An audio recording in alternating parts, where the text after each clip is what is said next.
Good morning, everybody. Thank you for getting here for the early time of 9:30 this morning. A few things to mention at the outset of today. I'm trying to make sure that things that were mentioned earlier in the inquiry aren't left hanging around too late. So a few things I want to come back on. First of all, a point that I asked Mr. Mason about last week, which was the position of the land at the eastern end of the northern parcel, which I think on the landscape proposals is shown as having work done to it, but is outside the application site. And I just wanted to check the position of that. Should those works in fact be included as part of the proposal, bearing in mind they're outside the red edge? Yes, I thought we dealt with that, but perhaps not to your satisfaction. So that is land under ownership and control. So either by condition or by red line. So it's not shown with a blue edge, which would be the convention, wouldn't it? Yes, about what I'm doing, I'm indicating it is land under. Yes, I know. So if there needs to be another plan, or if you're satisfied that it is under option, so whether or not that's felt to require an amendment to the red line, I'm not sure it matters that much, because the works would be secured by way of a negative condition. So it's landscaping works, and I think it says yes, and the footpath, both of which are pre-commencement in conditions in Grampian form. So yes. And did you say that that is part of the land that's would be within the control of the applicant? Yes, it is. So whether or not it's no development shall commence until, I don't know whether the council has it. I don't think it really matters. Personally, I don't think it matters. I think it would only matter if there was any dispute about the land ownership. Yes, which there isn't. So I'd have thought we just keep it as in the conditions will do. They do the job. I can see Mr. Dale is content with that. Mr. Harding? I think fine, sir. Yeah. Good.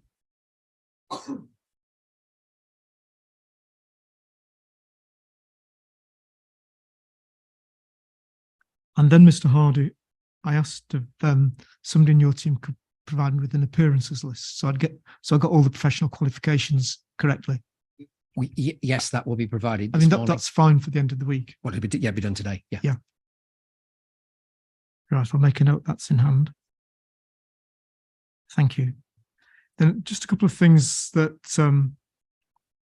I'd find of assistance, particularly bearing in mind that I'll be writing a report rather than a decision. And the statement of common ground, I think the reference that I've seen is paragraph 5.1.2. It mentions other documents that, for obvious reasons, we haven't talked about this inquiry. I'm thinking of the minerals local plan. And what that paragraph says is that there are safeguarding policies in the minerals local plan, and in an emerging local plan, there is a safeguarding area shown within the application site.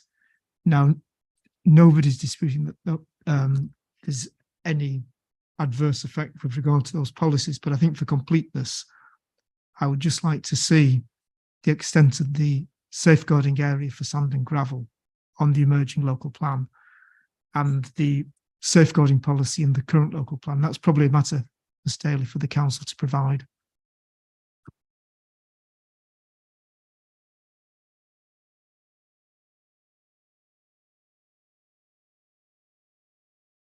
And there's no urgency about that, provided I have it, even if it can't be made available by Friday, that can follow on.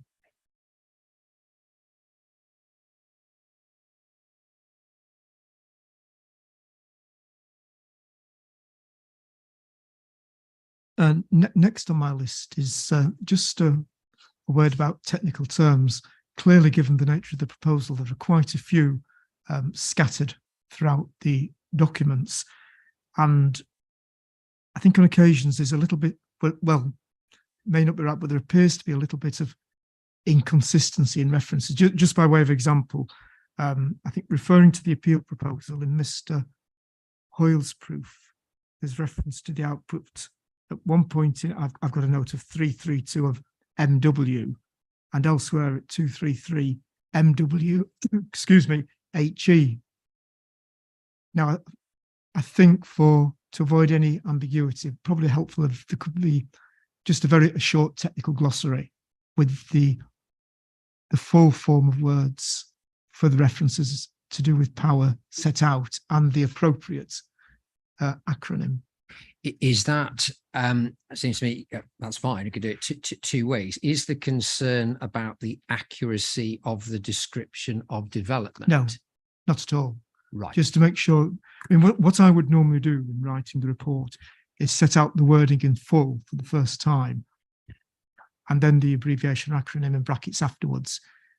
Here, the authors have gone straight to abbreviations and not always I don't think always use the same one. So I want to be sure there's accuracy in my Fine. report. So, and is that that's restricted to power related Yes. terms, is it? Yes. I thought you were going to say there'd been some inconsistency. You picked Dr. Tilford up on the use of attenuation basin and I did, yes. yeah, so I thought that it was that sort of concern, but no, you're happy with that. It's just on the Yes, 'cause electrically I think related. Dr. Tilford clarified the position. Yeah. Yeah.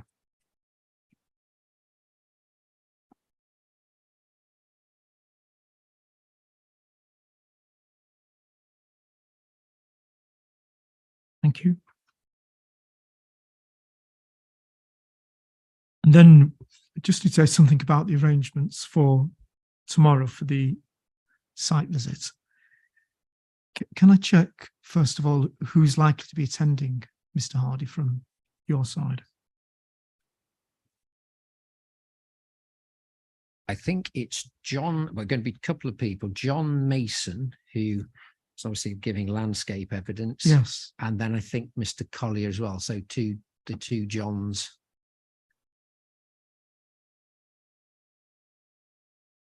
Okay. And for, presumably Mr. Robinson. It's Mr. Robinson.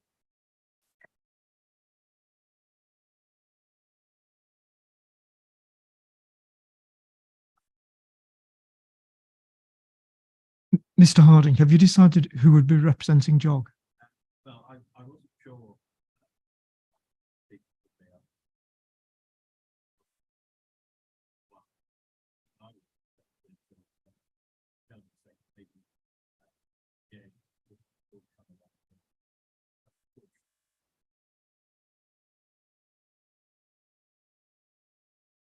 Right. I wondered if it might be yourself, and that was really the reason I mentioned it at an early stage, because I just want, I may have mentioned this at the case management conference. One of the reasons for doing the site visits tomorrow was to enable the advocates to have time to prepare closing submissions. I'm conscious that you'll be doing that on Friday. So I just wanted to check that you were sure that you would be the representative tomorrow, because it doesn't have to be somebody who's spoken at the inquiry, provided that because when the protocol for the site visits is that there are representatives of the main parties there, but they can't add to what has been said. There's going to be no discussion about the merits of anybody's cases. Yeah. The extensive conversation with me at the site visit tomorrow will be, for example, say, we're now at viewpoint 16, for example, or this is the particular listed building, but not to argue for or against a particular case. So it doesn't need to be yourself, Mr. Harding, if you need time to prepare your closing submissions. Okay, that is a very helpful point. I had noticed a bit of midnight oil was going to have to be burnt between now and Friday, that's for sure. Yeah, can I? You don't need to give me a name now. Ponder on that one. And I just wanted to make you aware of that. yeah, position. it may be. I mean, is it? Would it be acceptable to maybe do part of the day and not another part, or have a Yes. swap over the person or something like I that? want to make sure that throughout the day there's somebody from JOG. Yeah, we will certainly be represented then, most Yes. definitely. Yeah, It- okay. It's particularly important because, as you know, the local planning authority is supporting the applicant's case. So Yes, I do need somebody from JOG to be present. Yeah. Okay.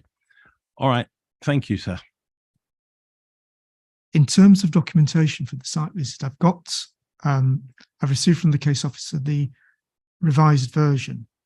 I don't have access to any printing facilities myself, so Ms. Daly, could that be arranged? What it's on Yes. several sheets because of the different parts of the route. Yeah. I'd like it single-sided, please. Yep, in Okay. color presumably, and Yes. A4 or A3. Will it print at A3 if it can? Do what you can. Yeah, A4 can sometimes be, Fine. A4 A if bit we can't do A3, but A3 is Yes. the preference. That's fine. Thank you. and so that's from the council. I don't know whether the council will have to print the other one, but I asked when Mr. Mason was giving evidence, I asked for copies of a set of the LVIA photographs. Yes. I think they come in a mixed up. Some are in the original document and some are in an updated set. So My understanding, I've not spoken to Mr. Mason since he left, but he was under instructions to do that. So Yes. we can chase him. He's done. Yeah, I'm told that he's Good. done that. Yeah. So are those going to be provided tomorrow morning Yes. when we meet? Yeah.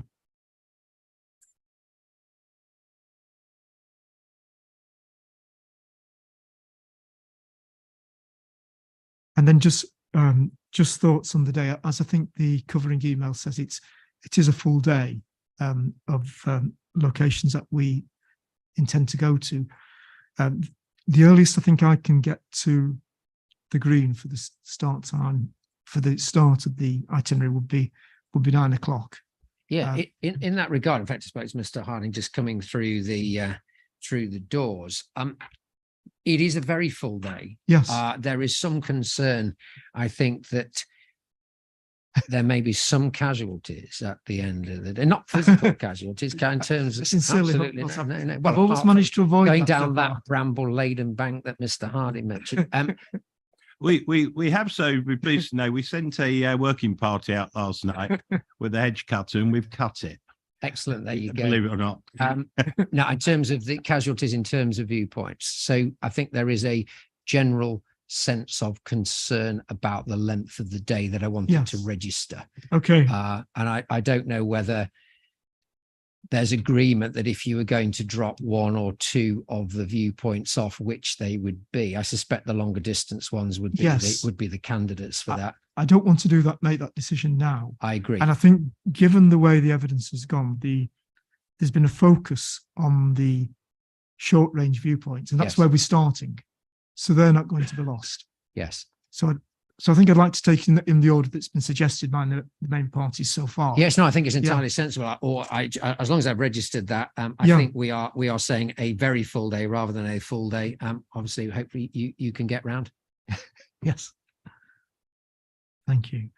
Well, we'll confirm start time tomorrow, but just bear in mind the earliest I can get to Yes, Great Barrow would be 9 9 o'clock. o'clock.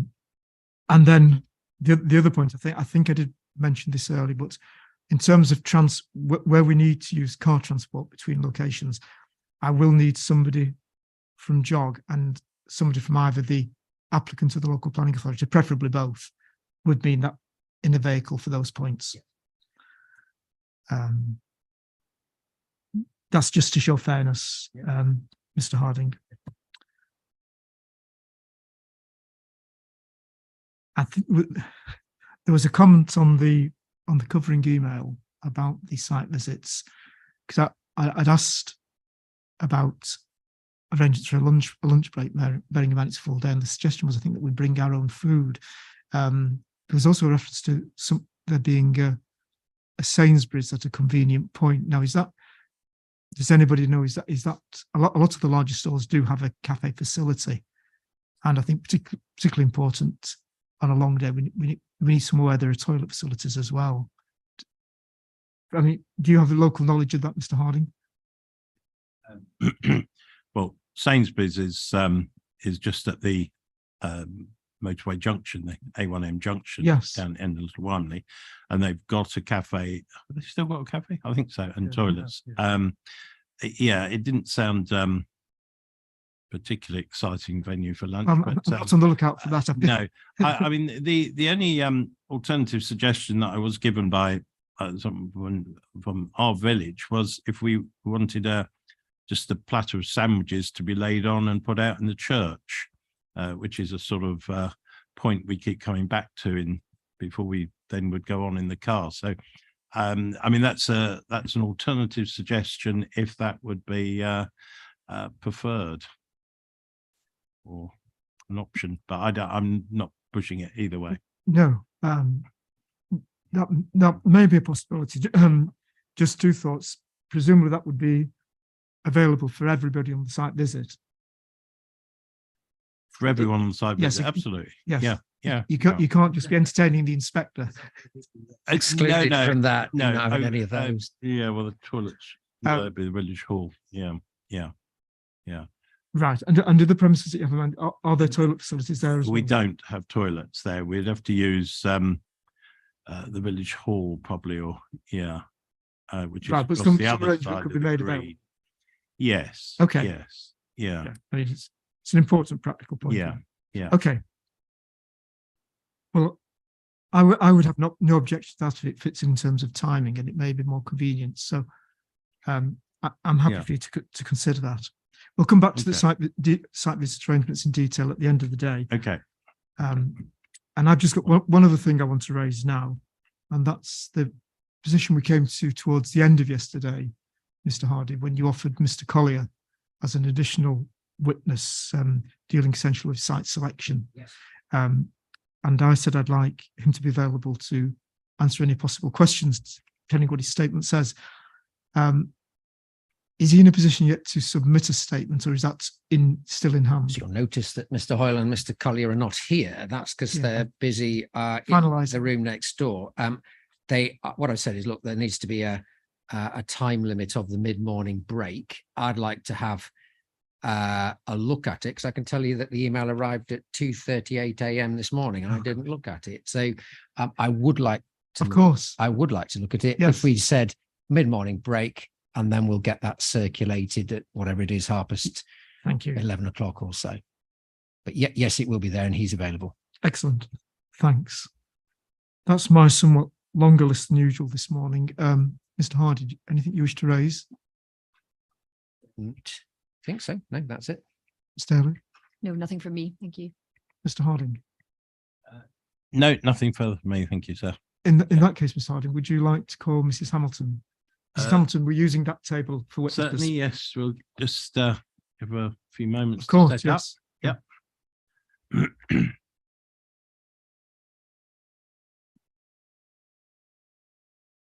And same format, Mr. Harding, as before. Mrs. Hamilton can go through her evidence, and if you have any supplementary questions that you wish to ask her, of course you may do.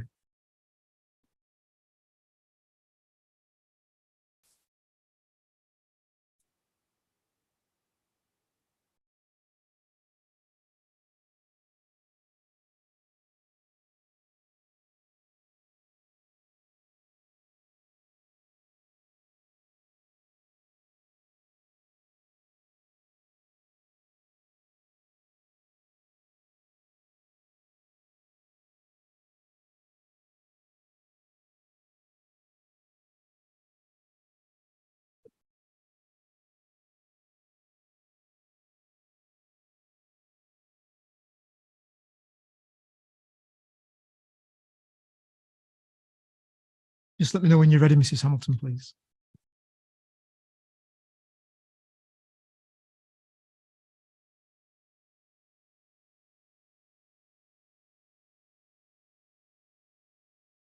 Okay. Right. Well, thank you, sir. We will therefore introduce our last witness, Mrs. Liz Hamilton, and she will be speaking as an interested party on the subject of ecology and biodiversity. Mrs. Hamilton has come to us through the CPRE, and where she is a trustee, and we're very grateful for her presenting on our behalf. I will leave her to introduce herself and take you through her presentation, which I think she will do by not verbatim, because it's quite long, and she'll pick out all the salient points. Thank you. Mrs. Hamilton, can I just check one thing about your details? As you're probably aware, at the end of my report, there'll be a list of appearances with professional qualifications. I'm just looking at your appendix 1. It says BA and then in brackets now MA. So should I record it as a BA or an MA? MA, please. Okay. Is that Okay. Yes, thank you. So I'm Elizabeth Hamilton, and I've included full details of my CV. Apologies, I think you'll have seen it as Appendix 1. It should actually be Appendix A. So apologies for that. And I've set out my interests and experience, both as a professional ecologist and also as a volunteer with a number of organisations. And just to say that I was born and brought up in Hertfordshire and have lived in the county for nearly 50 years. So I have a very good knowledge of the local area, and particular its countryside. I've walked a great deal of it over the course of my time as a resident here. So my interest in biodiversity is obvious, and I just want to point out that it is a material consideration in all public decision making. And we need to see this duty taken more seriously and be aware of the species on any site which might be displaced or substantially diminished by development. In January of this year, the relatively newly created Office for Environmental Protection published a review of progress in 2021 towards targets in the 25-year Environment Plan. And the chair noted that between 2013 and 2018, there was a 17% decrease in the abundance of priority species, comprising part of a chronic decline of a staggering 82% between 1970 and 2018. So I think every decision taken on a site should be set against that background. So I'm going to go straight into a discussion of the Ecological Assessment Report, which I will abbreviate to the EAR. That's document CD7 Appendix E. And starting with the discussion on birds present on the site, there was a breeding bird survey, which is analysed in paragraph 2.5.5. And I should just point out that the breeding bird survey was deficient in that only 2 visits were made to the site. It's normal to have at least 3, with one starting normally in April. That visit was missed. So the analysis of the breeding bird survey claims that species favouring trees, hedgerows and woodlands are not materially affected by the proposed development. And I suggest that this is debatable. In the first instance, the disturbance from the construction processes, and I've set those out fully in my paragraph 4, are likely to substantially disturb the bird species on the site. If you look at the plan in figure 6, which accompanies the breeding bird survey, you'll see that the birds are substantially spread all over the site, including in the open fields where the panels are proposed to be constructed. And in addition, there are a number of non-breeding species using the site, including now scarce species such as cuckoo and other species which might be unusual in this part of the county, in fact, including peregrine falcon. Mrs. Hamilton, sorry to interrupt. I just want to check the reference you've given for the figure. It's figure 6 in the talking in the context. CD7, I think, only has figures 1 to 5. Oh, sorry. Can I just check that? Yeah, of course. So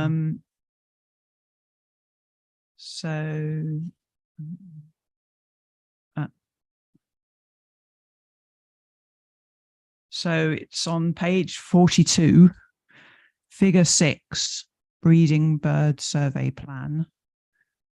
And it's actually in two parts, showing the northern part of the site and then separately the southern part of the site.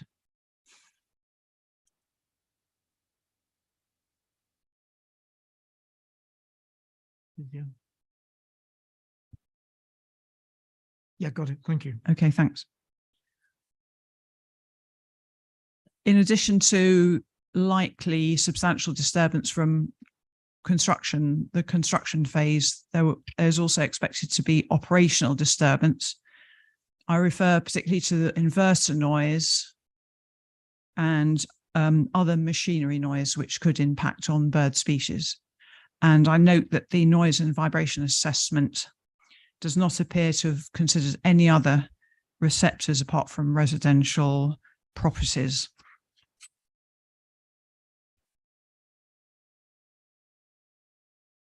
So continuing on the analysis of the breeding bird survey plan, 10 notable, and that means birds that are either protected or birds of conservation concern, bird species were considered to be breeding within the site, of which 9 are also section 41 species, 8 are red listed species of conservation concern, and 5 are listed as species priorities within the Hertfordshire Local Biodiversity Action Plan.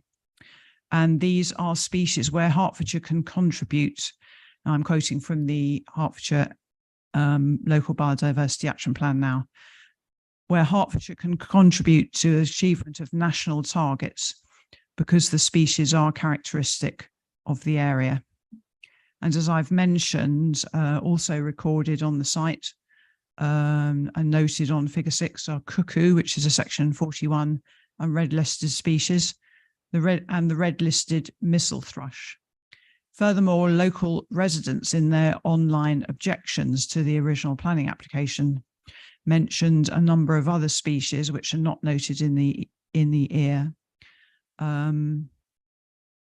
including the amber listed species of conservation concern tawny owl.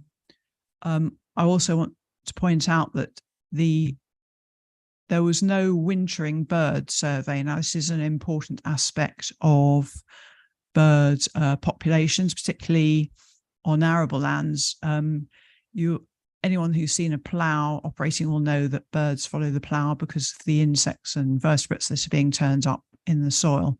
And this extends to birds using ploughed fields or stubble during the winter time. And there's been no mention of any such species. But from my own knowledge of my own local area, I suspect that redwing, winter visitors, redwing and fieldfare, amber listed and red listed respectively, are likely to be present on the site. And I just want to point out that paragraph 179B of the National Planning Policy Framework requires plans to promote the protection and recovery of priority species, also known as section 41 species. Paragraph 353 of the EAR concludes that only skylark is a ground nested species typically associated with arable fields. However, at least yellow wagtail and grey partridge, both ground nesting birds of open habitats, had territories recorded on the site in the breeding bird survey. Typically, the margins around solar arrays are used for vehicular access, and I include in my appendix B an aerial photograph of a recently developed solar farm in Lancashire. You'll see around the edges of that site the wear, which I can only conclude was produced by vehicles accessing the site. And I just want to reference additionally document CD 200, which is the statement from Hertfordshire County Council in respect of fire safety, and notes the requirements in that document to have a perimeter road, presumably suitable for access by fire engines and therefore likely to be hard surface or at least reinforced in some way, which should give access around the site.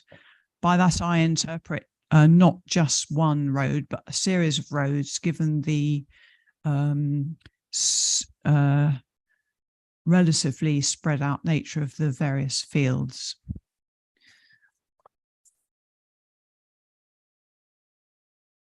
So all of this activity could be expected to cause disturbance and displacement to birds which nest in hedges and forage on the ground alongside such edge habitats, including the priority species yellowhammer. And this species was recorded as having 9 territories on the site. Paragraph 355 of the EAR suggests that non-notable bird species need not be considered further. But as I've already stated, in my view, impact on all bird species are relevant. We're losing we're losing populations of all species, including bird species, at an alarming rate, and species which were once considered to be remarkably common are no longer so. Paragraph 4.7.12 of the EAR concludes that the local breeding bird assemblage is unlikely to be adversely affected by the proposed development. Potentially several ground nesting breeding species will be negatively impacted, and potentially others will be displaced by the construction phase. The article by Harry Fox, which is noted in footnote 4, and which copy has been now circulated, concludes that piecemeal developments have the potential to exacerbate local declines and place greater pressure on retaining habitats to absorb displaced birds. Moving on to my paragraph 14, the comparative study by Montague and others, published in 2016, reports on a study of 11 solar farms in the south of the UK. Only one confirmed skylark nest was identified within a solar plot, and that was outside the footprint of the array, with an area of grassland measuring approximately 40 by 90 metres. Importantly, in an area with very few hedgerows and trees. Paragraph 4.77 of the EAR claims that open ground nesters such as skylarks will only be displaced on a temporary basis by the construction work, citing unreferenced literature that ground nesting bird species may nest between and around rows of solar panels, so displacement is unlikely to be permanent. But as well as again, quoting the Montague et al. Study,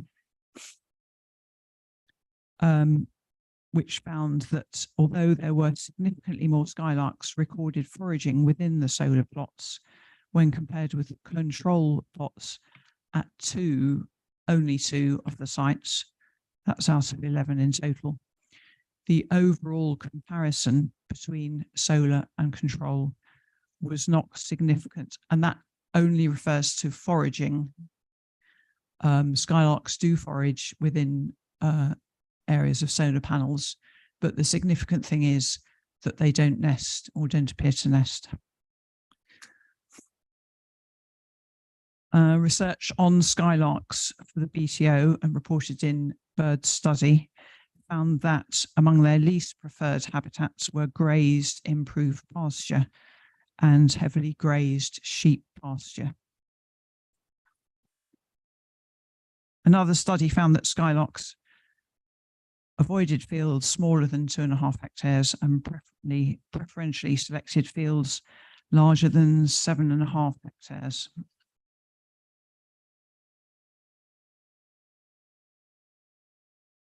Moving on to my paragraph 18, to date in the UK, no skylark nests have been found within an area of solar panels. This was most recently confirmed by the report Solar Habitat Ecological Trends on Solar Farms in the UK, published by Solar Energy UK in 2023, which summarises results from 37 operational solar sites across the UK surveyed in 2022. The report goes on to comment that there is no conclusive evidence of skylark nests within an active solar farm in the UK to date, and this conclusion is supported by Fox in my footnote 4, based on post-construction monitoring of over 100 solar installations in England and Wales, and on other observations from the industry. So without available nesting habitats, skylarks will decline, and this is displacement. The site margins proposed for this proposal are not likely to meet skylark nesting preferences. The middle of the 30-metre wide corridor occupying the gas main route might just meet the RSPB criteria of a 30-metre wide corridor, but that would only replicate a fraction of the space for territories currently available across the site. And it's also likely to be used for vehicular traffic. And I should point out that Fox noted that a much wider requirement for fields suitable for skylark nesting would have a short axis of 200 metres free of all tall structures. That includes buildings, trees and hedges. My paragraph 20, I think in the context of the current proposal, is particularly important. And I will, if I may, at the end of my statement, comment on the proposed skylark mitigation measures which have just been produced by the appellants. So skylark compensation measures cannot simply involve specifying an adjoining or nearby field or fields on which to create skylark plots. There needs to be knowledge both of skylark territories being displaced, which we largely have, and skylark territories present on the compensatory fields. The latter may already be at capacity with respect to both skylark territories and the ability of those birds present to breed successfully, given the food resources available. It requires skilled ecological investigation to establish whether this is the case.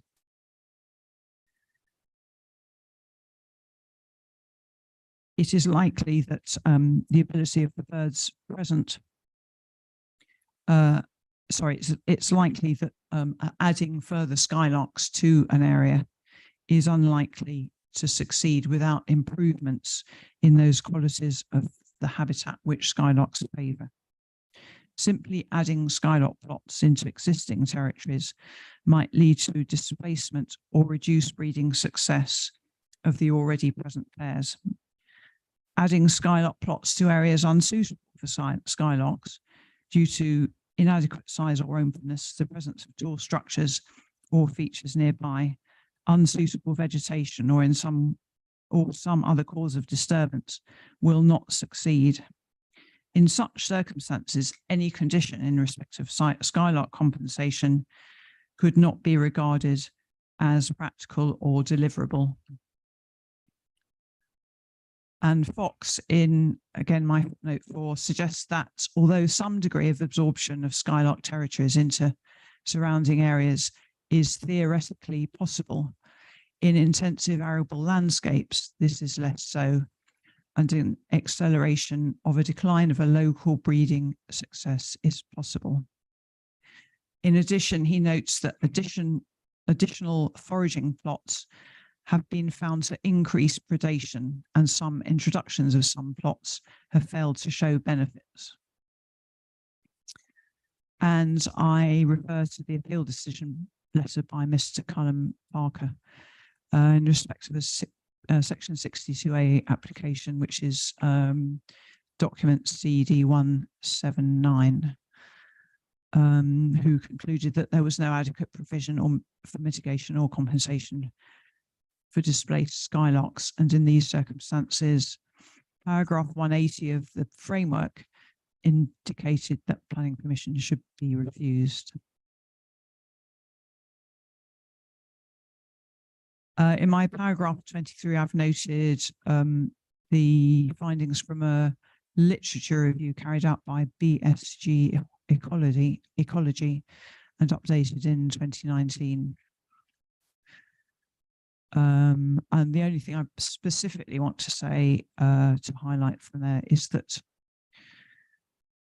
in a US study, corvids and raptors, that's crow family, and raptors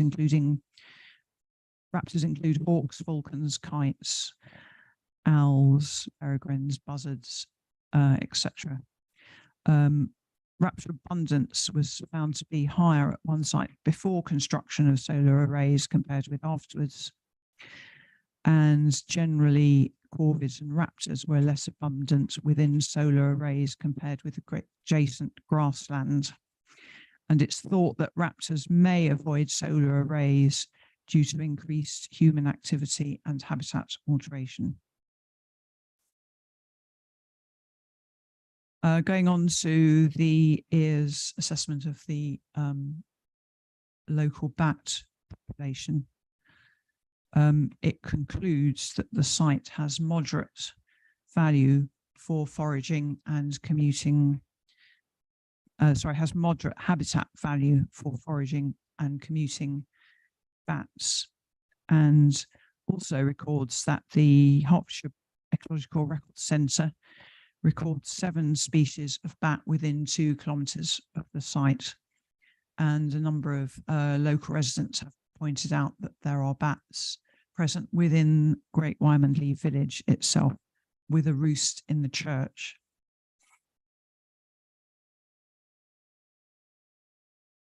And I should also want to note the paper by Tinsley and all, which is my footnote 14, that some bat species forage across open arable land as well as along linear and wooded habitats. All bat species are European protected species, and therefore it's essential to be aware of any bat species using a proposed development site, whether for roosting, for feeding, or commuting. Section 1.3 of the EAR, in respect of bats, does not refer to the full list of what would constitute an offence under the Conservation of Habitats and Species, now amended as the Amendment UK Exit Regulations 2019.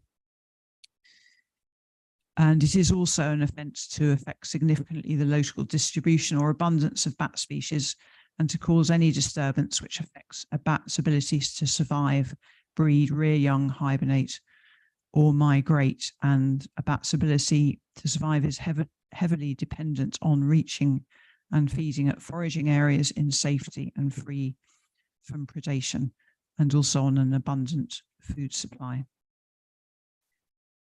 So the absence of any bat surveys is, in my view, regrettable. Given the likelihood, in my opinion, that bats are using the site, recent research is relevant, and published in August of this year, the paper by Tinsley and others, noted in my footnote 14, has significant implications for solar array proposals. The study compared 19 solar PV sites with empty matched control sites. Although the study found no difference in bat species richness between the control sites and the PV sites, it recorded more bat activity at the control sites than at the solar PV sites. The authors recommend further research on what factors are lowering bat numbers at PV sites. For example, whether prey sources are negatively affected by solar PV developments, or whether panels are creating a collision risk with bats attempting to drink from them. The study found significant statistical evidence that 6 of 8 species or species groups of bats were negatively affected by solar panels. Some bat taxa appeared to be significantly affected negatively along the boundary habitats of solar sites compared to control sites, while 2 species were significantly less active in the open habitat at solar sites compared to the controls. The study suggests that some bat species are altering their flight paths along boundaries bordering solar sites, while solar sites are resulting in habitat loss for some species. And it recommends that potential impacts of solar sites should be carried out on a species-specific basis for bats.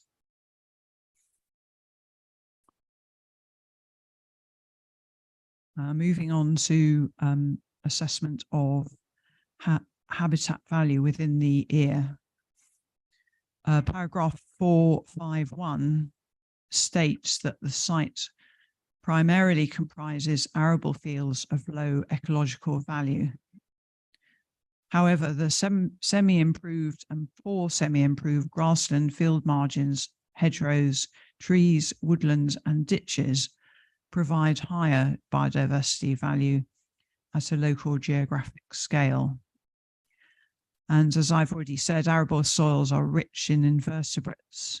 Farmland is a priority habitat in the Hertfordshire Local Biodiversity Action Plan. And as that action plan points out, a patchwork of arable fields is probably the dominant image of lowland English countryside, with land under arable cultivation forming 44% of the total land area in England. That's at the time of publication. Some wildlife has always flourished on arable land, including plants once regarded as arable weeds, which are now in decline. Arable fields support ground nesting and ground using birds, as well as mammals, such as small rodents, which are predated by raptors. Swallows feed over arable crops, and where stubble is not immediately ploughed, seed-eating birds make the most of the seed bonanza. And I've already mentioned the importance of wintering birds. Paragraph 3.5.28 of the EAR assumes the absence of a significant assemblage of invertebrate species. I regard this as not good ecological practice. I've mentioned in my paragraph 30 the semi-improved and other grassland field margins in particular, and looking again at the species lists for those areas, it's apparent that significant number of the plants present are important species supporting pollinators, which are invertebrates primarily. And in my view, not attempting to survey invertebrates on any site proposed for development is an omission, a significant omission. And I point to the survey by the entomologist Robert Walton, who surveyed a relatively short hedge in Devon, which he described as having nothing exceptional about it. But he recorded over 2,000 species, of which 83% were insects and 40 were section 41 species. So moving on to construction and operational impacts. It's claimed in paragraphs 4.52 and 4.74 of the EAR that the physical footprint of the solar farm and associated land take will be low, while contact footprint of structures might be low. The impact of the panels and associated structures is likely to be considerable, creating shade and drought conditions and impeding horizontal and vertical visibility. Panels also inhibit the ability to carry out operations designed to enhance the sward plants and associated fauna, while creating conditions for invasive species such as nettles to persist and spread.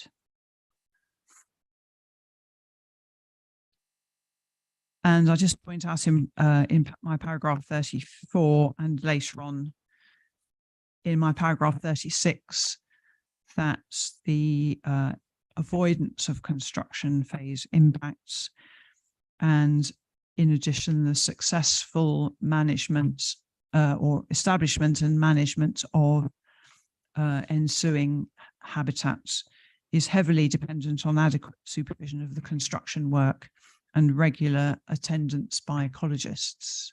I note from the biodiversity management plan that visits from an ecologist are only scheduled until year 10.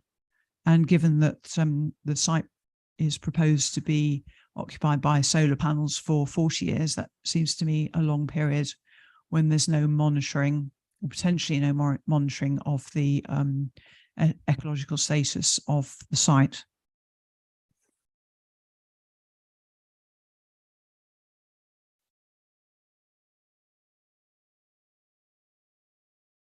So moving now to consider proposed on-site habitat enhancements. My paragraph 37 says that the biodiversity management plan is referenced, but I had been unable to locate this document. Obviously, I now have a version which I was told had been updated, but the copy that was circulated is still dated 2021. So perhaps that can be clarified at a later date.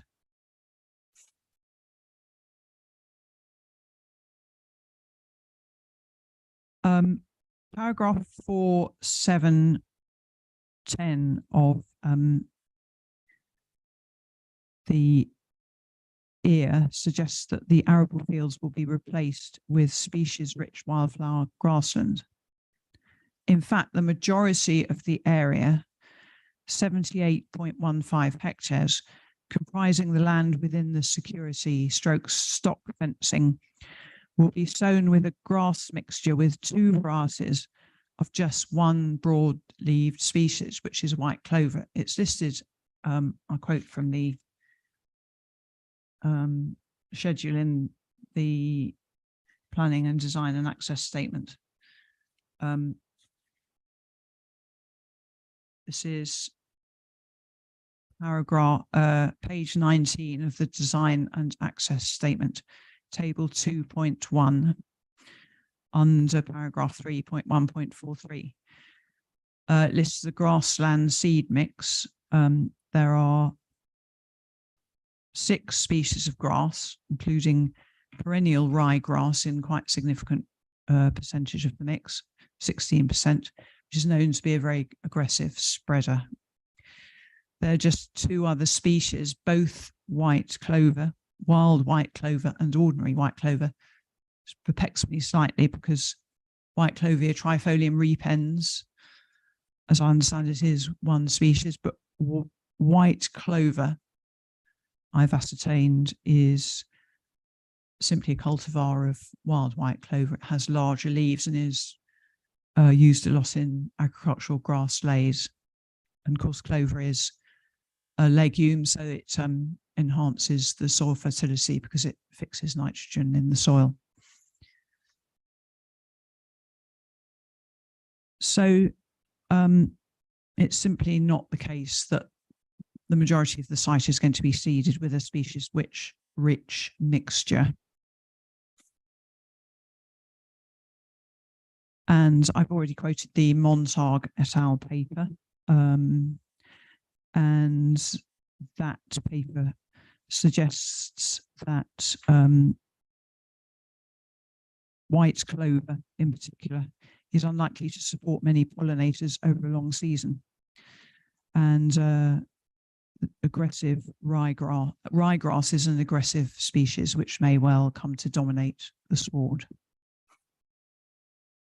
Moving on to my paragraph 40, there was a study done at a solar farm in the south of England in 2016, which found significantly that panels reduce temperatures beneath them in summer by up to 5.2 degrees centigrade, and the ground under them is also drier. And went on to find that both species diversity and biomass were lower under panels. And there were significantly fewer species of any sort dominated by grasses, with only one broadleaf flowering plant present, Yarrow Achillea millefolium, which is known to be shade tolerant and also very drought tolerant, which suggests that achieving species richness and therefore assemblages of dependent pollinators and other species, at least under the panels, is going to be difficult to achieve. The relatively small area of the site outside the site fence line, comprising 5.79 hectares, will be sown with a wildflower and grass mix, which is also specified in the design and access statement. But I've already suggested that movement of vehicles around the site will be expected in this gap. And this could well impede the ability of this area to develop as a species-rich area. And in any case, it is only a very small percentage of the total site area. My next paragraph raises an important issue, which is having been used to grow cereal crops over many years, and also its agricultural land classification being what it is, it's likely that the site will retain high residual fertility even when agricultural cropping of the site ceases. It's standard knowledge in ecology that high fertility reduces the likelihood of achieving a species-rich sward. This is because the high fertility encourages vigorous grasses and also what might be regarded as weed species such as nettles and thistles at the expense of nectar and pollen-rich flowering plants. There are standard measures to reduce site fertility where species-rich grassland is going to be created, one of which includes the removal of topsoil altogether, or several years of hay cropping with the removal of the arisings.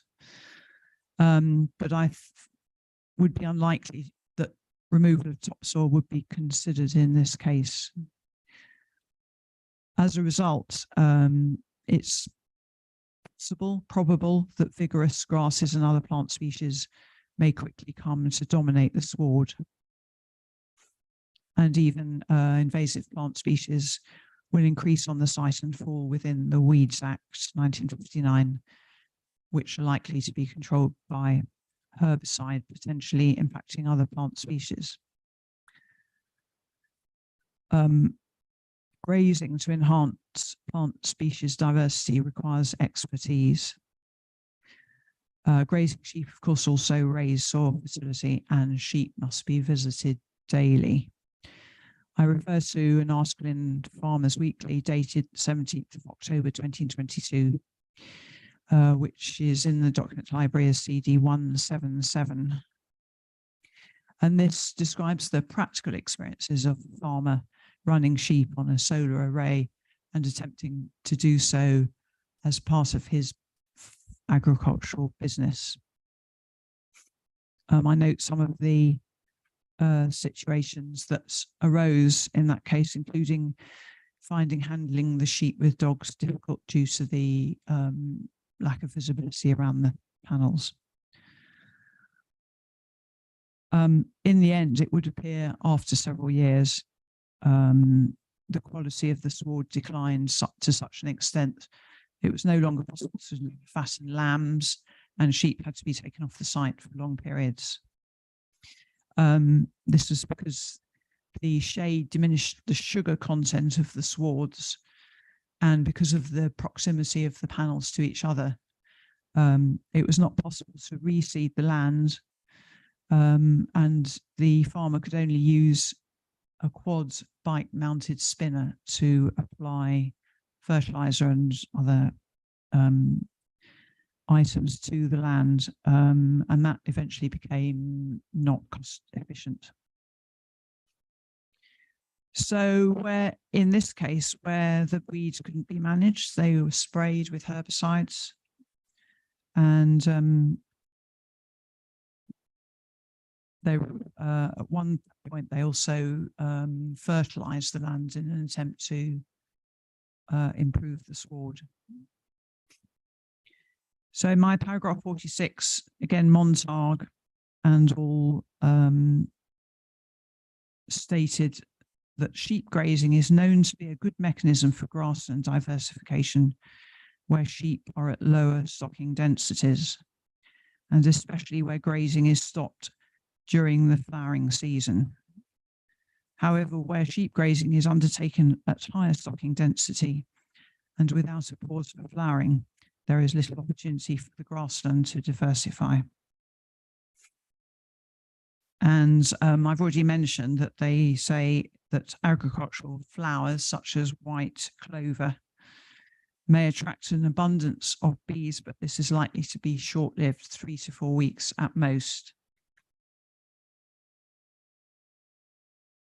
And fine grasses should be used in place of typical agricultural grasses, including ryegrass, which is aggressive and does not encourage diversity. I've already mentioned my concern that the site will not be continually supervised by an ecologist. So even if the species-rich grassland is established reasonably well, over time its condition could deteriorate due to management practices not conducive to its survival or neglect. I recently visited a solar array at Long Marston near Tring in the western edge of Hertfordshire, where the whole site had recently been mown. This was in June, but it was clear that the sward under parts of the panels could not be reached by the mowing equipment, and nettles were present there. Anyone who has a garden will know that nettles spread rapidly and aggressively if they're not controlled.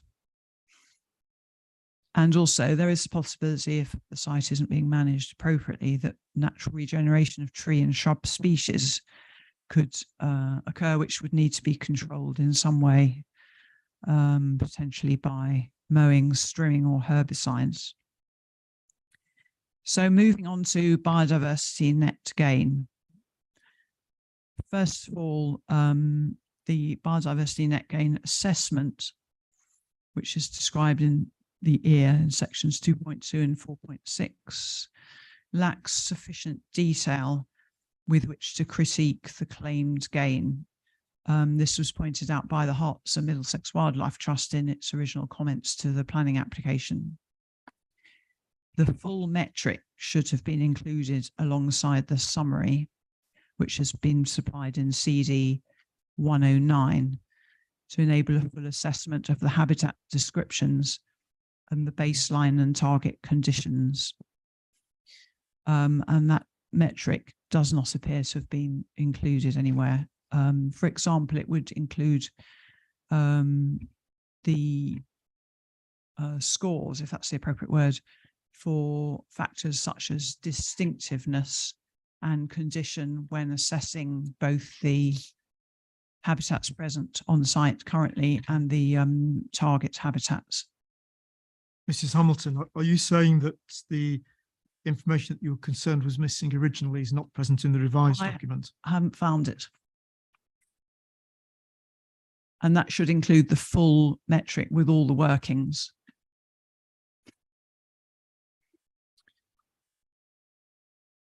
And in addition, the habitat survey in the EAR refers to a number of habitat types, which do not appear at paragraph 4.6.2, which describes the baseline habitats for the biodiversity net gain assessment. And obviously it's important that all the current present habitats should be referred to with their condition and distinctiveness in order for a proper appraisal of the biodiversity net gain proposals. So, as I've mentioned previously, the potential difficulties of managing the site suggest that the grassland may from time to time be sprayed or fertilized, which would diminish its habitat value. So coming on now to the detail of the habitat proposed, and I've included in my appendix C two habitats descriptions from the online resource UK HAB. Now it's now a requirement when doing biodiversity net gain assessments using the Natural England metric to refer to the UK HAB descriptions. So these effectively act as the blueprint for assessing present habitat and also proposed habitat. And so in this case, the two critical ones are other neutral grasslands and modified grasslands, just by way of background. So paragraph 4.6.3 of the EAR proposes sowing other neutral grassland throughout the site. As I've said, it's not possible to reconcile the proposed species mix set out in table 2.1 of the design and access statement for the area within the fence line, within the habitat requirements for this grassland type in UK HAB. UK HAB defines other neutral grassland as having at least 9 species per square metre and with greater than 20% cover of broadleaf species. Given that the species mix specified only includes 8 species, and with the only broadleaf species comprising 5% of the mix, this seems highly unlikely to be achieved. So I've suggested instead that the most appropriate habitat type should be modified grassland, a low distinctiveness category, and that's a term from the metric, which is most likely to be the state of the grassland established on the site within the fence line under the solar panels. This additionally is described by UK HAB as being on fertile soils, which matches the circumstances of the application site. Now, the following part of this paragraph, I should admit these calculations were not carried out by me. They were carried out by my husband, who is a retired accountant with substantial experience of manipulating spreadsheets and has just taken a degree in concluded a degree in data science with the Open University. So I trust his ability to manipulate the figures better than my own.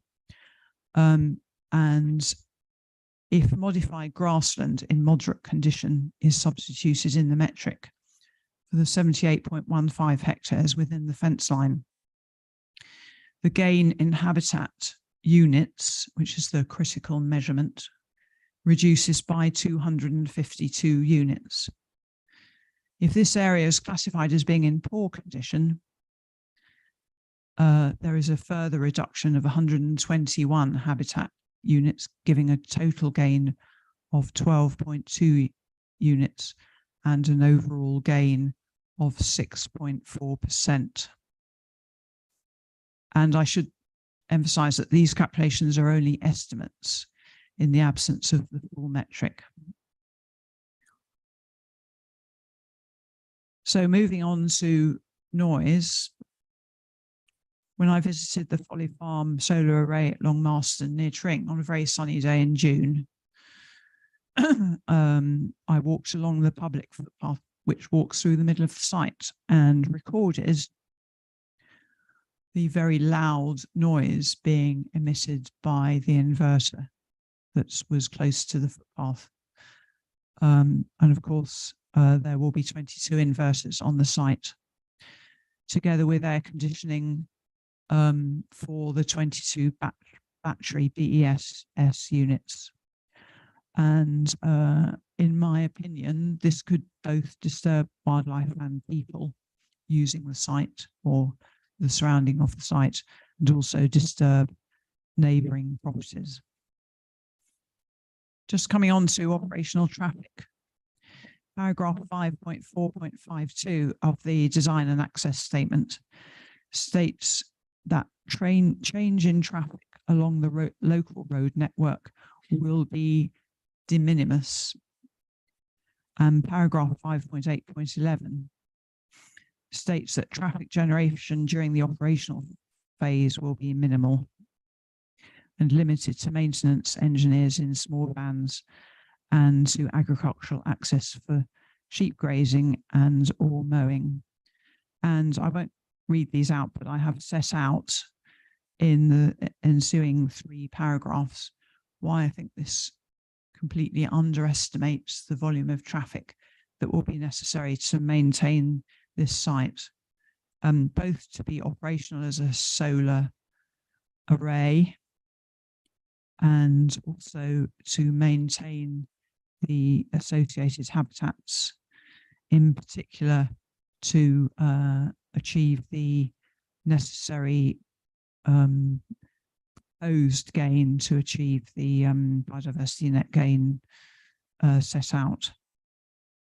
And then finally, to decommissioning. I was present yesterday when the question of decommissioning was discussed. Clearly, there's going to be a loss of disruption to the site. I think the methodology for removing the piles has yet to be worked out. It's not known, for example, whether the piles might disintegrate when they attempt to remove them, whether they have to be dug out, whether indeed they end up being left behind. And that will clearly have implications for the resulting soil quality. In addition, if panels are accidentally broken, hazardous heavy metals such as cadmium could be lost into the ground, and all the cabling and structures, as has already been discussed, will have to be removed. But most importantly, soil fertility will need to be restored if the land is to be returned to its previous arable use. So that concludes what I've written. Just want to mention a couple of things. First of all, the Hertfordshire Way. Now, I wasn't here last week, as you know, so I don't know how much the Hertfordshire Way and impacts on the Hertfordshire Way were discussed. But I declare an interest. I'm a member of the Friends of the Hertfordshire Way. I'm a leg warden for another part of the Hertfordshire Way. And I'm aware that a comments on the proposals was submitted by the chairman of the Friends of the Hertfordshire Way, Mr. Osborne, on the 28th of August 2023, which is included with the site documents. Now, this is a long established, very popular long distance walking route around Hertfordshire. It covers 196 miles and it's been enjoyed by over 25 years. And as you can imagine, there is a constant stream of planning applications which could impede the route. And the guidebook which accompanies the route has already had to be amended several times because of planning, because of developments which have got in the way of the route. And having visited the site myself and walked recently and re-walked part of the route of the way, and I should say I walked the whole route in 2012, all 196 miles. It's clear that the views from the Hertfordshire Way around the site will be substantially impeded by the solar panels and by the proposed mitigation landscaping.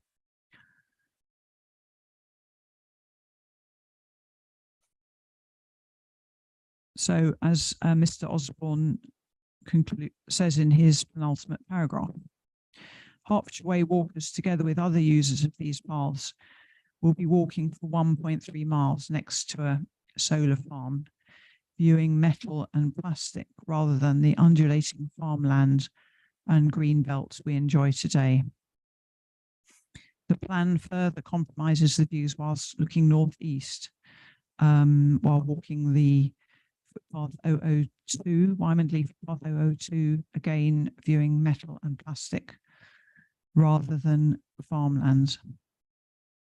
And he concludes, whilst we are encouraged by North Hertfordshire Council to take recreation, including health walks, I find it duplicitous if the solar farm proposal is accepted, especially if rights of way or permissive paths are closed.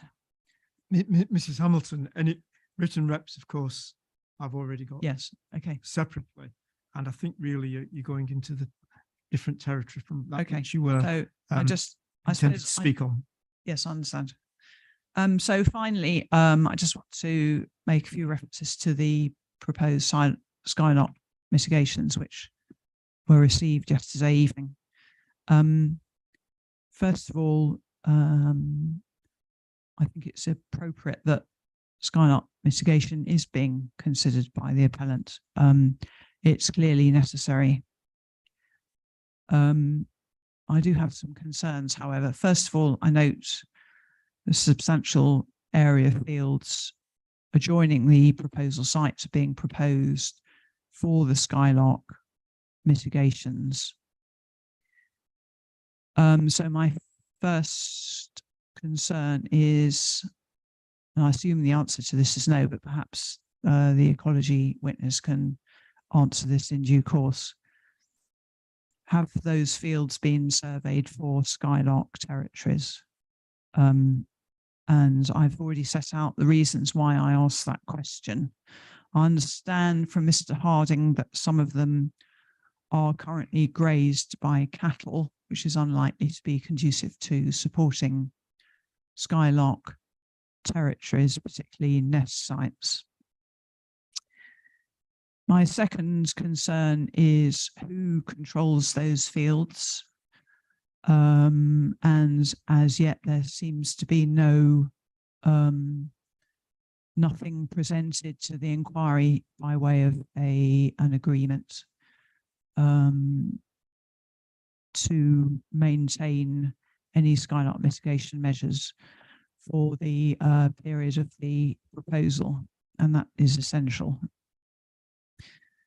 But my biggest concern is that it's not certain that the Skylock mitigation proposed will be effective. And the Harry Fox article, which I've already referenced on a number of places in my statements, points out a considerable number of potential pitfalls to successful mitigation of the existing Skylark territories on the site which will be displaced. And therefore, in my opinion, any condition which is based on uncertainty as to success fails the tests of practicality and reasonableness. And that's all I have to say. Thank you. Thank you, Mrs. Hamilton. Mr. Harding, any supplementary questions? No, sir. I think it's all fine. Thank you. Thank you very much. In that case, straight on to you, Mr. Harding. Couple of points. It's 10:50. So I did say about mid-morning and the note in relation to the substations. So I'd like to be able to give them time to do that. The other thing more pertinent to ecology is this. I was slightly surprised that Mrs. Hamilton hadn't seen the biodiversity net gain metric version 4 calculations. And it now appears, I understand why that may be the case. There is correspondence between the applicant and the council, or council's representative, in relation to the electronic format in which that, because these things are set out in a particular way, they are on an Excel spreadsheet. So unfortunately, the council came back to say that the biodiversity metric is, I'm quoting from the email which I can provide, the biodiversity metric is in an Excel spreadsheet, which is not a format that can be uploaded to our website or to the planning portal. So we submitted it, but then it wasn't possible for technical reasons for the tabs behind the biodiversity metric to be uploaded.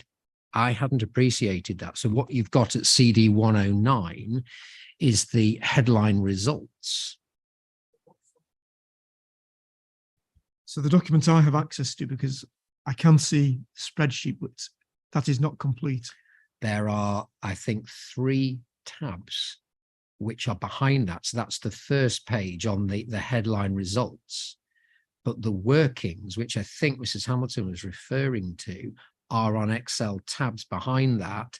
And because of the nature of the council's hosting, couldn't put those tabs on the website. So, how many tabs are there, Mr.? Never actually counted, perhaps 15 or 20.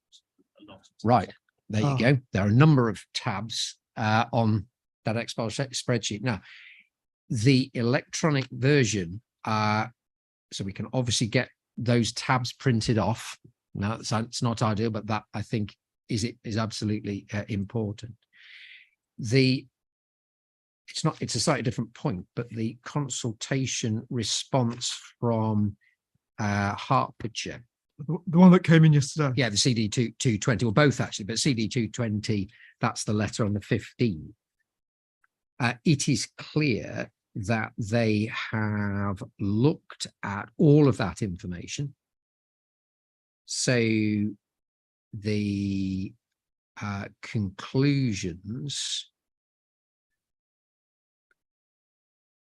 were based on sort of comments. The previous metric had provided ambitious targets, revised metric, and then the 206 BNG now claimed, you know, it's the figures.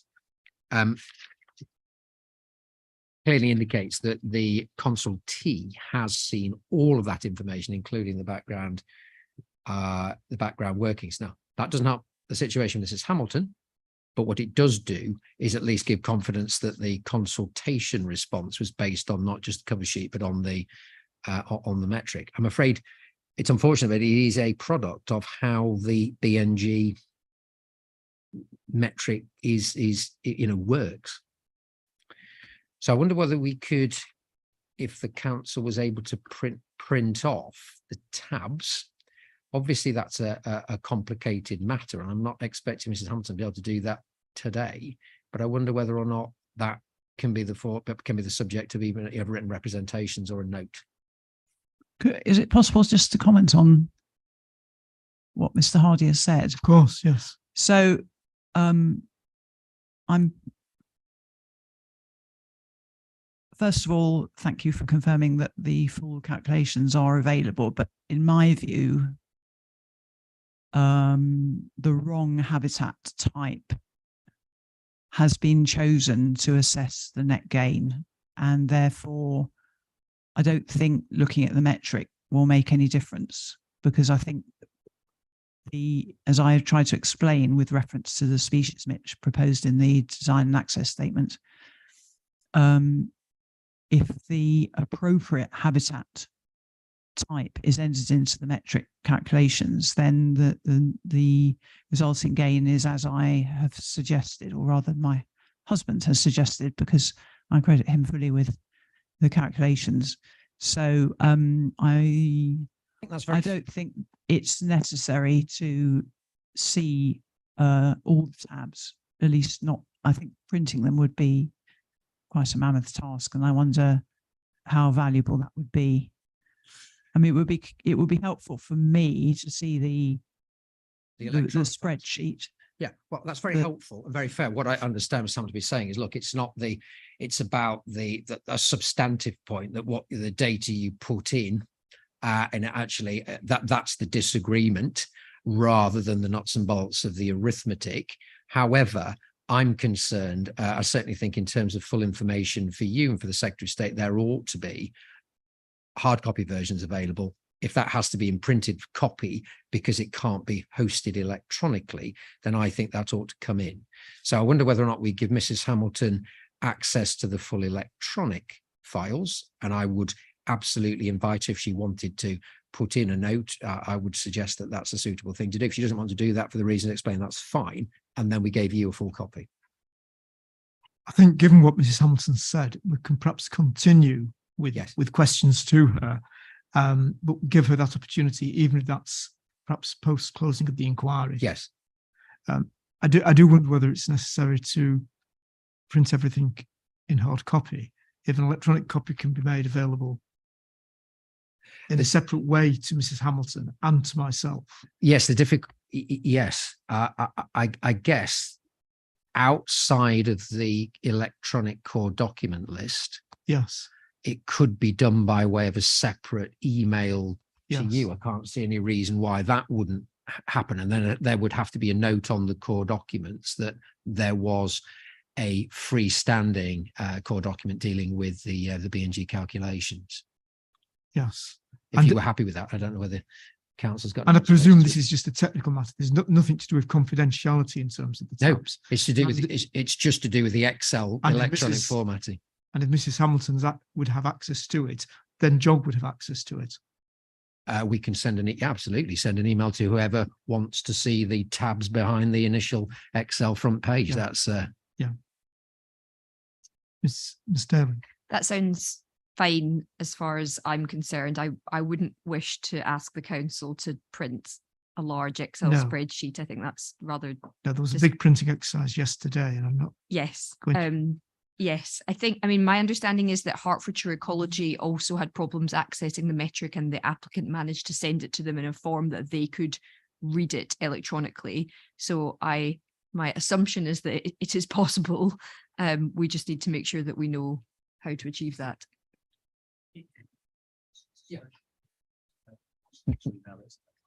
yes, and we need to make sure that people can open that. So if we send an email now, it's 11 o'clock, whether we try and do that to the program officer and we send it to Mrs. Hamilton, I'm not expecting an immediate response, but at least you'll be able to tell us whether you can access the tabs behind that front page. That will be I think a good Yes. start. okay. Mr. Hardy, thank you for that, drawing that to the inquiry's attention. Well, we'll proceed on the basis then that you're going to put questions to Mrs. Hamilton, the way that given her position on this matter. Yes, so it's now 11 o'clock. Do you want me to do? Yes. Do you want me to start, or do you want to have a break? Because otherwise we're taking a break fairly soon into cross-examination. So we'll take the break now. Yeah, thank you. And then come back. 10 minutes, please. Resume the inquiry at 11:10.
I think we're all here, so Um, let's see if we can resume.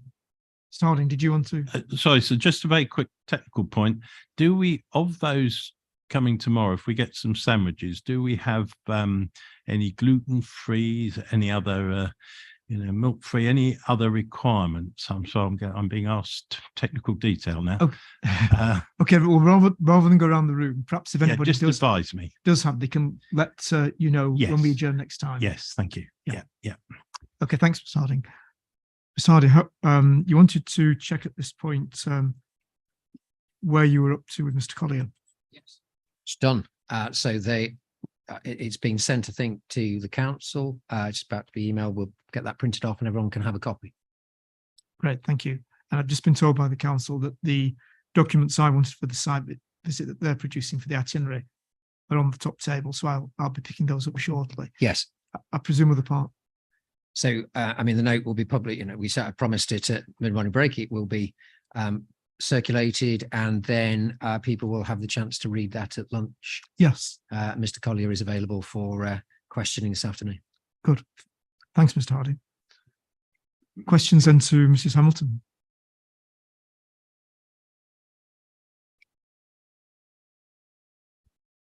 Thank you. Just some preliminary questions to start with. Mrs. Hamilton, so there's no mystery. I cross-examined you about a month ago, so you know what's coming. Your qualifications that are at Appendix 1, so that's internal page 13 of CD 176. And tell us that between 1989 to 1994, you were a self-employed consultant. Post 2004, then relevant voluntary roles, and then some work 2008 to 2010. It's right, isn't it, that you've not been in employment as an ecology consultant since 1994? Yes, that's correct. You are, however, objecting to a number of schemes. I think the Boxted Solar Farm is certainly one. I think at that solar scheme, you indicated that this was another one that you're going to be at, and I think there were a couple of others. Is that right? I've also this year been involved in a housing inquiry as well. Housing inquiry.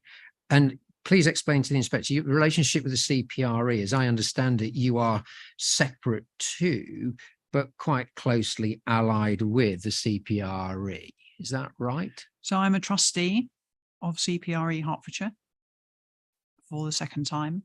And I've been a volunteer for 19 years. And I think your involvement came through the CPRE, didn't it? In this case, yes, it is. Yes. Thank you. So in terms of your background, we also see that you were working with the Woodland Trust, and I think then deputy director. Your experience and qualifications, I think it's fair to say, I take this quite a general level, aren't in the field of development management focused ecological assessment, are they? No, not least because that was in its infancy when I was working as a consultant. Yes, and as you've not worked since a consultant since 1994, I think that follows. It's not to take away from your interest in a number of areas which we'll go to, but just to look at your specialisms.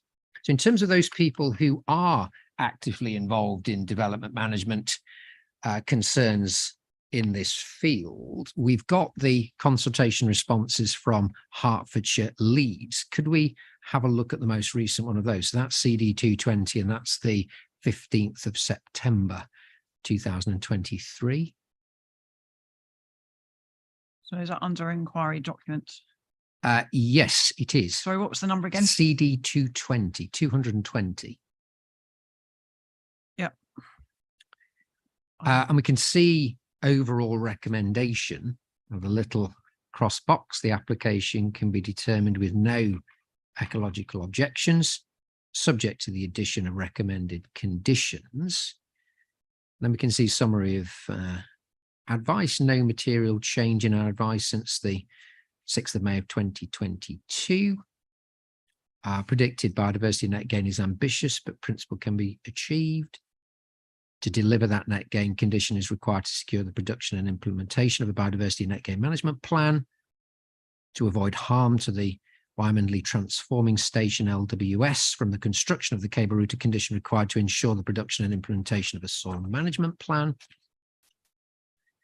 Over the page, to secure maintenance of hare and breeding bird populations, condition recommended to ensure production and implementation of suitable monitoring.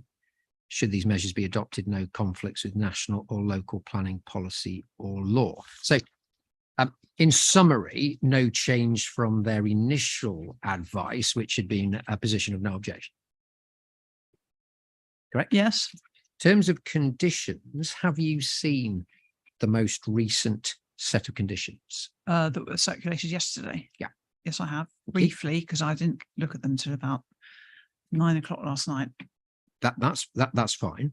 So in terms of the biodiversity net gain management plan, we've got two documents. There's the biodiversity management plan, but then there's also the LEMP, isn't there? And that the purpose of those conditions is to secure the biodiversity net gain. Correct. So in terms of bullet point 3, a condition being required to secure BNG, that is currently in the conditions, isn't it? Sorry, which? So bullet point 3, under the summary of advice in the Yes. Hertfordshire letter, what they're saying is, well, you need a condition to secure the BNG. Yes. What I'm saying is that there is a condition proposed here. Yeah. Next, bullet point 4, to avoid harm to the Wymondley Transforming Station, LWS, then there's a condition specifically in relation to that. There is a provision, isn't there, in the construction management plan, which picks out the Wymondley Transforming Station, LWS. The construction management plan. Yes, in the Have construction, I seen that? it's in the conditions. Okay, but it's only set out as I recall, having read it rather briefly last night and again this morning at 6 o'clock. Mhm. Can I just go to that? Sure you can. I know it's in there because I wrote it the other night. Yes. So it's under construction management plan. So it's very high level, shall I say? Well, it is. I think one of the points coming out of the cross-examination box, and let's just deal with it here, is that you are seeking a degree of detail at this stage, which I'm going to suggest the planning system doesn't require. So let's just putting that another way. What the conditions do or seek to do is to secure the submission of plans, various plans, which need to be submitted to and approved in writing by the council. So the detail isn't here now, doesn't need to be, and the council then gets the document, has the opportunity to sign it off. So I know perhaps not too familiar with the development management system, but you understand the difference, don't you, between not having the detail now, but a secured by way of condition, a plan that will provide that detail. So I think the point that I am making is that there are protected species in particular and other species more generally, which in my view as a former working professional ecologist, but also I should emphasize, take a considerable interest in all matters of biodiversity and birds is one of my interests in particular. My view is that if it gets to the stage where the conditions are being considered, that assumes that planning permission has been granted. My view is that it at that point it is too late to take into account the fundamental presence of protected species in particular on the site, which will be, in my view, impacted by these proposals. So that should be considered now in detail, because otherwise it might get forgotten. Yeah. As indeed, I think, as I say in my introductory 3 paragraphs, I think has been the case for far too long. And that's one of the reasons why we have the decline of species that we have Yes, in this country. And that's a general point that you make. And I suspect that that's really the difference between us. What you're looking to do is bring forward detail to the nth degree now. Whereas what I'm going to suggest the planning system says is you need to have adequate information on which to make a decision. But the detail of those various plans is then secured by way of condition. Is that it's quite a high level point, but do you agree that that is a characterization of the different position between you and the applicant? I think so. And actually, I sum up what I think in the final sentence of my paragraph 1. Yeah. And as a more traditional ecologist, so shall we say, actually takes notice of species as well as habitats. Yeah. I find the whole process of assessing the importance of the ecological value of a site simply by its habitat is entirely misguided. That's And I think my view is supported by a lot of professional ecologists, whether or not they're prepared to admit it. but that would be a beef, wouldn't it, with the direction of policy from central government. And what we've got to do here, and you may be right, I'm not making any, it's not for me to say you're right or not, but what we've got to do is apply policy and guidance. And the way the government wants to do that, with a focus on biodiversity net gain, which is coming in November, of course, is their chosen route, isn't it? It's one route only, and it's the government's attempt to try to, or one element of its attempt to try and reverse the loss of biodiversity in the UK. But there are substantial other policy areas, government policy areas, which do address species, and the Section 41 list is one of them, and the habitat regulations, albeit they may well disappear, is another. Of course. And but both protected species of birds and protected all bats are protected, are two examples of where specific species protection policy is in place. Of course, all of that legislation, principal legislation we're talking about there, has to be taken into account. It wouldn't be a lawful decision made by the Secretary of State if it wasn't. My point was a slightly narrow one. That is characterizing the difference. Lots of information, lots of academic papers and so on. But what you're seeking to do is bring all of that information, all of that literature, all of that knowledge to this point, as opposed to a test which I say, or will be submitting is the right one, which is an adequacy of the environmental sufficiency of environmental information now, but with the detail of those various plans to be submitted and approved in writing by the council. That I think is the difference, isn't it?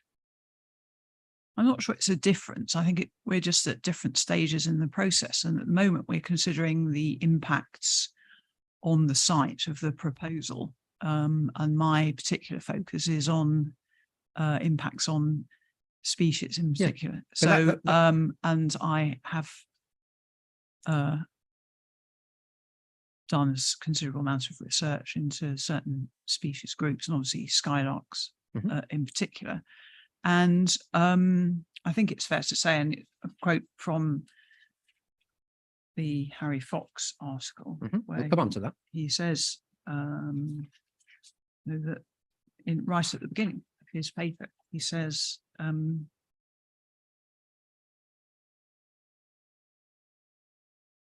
in the absence of guidance, potential effects of development on ground nesting birds of open habitats are being overlooked, and with mitigation often being arbitrarily formulated. And he is seeking through this work, which I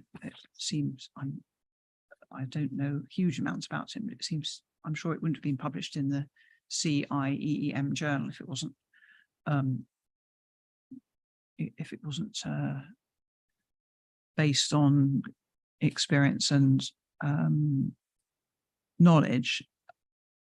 It seems to me that this is the problem, that we're not looking at ecological impacts early enough in the development plan process, or sorry, not the development plan process, but the development application process. And my view is that we need to redress that balance if we're going to do something about the loss of biodiversity in this country. Yeah, I think that we're saying the same thing. That run of questions came from bullet point 4 of the Hertfordshire letter, because what that says is to avoid harm to the, this is just to take an example, the Wymanley Transforming Station local wildlife site.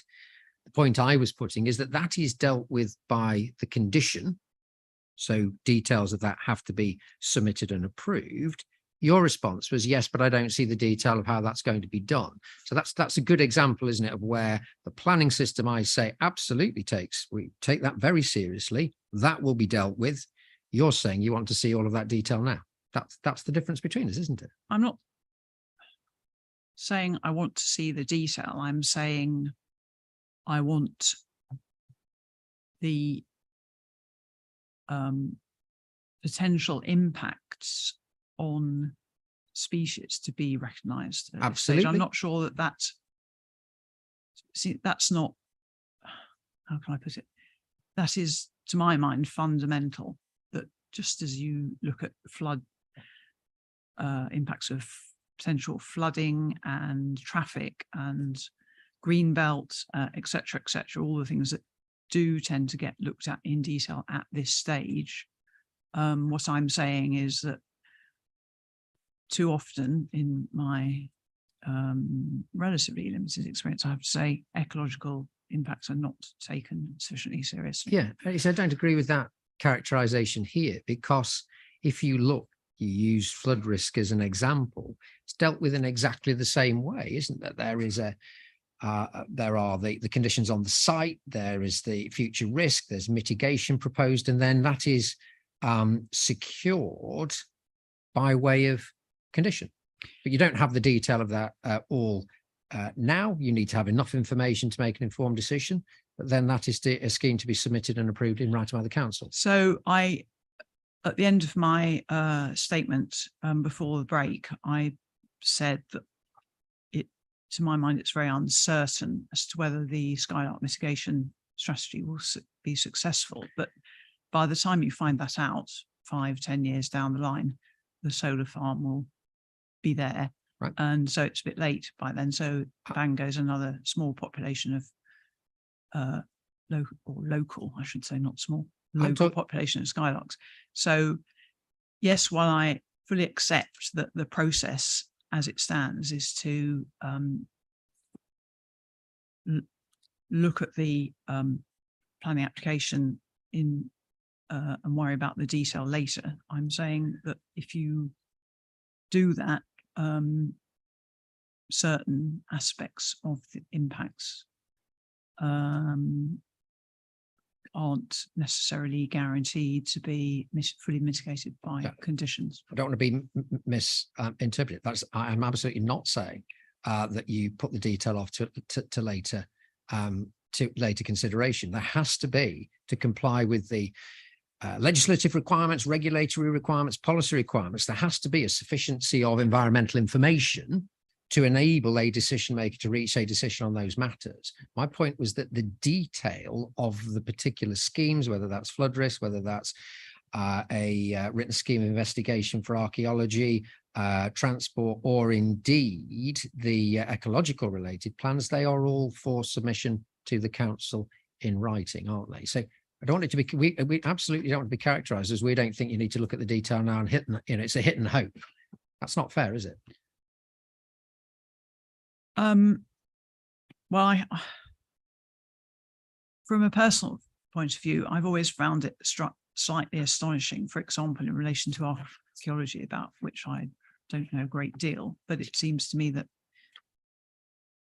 archaeology, a bit like ecology, I think is treated as a sort of poor relation to other areas. And yes, if you leave it until planning permission has been granted and then you go and try and implement conditions, I think there's a natural inertia to keep pushing forward with the scheme. Whereas if you say, hang on a minute, this is going to cause damage, whether it's to heritage assets, archaeology, landscape, or ecology at this stage in the process where we are now, then a more considered decision can be taken. Well, the applicant would submit that we've identified all the harm, because that's the nature. You can't really grant planning permission lawfully unless there's a sufficiency of information in all those regards. So you don't, accept that it's that's not being done. And I suppose to ask the question, let's flip it over. What do you say? How do you want the system to work? What is it that you would see that needs to be done? Well, if in this country we're going to be serious about reversing biodiversity decline, for example, and obviously there are other major crises in the environmental field as well, but biodiversity decline is the one that I'm particularly interested in. If we are serious about reversing the decline, then we need to be more serious about looking at the impacts on species at the early stages, and if the impacts are unacceptable, then in a lot of cases I haven't presented the academic evidence because it's slightly peripheral to this argument, but there is now an emerging body of evidence which suggests that mitigation of a lot of protected species is not particularly successful and is not being monitored, particularly by Natural England, as we all know, under huge pressure in all sorts of areas, and simply don't have the resources. So we'll move on. So in terms of, I think you said just a moment ago that you, as the applicant, you identified all the potential harms. I don't think you have, because as I pointed out in my statement, you haven't. There's been no bat survey, there's been no invertebrate survey, and those are two very important areas of biodiversity that underpin, well, not bats, but they are on the other hand European protected species, so they have an enhanced level of protection. Of course they do. So I think, can we summarize it in this way? As what I'm hearing is you are not suggesting that there is a failure to comply with policy and guidance and the standard planning process. What I think you're saying is that you're hesitant to accept that the planning system as currently set out does enough to preserve biodiversity as you'd like to see it. Is that fair? You want to see more done? You want to see the government do more? I'm saying that I don't think the duty, the duty to regard biodiversity as a material consideration in all public decision making, I don't think that's being taken seriously enough. And I set that out quite clearly in the first paragraph of my statement. So the professionals then, you don't have that professional qualification, and nor have you operated in the specialist field since 1994. Sorry, which professional qualifications? Ecological assessment for the purposes of development management, we'd already established that. Well, I think ecological assessment is ecological assessment, whether it's in my case, it's relating to woodland. That's my main area of expertise, and also habitat creation, particularly associated with tree planting. But ecological assessment is ecological assessment, whether it's to do with habitat creation or habitat protection or development management. I don't see there's a distinction. Because from what you said, I'll be submitting that you don't perhaps understand the development management process. I think I do understand the development management process. Thank you. I've worked as a volunteer with CPRE Hertfordshire and nationally. Well, then let's CPRE for many years. I've been involved in commenting on a lot of planning applications. I might be a volunteer, but doesn't mean my brain has disintegrated. Nobody's suggesting that, but I am suggesting that from your answers and your written case, that you are seeking a degree of detail which isn't required at this stage. And let's see what let's see what other people think about it. So the Hertfordshire Leeds service, you disagree with them, do you? You think they just got it wrong? They've looked at it twice. They've said the predicted biodiversity net gain is ambitious, but in principle can be achieved. I think there's too much of a focus on biodiversity net gain, perhaps not enough on protection of protected species. There is a clause to secure the maintenance of hare and breeding bird populations. But as I've already said, in respect of skylark, section 41 species, which is supposed to be protected by under the National Planning Policy Framework. Yes. I don't think, I have my doubts about whether a condition would necessarily successfully mitigate the loss of skylark territories on the site. So it's a different question, really. This is about, you tell us that you, contrary to what I was suggesting, do fully understand the development management process. So we've got a consultee who's looked at this scheme twice. They are responsible, they're custodians, if you like, in Hertfordshire for ecology and biodiversity. They are saying there are no objections subject to imposition of conditions. Do you think they've got that right or wrong? I don't know why they haven't taken more notice of the particular species. Well, they have, because they say secure the maintenance of hare and breeding bird populations.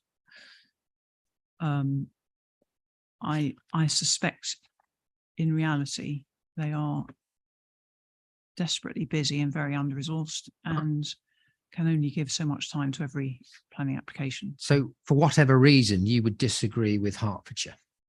You disagree with this consultation response, don't you? Just as with another inquiry I've been involved in recently, where there was a very significant population of bats on the site, including an Annex 2 species under the habitats regulations.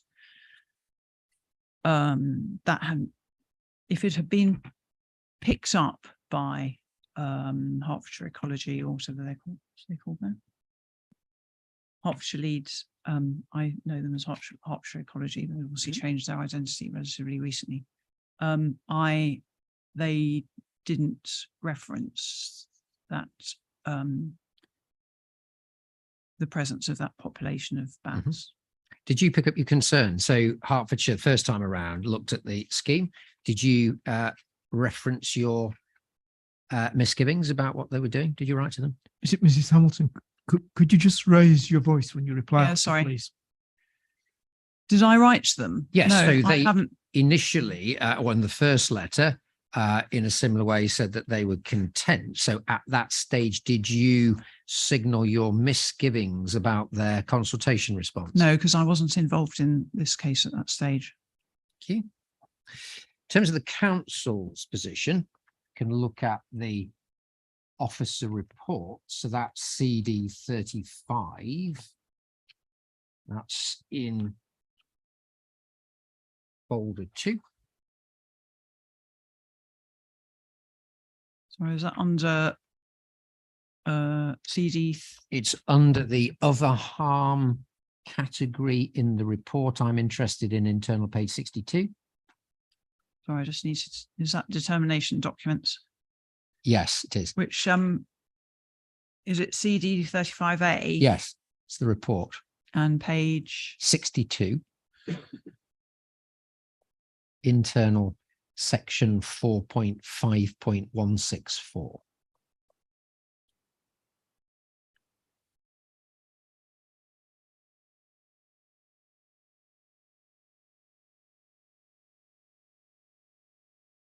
Sorry, Mr. Hardy, can you just give me the page number again, please? The internal page 62 on the hard copy.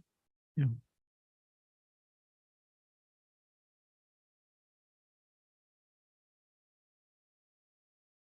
So which particular paragraph are you So it concerned about? starts, this is the officer summarizing the impacts on biodiversity. So it starts at paragraph 4.5.164.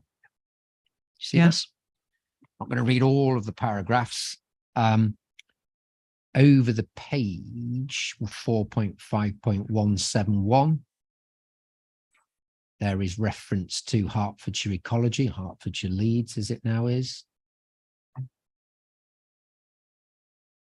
The next paragraph, reference to some of the changes. And then you get the conclusion, and the conclusion of the officer, 4.5.174. Officers consider that subject to the recommended conditions, the proposed development would not result in harm to biodiversity. Proposed biodiversity net gains set out in the application are addressed further in addressing potential planning benefits. Overall, considered by officers that subject to recommended conditions, on balance, there would be no harm to biodiversity, but net gains which weighs in favour of the proposal. I assume you disagree with that as well? I do. It's not a numbers game, of course, but we have avian ecology, we've got Hertfordshire Leeds, we've got the local authority. You are disagreeing with those bodies, aren't you? I am, and I think it's difficult to know how to put this, but I think the only conclusion I can come to is that I'm an independent individual. Well, so is Mr. Fern. He's bound, of course, by his chartered institute. He's here to give independent evidence, isn't he? He's employed by the applicant. Now, that's obviously an accusation that could be made. It's not an accusation. I think it's a statement. But in bound by institute rules, that's to give independent evidence. That would be the same for the council and the officer, and indeed, that would, if you're going down that line, you'd have to be suggesting that Hertfordshire Leeds somehow wasn't independent. Well, I can only conclude that, as I've already said, they are under a great deal of pressure, I'm sure, to consider a great deal of separate planning applications with few resources, and simply cannot devote the time to the individual sites that perhaps they would like to, actually. And I do know personally one of the ecologists with Hertfordshire Ecology, as was. All right. I'll make my submissions about all of that. Let's look at what you have seen. So you read the EAR, you have read obviously the evidence, you've seen the BMP, so that's CD 147. Yes, as of a few days ago. I think you were on holiday, weren't you, last week? Well, I still got emails, so I was able to read things. I think I got it. I can't remember when I got it, but it wasn't. Well, it's been on the core It was only- documents longer than that, but be that as may, you've seen Anyway, that. The I have, Skylark, yes. Skylark plots to is CD 219. That's the indicative map. You've seen that? Yes, I have. Saw that today You or took- last night. You told me about the conditions which you've seen, and then you've got the additional documentation that you have put in, a few of those that we're going to go to now. CD 225, this is the Montague study. I think that's your footnote 8, but picks up a number of points. So in the non-technical summary, and it's Roman 3,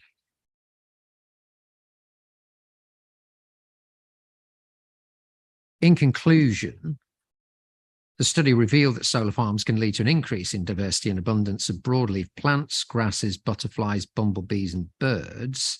The level of benefit to biodiversity is highly dependent on management of the site, with greater focus on wildlife management leading to greater biodiversity benefit. The sites with the highest wildlife value were seeded with a diverse site seed mix upon completion of construction, limited the use of herbicides, provided good marginal habitat for wildlife, and employed a conservation grazing on mowing regime.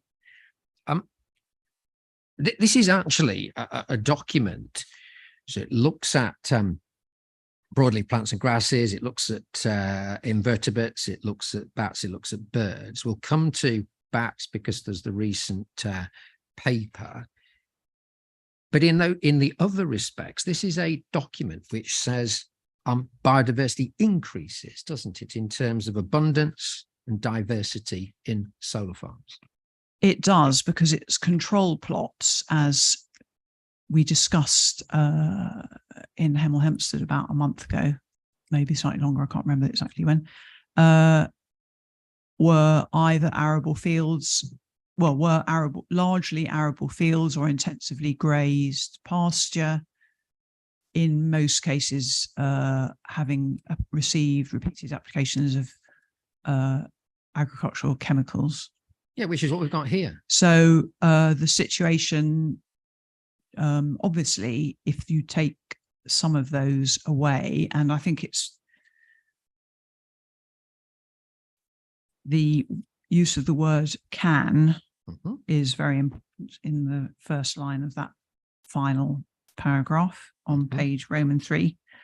The benefits, the level of benefit to biodiversity, is on to say, is highly dependent on the management of the site, which I've been arguing about in this case. And I think within the body of this quite lengthy document, there are numerous comments saying that if grazing is too heavy, if herbicide is used, it's just two examples, or where the species mix used to seed the site hasn't been particularly high in plant diversity, then there isn't much of a, if any, and certainly not a significant increase in biodiversity, of course, compared with the control plot. So you could, if you took out the word solar in there and just said farms, you could argue exactly the same thing, that the biodiversity present on a site is highly dependent on the management's use of chemicals, grazing, etc., etc. And indeed, in the case of the application site, as I mentioned in my some supplementary comments to my statement, when you look at the what were clearly once or still are being managed as countryside stewardship conservation margins, those areas are significantly species rich, and had the invertebrates been surveyed, which they weren't, would, in my view, show significant populations of butterflies, bees, wasps, you name it, a lot of different invertebrates, because of the species mix present in those conservation margins. I just don't understand your point, Mrs. Hamilton, for this reason. Here, what you have is arable land at the moment. Farmer can do what he likes. With a solar farm, what you've got is control over biodiversity enhancement, which is the purpose of the conditions in the plans, isn't it? So the point that I'm making is that you don't need to put solar panels on a piece of land to enhance biodiversity, and indeed you can also do it on farmland if you so wish, that's arable land, if you so wish, in all sorts of ways, including good management of hedges and retention of conservation margins, and indeed the way the crops themselves are treated in terms of insecticide in particular. And farmers will carry on farming. There's no requirement to do that. So what you are doing with solar farm and the governance that is proposed in this scheme is to secure and underwrite that biodiversity enhancement. That's the point, isn't it? And I think I've given a number of pieces of information and evidence in my statement, which suggests that in the case of the this proposal, not least the species mix proposed for the majority of the site, that actually isn't going to lead to particularly enhanced biodiversity. Yeah. So, certainly in relation to plant species richness, and the reason why I persisted in putting the Montague study into my into my statement or reference to it is because, most importantly of all, in my view, the finding from this study was that there were no skylark nests within a solar array and only one present anywhere on any of the solar farms that they studied. Well, we'll come back to And in addition, now I read the Montague et al. Study before the Tinsley et al. Study came out in August. And they also, the Montague study also concluded that there would appear to be an impact on bat populations. They thought they might have some problems with their detection equipment, which is why they didn't major on that. But I think they did say in their conclusions that it would appear that bat species were being diminished. Yes, it's in page, well, it's on page 36 to 38 of the report. They concluded that bat populations appeared to be being diminished by solar arrays, and that could lead to a decline in bat species generally. Now, as I say, they didn't major on that issue because they thought they had some problems with some of their recording equipment. But the Tinsley article, in my mind, reinforces that view in much greater detail. Well, it's a misreading of both of those reports, which we'll come on to in due course. But there are a number of sections to this Montague study, and we could look at botany to start with. So that's in section 5.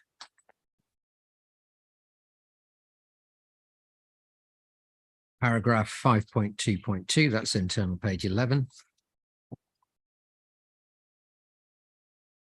So overall, when looking at the number of plant species found in all solar plots combined compared with control plots, there was significantly more species on solar plots as shown in figure 5.1. 5.2.5, total plant diversity. Combined totals of broadleaf plants and grasses was significantly higher within the solar plots when compared with the control plots. This difference found to be highly significant. So in relation to botany, to start with, the Montague study, and we can see it's picked up in the conclusion section as well, which is on page 39. So that's section 8, page 39. There was an increase, wasn't there, in abundance and diversity of botany?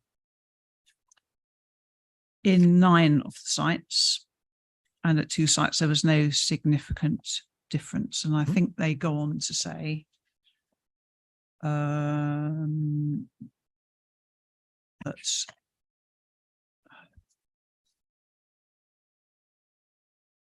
this was due to the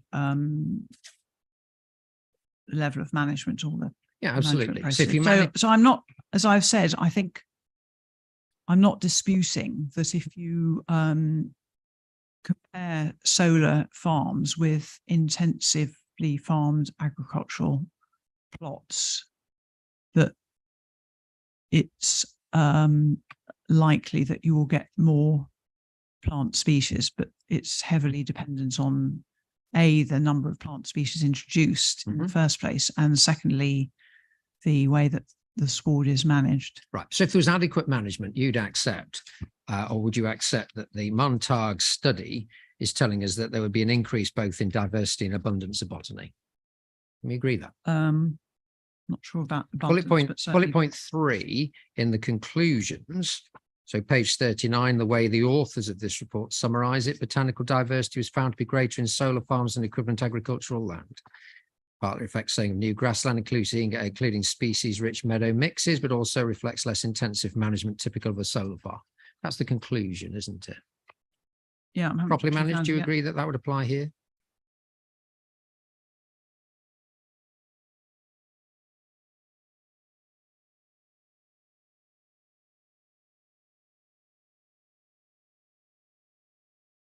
Yes, I agree. Okay. As I've said, I'm not disputing the fact that if you stop intensive agricultural management on a site, that you're likely to get higher and introduce a diverse and species rich plant seed mix, that you're not going to get an improvement. But there are two reasons why I continue to reference this article. One is because, in my view, the impact on protected species like skylarks and bats potentially does not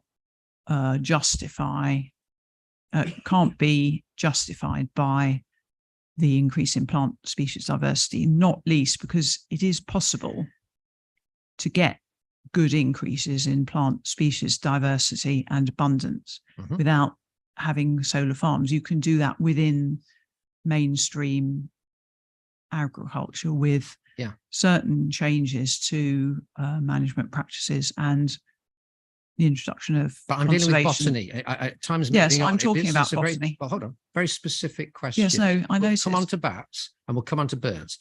This report is split up into different sections. We'll go on to, we can move away. If you've agreed or you're happy to agree that with proper management, and if you're no longer intensively farming, you are going, or this report supports the a proposition that there's going to be an increase in abundance and diversity of botany, we can leave it there. So proper management is the proper key. management. Proper Okay. management or lack of it is the key. And I'm not convinced that it's been shown in the proposals that Thank you very have been much. put forward, if I can just finish, that proper management is necessarily going to be implemented in this case, in particular, the very poor start that will occur because of the species mix that's going to be included in the majority of the site. Okay, let's move on to invertebrates. So that's dealt with section 5.3.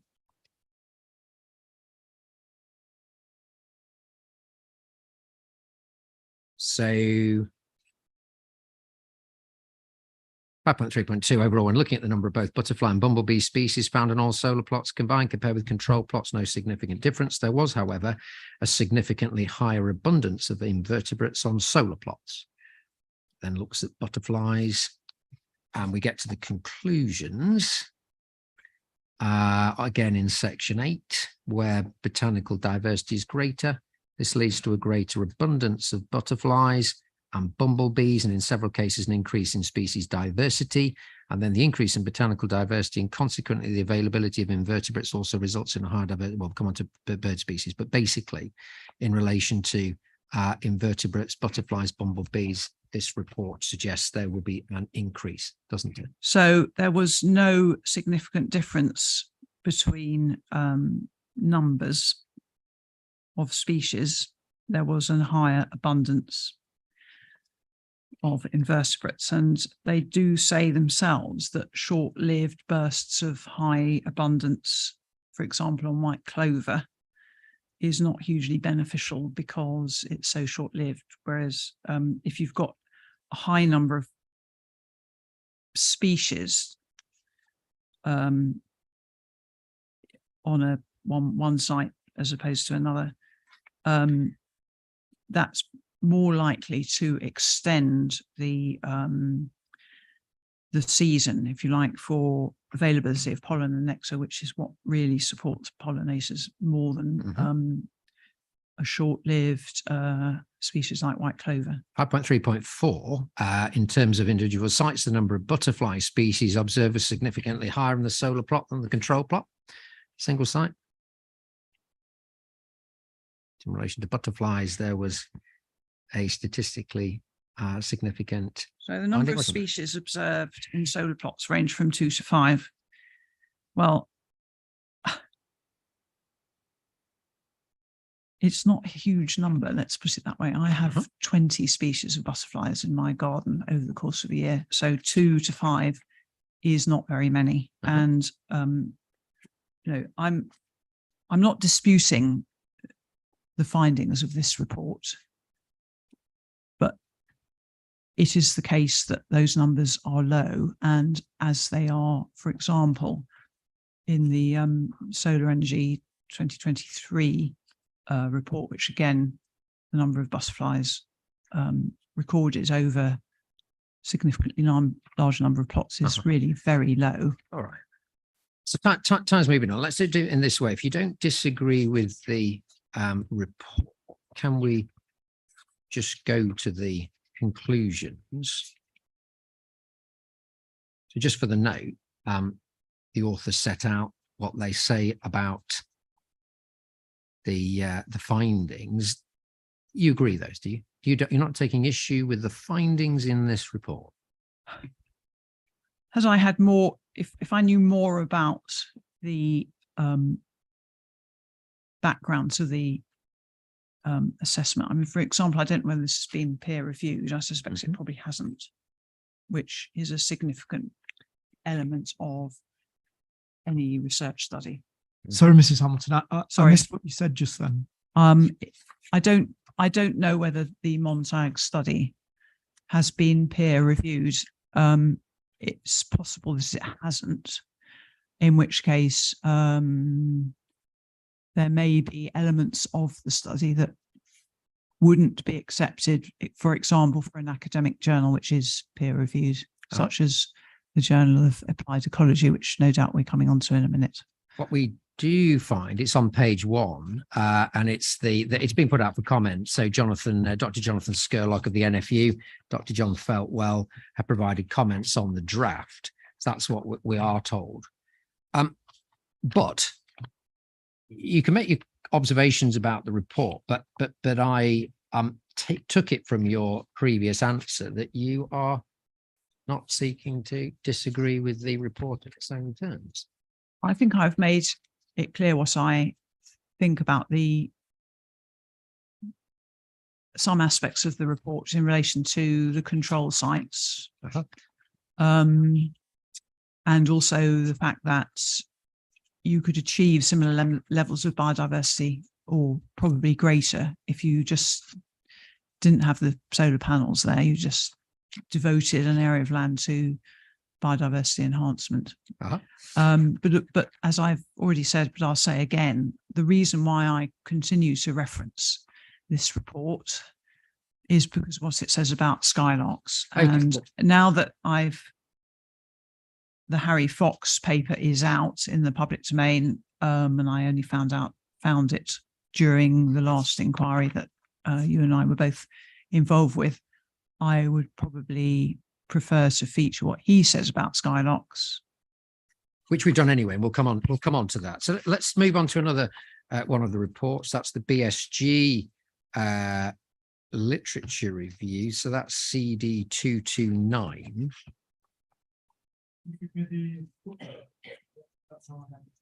Yes. I can do that if you like. Hang on. 13. Right, footnote 13. Yeah, CD 229.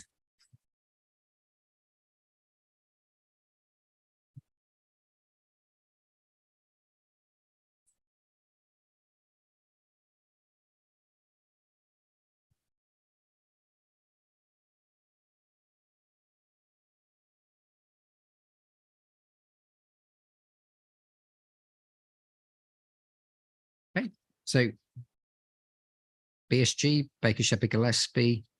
I'm not going to go through all of this report, but there is a section or a subheading called Monitoring Studies at paragraph 2.48. So it's internal page 13.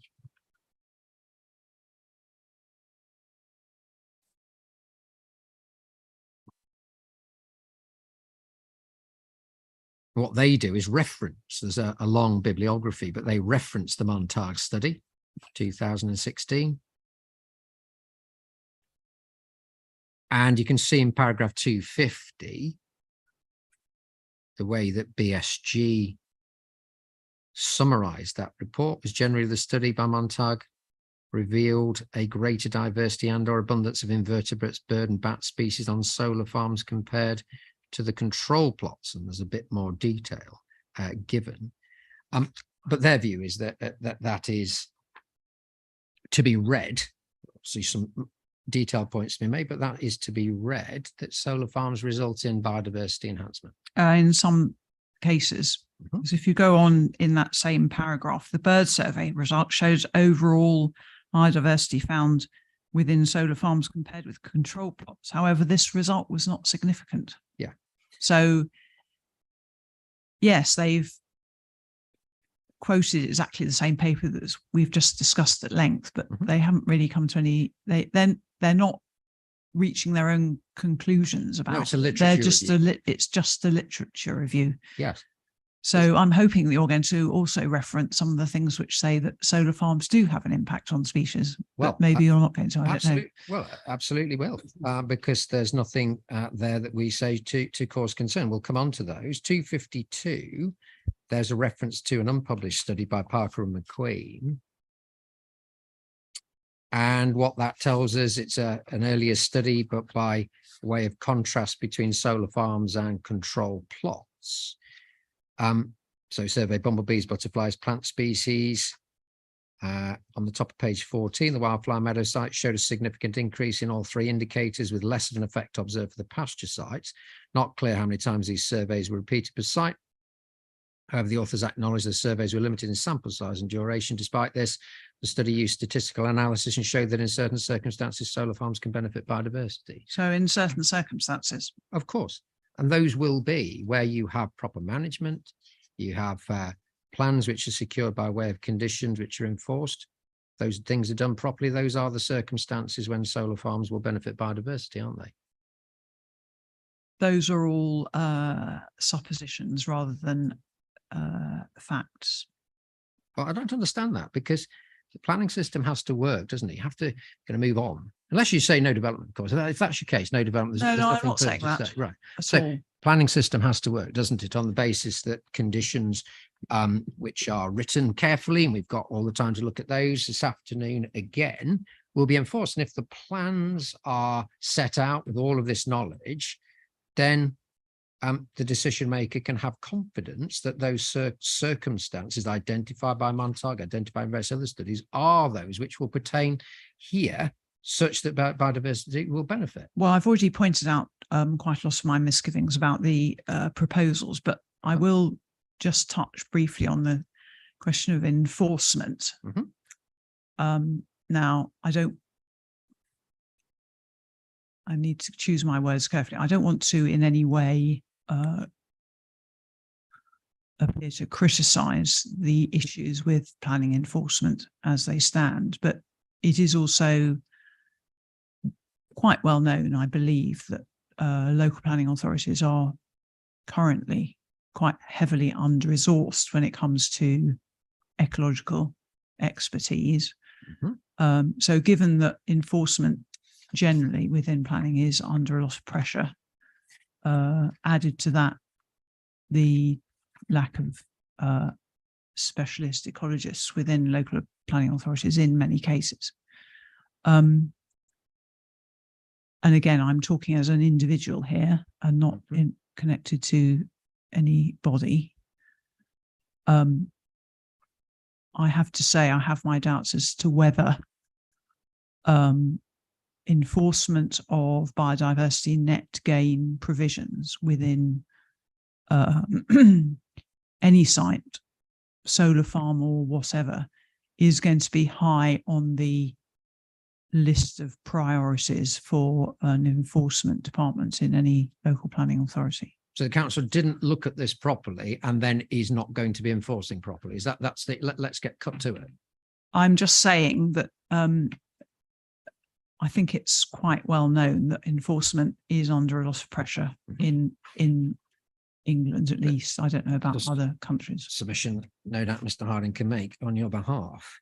So let's turn to some of the other documents. Let's turn to the Fox document, which you seem to place. So you haven't actually drawn attention to any of the positive points about, the negative points about solar farm impacts in the BSG ecology paper. But as I have in my statements, I won't take that any further. No, take me to them, because there's nothing in there that I need to go through. But you take me. Will you tell me where you think The study is. Well, it's a literature review, isn't it? It's not a study. Yeah, exactly. You tell me. where- So,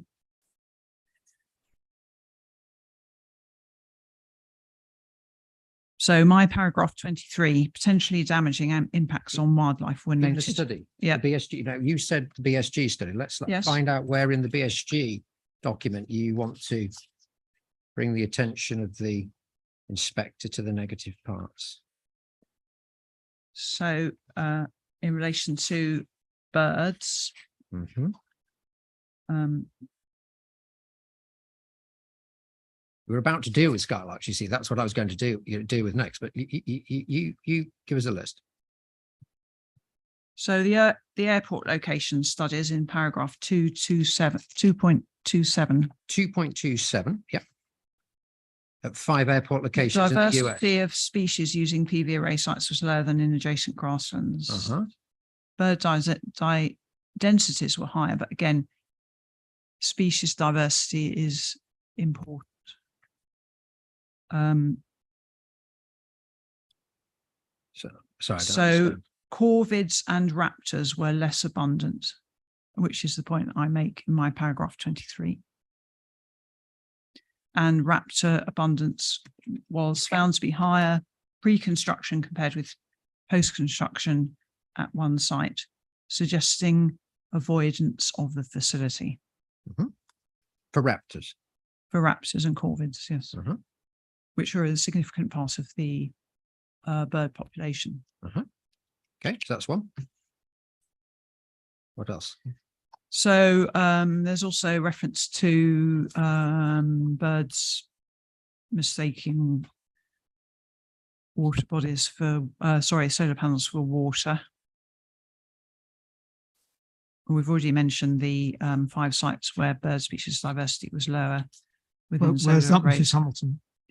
Sorry. Which paragraph are you in? So, well, I tried to provide a very precise summary in my paragraph 23 of this literature review. So what I should have done and haven't is reference the paragraphs in the original document. So before we move on from that, we need to be fair, don't we? Because paragraph 2.27 deals with the differences with or some shortcomings with that American research. So we can read the bottom of page 8. Solar's facilities can often result in surrounding bare earth, which is unsuitable for hunting and nesting by raptors. Raptors may also avoid habitats in and around solar facilities as a result of increased human activity. This study gave no reference to the habitat management of the PV sites, indicating only that the adjacent grasslands had taller vegetation than the PV sites and were mowed at least once annually. It's therefore not possible to determine whether habitat alteration due to solar farm development was likely to have resulted in displacement effects. So the American study that you want to point to, BSG say can't rely on that because I don't know. I don't think they would have included the comments if they think they couldn't rely on this at all. Well, they're That would be saying, yeah, my view. absolutely. What they're saying is it's a literature review. They've looked at those studies and they say, actually, the research wasn't conclusive or didn't go very far because it wasn't possible to tell whether or not habitat alteration was due to solar farm development. So absolutely, they are saying the research paper is there, but they're not drawing the same conclusion as you. So I think they're saying it's not possible to determine, and I think part of the problem is that solar arrays are relatively new and therefore the research is at an early stage at the moment. Okay, so I was asking you to come where you wanted to point to the negative parts of the BSG report. To what else do you want to? That's 2.27. What else do you want to go to? I think it was the raptors in particular that I wanted to mention. Dealt with that. Thank you. So let's turn to skylarks. And we've got the Harry Fox article. And welcome it is, because you're right in saying that the general observations in relation to birds generally do very well with solar farms, but there's a question mark over skylarks. and not just skylarks? Well, skylarks are particularly singled out. The Montague study singles out skylarks, as do some of the other studies. So let's just focus on that for the moment. The Harry Fox article is not, first of all, it's not policy. You agree? It's not. Policy. It's not policy that's set out as a requirement in the planning process. It's a prototype methodology. It's nothing more than that. We think it's important. So the mitigation that he's proposing, he admits is untested, but in terms of his general observations at the beginning of his paper, entirely reflects policy, because he's pointing out that a protected species, well, several protected species, because other ground using birds, which he mentions, including yellow hammer, yellow wagtail, and grey partridge, are also Section 41 species. Yeah. He says they are all often undervalued or missed altogether in ecological assessments. Yeah, well, you misunderstand, really, if you don't mind me saying this, because the methodology is an academic methodology. You can see what Mr. Fox has to say about it on page 51 under conclusions. The prototype methodology given here is not perfect. It makes several assumptions and is as yet without monitoring data. However, it is anticipated to provide a starting point for discussion on GMB mitigation. Hopefully, potential impacts on GMBs can be better anticipated and considered within impact assessment. We look forward to hearing the opinion of other ecologists and researchers on the severity or otherwise of development upon ground nesting birds and the potential for successful mitigation, including refinements to data in Table 1. We'd like to see the development of a forum on bird mitigation for use by practitioners with examples and resources. In time, this should improve the general understanding of bird ecology among ecologists and result in more consistency. So it's an interesting academic paper, which we comply with, we say, but it is not policy, is it? I don't understand what you mean by it not being policy. National Planning Policy Framework, or indeed any of the regulatory guidance, does not require you to follow Harry Fox's alternative mitigation. No, metric, but it does requires Section 41 species to be protected in planning. Absolutely, which is what we're doing here with the Skylark mitigation plan.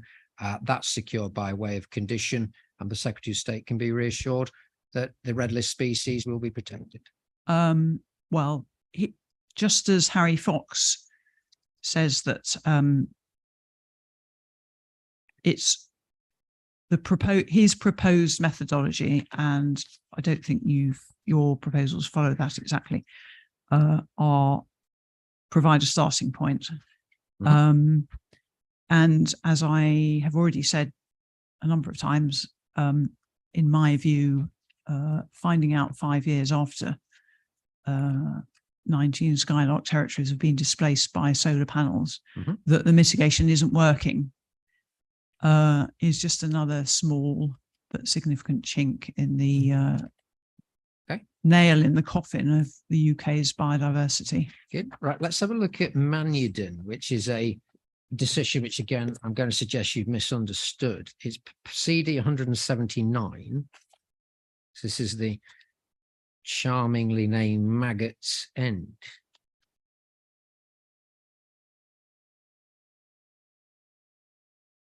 As you see in your evidence, you tell us that the scheme was turned down because of skylarks. And you can see in the decision, biodiversity is dealt with in paragraph 60 onwards. So internal page 10. Sorry, yes, can you remind me? I know it's one of my pages. CD 179. And it's internal paragraph 60. So it's internal page 10.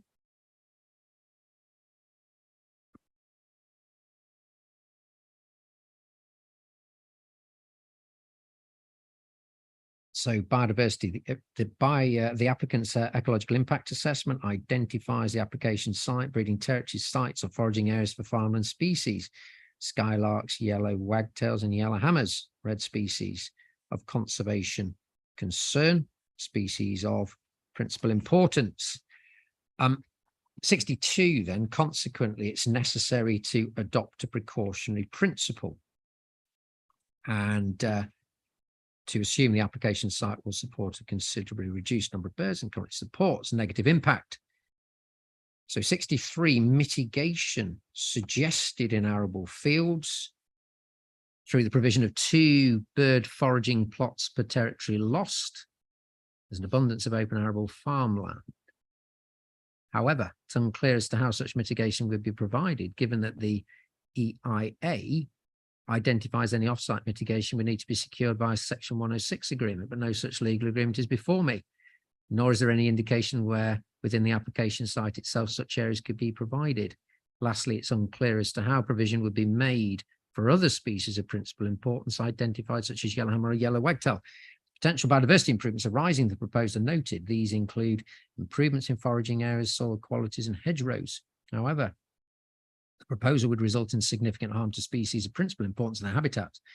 This is harm that cannot be avoided, adequately mitigated, and there's no mechanism to secure compensation for.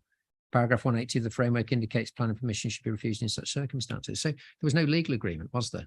It's off-site works, no legal agreement to deliver mitigation. That's Neither the is point. there in this case either at the moment. It's a condition. Doesn't need to be by way of 106 because it's land within the option. You're aware of that. Yes. So in which case Mannion doesn't, it's a, sure, they needed a legal mechanism. Who knows why they didn't put a 106 in, but that's nothing to do with the situation we've got here. So I accept that, subject to the actual arrival of a document as opposed to as required by a potential condition, which we obviously haven't seen yet. I still, based quite substantially on what Harry Fox has said in his article, I still think there is a substantial element of doubt as to whether attempting to compensate for lost skylark territories in the proposed areas as you have set out in your plan, there's considerable amounts of evidence referenced in the Harry Fox article that such measures do not necessarily succeed and depend on a lot of different circumstances. So, for example, he says, going back to the Harry Fox article, page 50,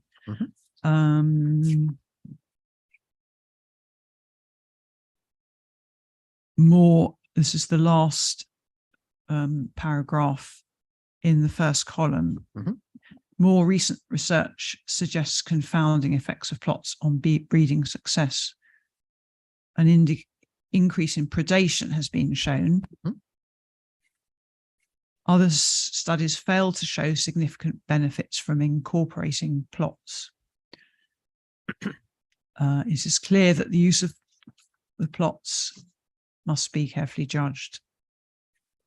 Right, there's 2 points. One, the provision of mitigation. So Mannion, the reason that failed because there wasn't no mechanism. I So we're agree not with there. that. Your point is just about efficacy. So your suggestion is to raise doubts based on the Fox report about the efficacy of the mitigation plan, which is to be submitted and approved. So I referenced the Mannion case because of the reference to the duty to protect Absolutely, we agree with Section that. 41 species. And I subsequently, in my statement, went into some considerable length, as you would have heard, largely based on the Harry Fox information. Reading this article to me suggests that skylark compensation is by no means a definite solution to the problem of lost territories. All right, let's move on to bats, if we may. So the Tinsley study, the research paper, so that's CD 230. I'm not sure what, Well, that's a Footnote. hard copy of that. So sorry, that's 14, fine, is it? please. 14. I went the other way and actually converted them all to the CD numbers rather than keeping the footnote numbers, but there you go.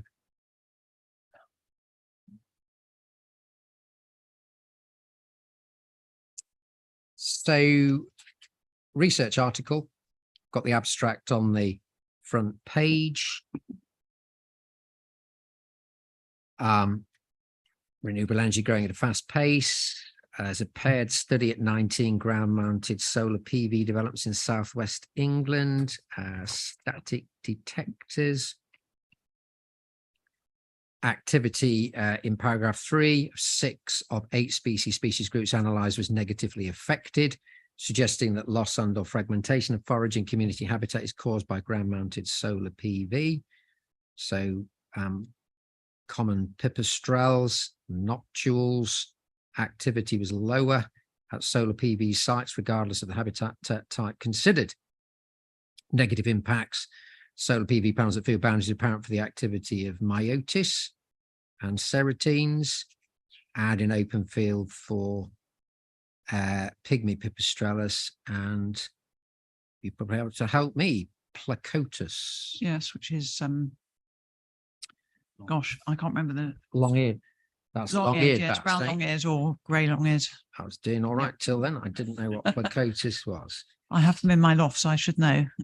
Very good. Bat species richness greater along field boundaries compared with open fields. Policy implication, get to this. Ground-mounted solar photovoltaic developments have significant negative effect on bat activity, should be considered in appropriate planning legislation and policy. Solar voltaic developments should be screened in EIA for ecological impacts, appropriate mitigation. So maintaining boundaries, planting vegetation to network with surrounding foraging habitat, and monitoring should be implemented to highlight potential negative effects. This is a research paper, isn't it? And is pointing towards further research which may come forward, which may or may not then find its way into policy. That's the status of it. I have to say I struggle with your differentiation between what I consider to be well-constructed, peer-reviewed academic research, which is saying, giving a very strong pointer to saying we're not taking enough notice of bats. And this concept of policy. So we have policy on protecting bat species already. We don't, subject to what the government may or may not do in the foreseeable future, we don't need any more policy. What we need is more recognition of that policy within the planning system. And I don't think that's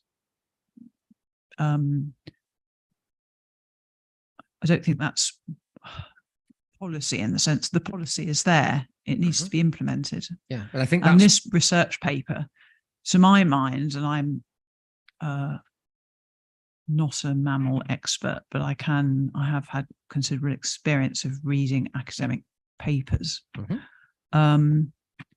This is the first UK research, which to my mind is actually has strong evidence that solar panels are impacting on bats.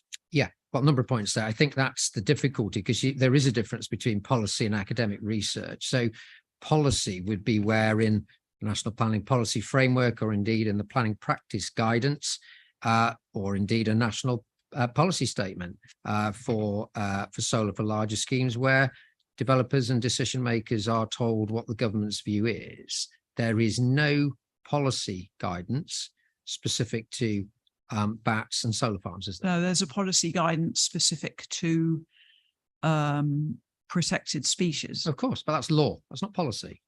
European protected species, of course, and under the habitat regulations, Wildlife and Countryside Act. No, we're all well aware of that. I'm talking about policy. So 179B of the National Planning Policy Framework Yep. isn't policy. Is that what you're saying? No, 179B, of course, is policy. Yeah. but- So that surely that covers the ground. No, Mrs. Hamilton. I think this is probably the difference between us, and I, obviously, you're not.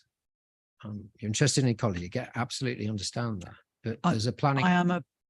planning process. I An still academic regard myself as a professional ecologist, having worked in the field as a professional ecologist not a for planner. 17 years. So not a planner, Miss Hamilton, with respect. And there is a difference between a research paper, which you find interesting, and national policy. And what I'm suggesting is there is no policy guidance in relation to solar farms and bats. Do you agree that or not? If not, I'll just move on. I disagree with that Okay. because the paragraph 179B of Uh-huh. the framework, and indeed 180 also, which is referenced in the Mannion decision, Mhm. seems to me to be more than adequate policy to establish that protected species need to be taken into account Yeah, when we're missing each other. It's a considering planning applications. I know the actual wording is when plan making, but plan making obviously is about establishing policy, local policy, which then influences planning decisions. Yeah, it's a different point. It's not a different point. It's exactly, it's It isn't. entirely relevant. It isn't. You see. So you're trying to say that an academic study should, I mean, academics are often accused of working in silos or ivory towers. This to me is an excellent example of a group of academics have actually gone out from their ivory tower and said, right, what are the current problems in protecting biodiversity? One of them is solar farms. We need to know more about how solar farms are impacting on species, if they are. And this paper, to my mind,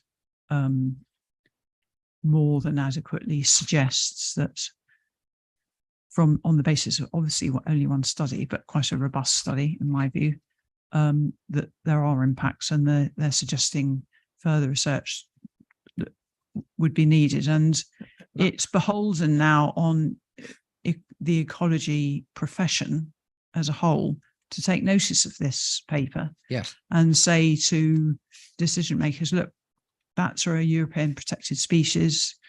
Most of them are in decline. And one of the reasons is loss of habitat or impacts on habitat, and we need to be taking that situation seriously. Yes, it's not policy. And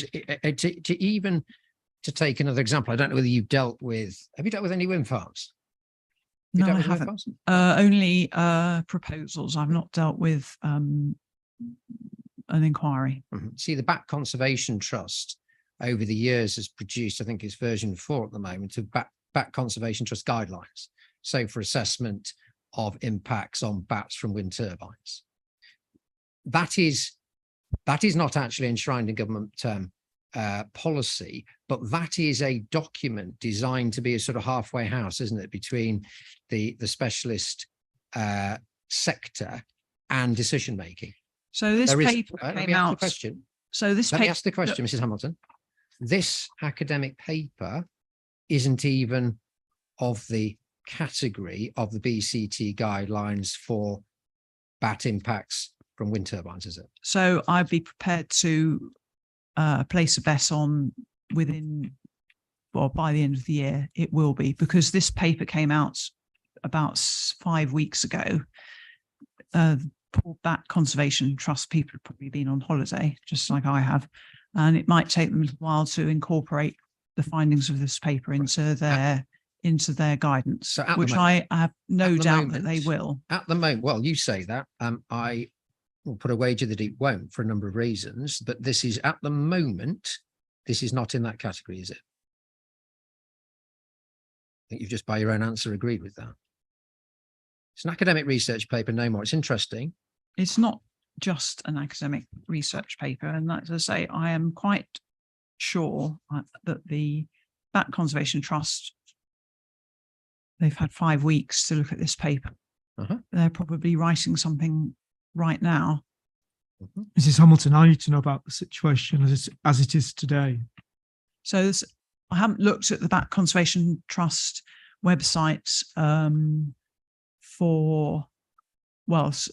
since I submitted my statement to the inspectorate, which was fairly early in August, but I just looked last after night, this, there isn't any. just after this paper came out, as far as I know.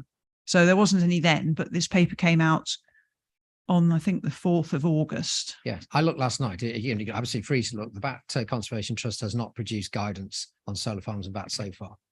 You're prepared to agree then? Well, I'll take your word for it. Right, thank you. You said in your evidence in chief that this was, and I took a careful note, that was somehow evidence of harm to species, a bat species. This research doesn't go that far at all, does it? What it says, Yes, it does. no, it doesn't. What it says is that there was a notable decrease in activity across solar sites. There is nothing in this report which looks at the health and well-being of bat populations, is there?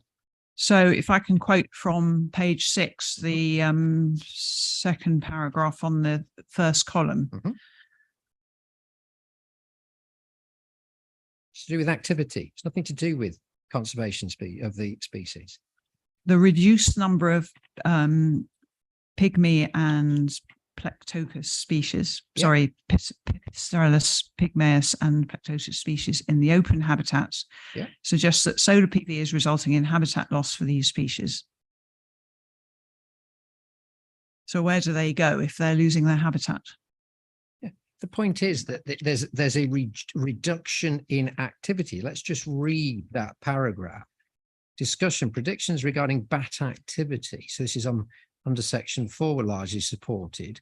Those species-specific differences are apparent. For several species, there was lower activity in fields with solar PV panels in both open and boundary habitats compared to matched fields without solar panels. Specifically, solar PV sites had a significant negative effect on 6 out of the 8 bat species group analysed. So Ceratines myotis had significantly lower activity along the boundary habitats at solar PV sites compared to equivalent features at control sites. Pipistrellus pygmaeus, Plecotus, long-eared, significantly less call sequences recorded in the open habitat. It's to do with activity. It is not to do with the conservation status of the species. So one of the fundamental bases of ecology is that species need habitat, and if that habitat is rendered unsuitable for them, where do they go? They go elsewhere perhaps, but all habitats only have a certain carrying capacity for species in numbers, and so if bats are being pushed off certain habitat areas that they previously were using to forage in particular, then the chances are that they won't be doing as well, and that could lead to their demise, either as individuals or indeed as local populations. So the answer is to my question was chances are and could. This report doesn't support what you said in your evidence. No, I'm just Well, explaining. hold on, Sam, let me ask the question. Being courteous to you. So in terms of the what you said in your evidence in chief, that this paper supported the idea that solar farms harm the conservation status of the species isn't right. It's to do with a reduction in activity across solar farms, isn't it? It's to do with, so the reduction in activity reflects the fact that the bats are no longer finding the solar farms, sorry, the sites that are now occupied by solar farms are suitable foraging for whatever reason, which they don't fully understand yet. So the point that I'm trying to make is that that then crams more bats into fewer habitats, and the likely net result is that those habitats will not have sufficient carrying capacity Mhm. for all of the bats that are trying to use them for foraging. Keep And therefore, the chances are, and I can't say more than that, obviously, Mhm. it's likely that those some of those bats will no longer flourish. Chances are So likely that some yes, of the, so thank you, that's all I, ecological understanding, theory, and observation would conclude that the local population of the particular species that appear to be affected in different ways could be significantly affected by the presence of solar panels. I've got the coulds and the mights. That's all I need. Thank you. In relation to the mitigation, so page 8 of that report, third paragraph down, there's a paragraph saying under this process. So it's to do with conservation regulations and the obligations. And then as part of that process, further work being done under this process, we suggest appropriate effort should be given to assess the presence of bats roosting, foraging and commuting within close proximity to the proposed development location due to the known risk of bats not tolerating anthropogenic disturbances detailed above. Where necessary, mitigation to support bats should be designed and activities should be monitored over extended periods.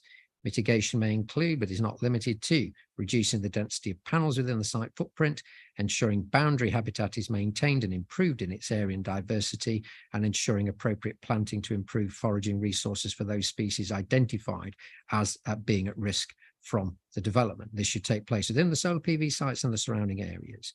Where a solar PV site is proposed in proximity to a roost or a known important commuting route of the species, or which have so far been identified as affected, then consideration should be given to whether alternate siting the development at a less sensitive location within the ecological landscape would be more appropriate. So the authors of this report are saying more work needs to be done, but there should be a concentration on appropriate mitigation. And we can see in the abstract on page 1 that is summarized there as well as maintaining boundaries, planting vegetation to network with surrounding foraging habitat.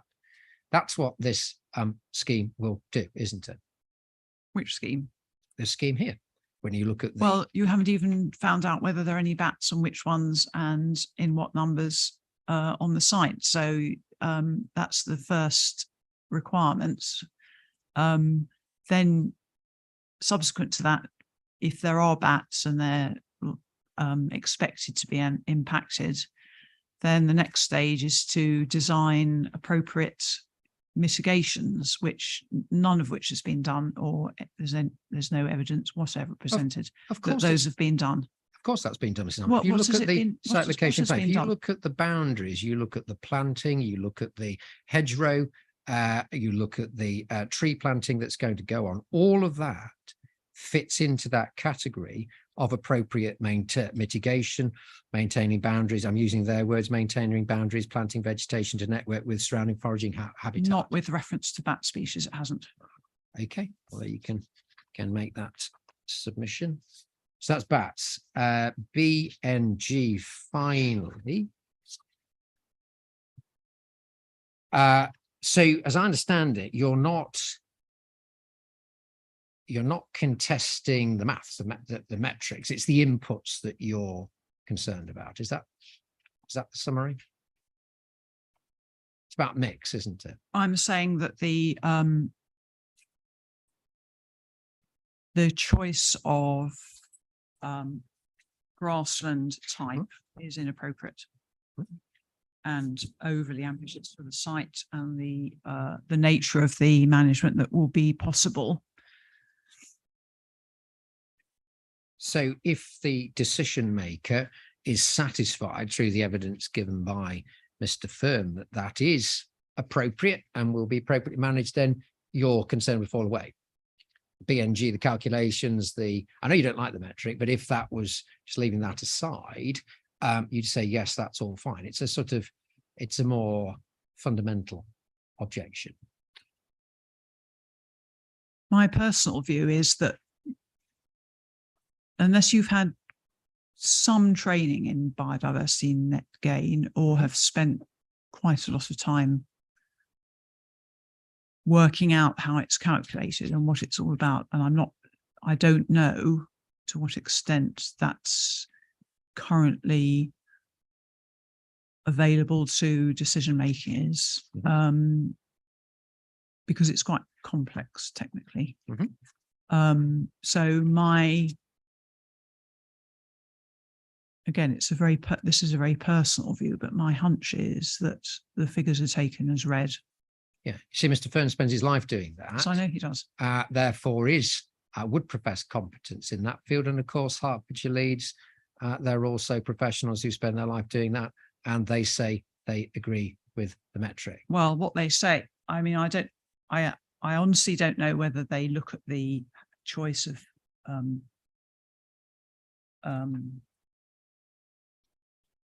habitat type. So what they do say is that the assumptions are very ambitious. All right. That's all I want to ask you about. Thank you very much, Stanton.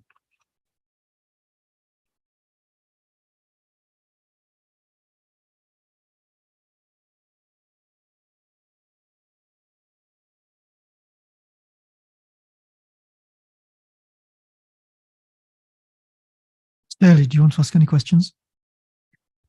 No, thank you, sir. Okay.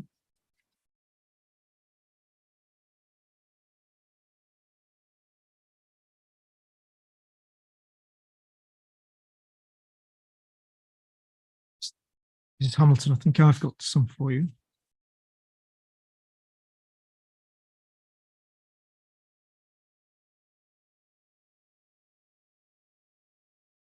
We start with page 1 and paragraph 4. You're talking about thereabout of your proof, and you're talking about the effect on birds and breeding birds. And you refer there to disturbance from the construction operations. 2 questions really. Could the effects that you're concerned about to do with construction, which I think we've been told, which would only be for a certain period, could they simply be temporary effects?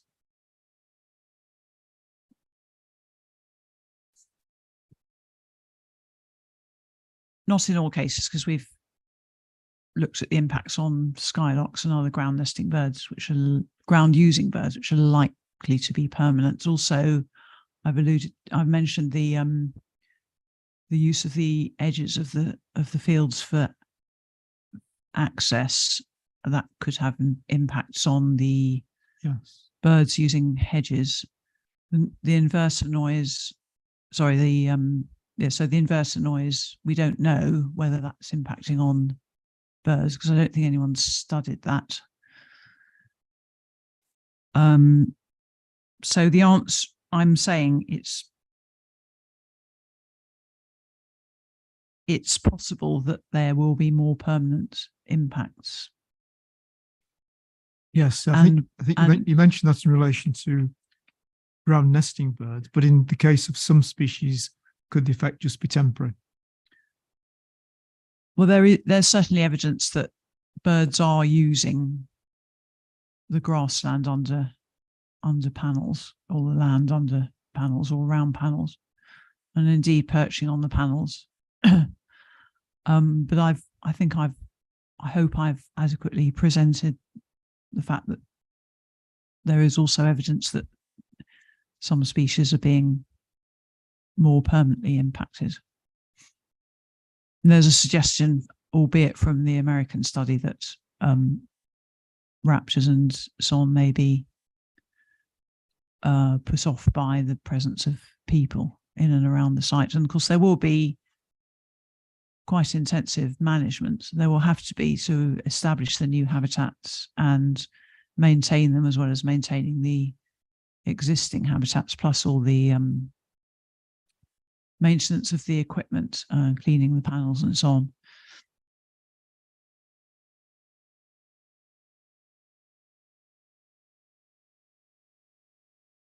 And the other point I wanted to ask about in paragraph 4 is the the way it's phrased, you say that disturbance could impact bird species.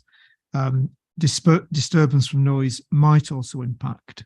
And given the phraseology that you use, how certain are you that there will be likely to be an adverse effect? Well, we've discussed skylarks, and I think yellow wagtails and grey partridge are also in a similar position to skylarks in that they use open ground, and it's the open ground that's going to be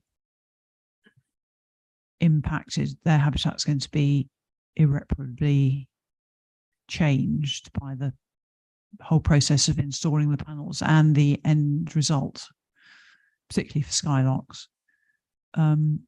So I'm not certain, but I'm constantly looking for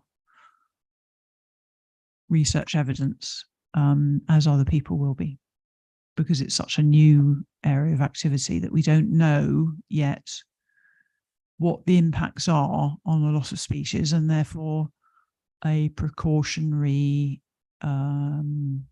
approach is important.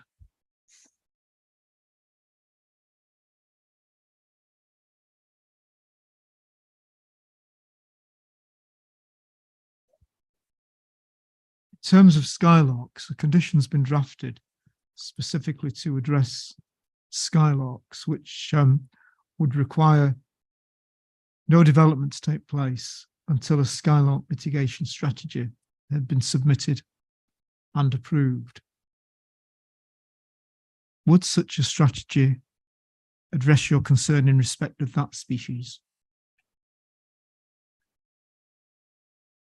No, it wouldn't, because I think the Harry Fox article is clear in my mind that the mitigations that are being used for skylarks aren't 100% successful. So there's a possibility that for whatever reason, the fields that are proposed for the compensatory habitat won't be suitable or not sufficiently suitable to replace the 19 territories which are going to be lost.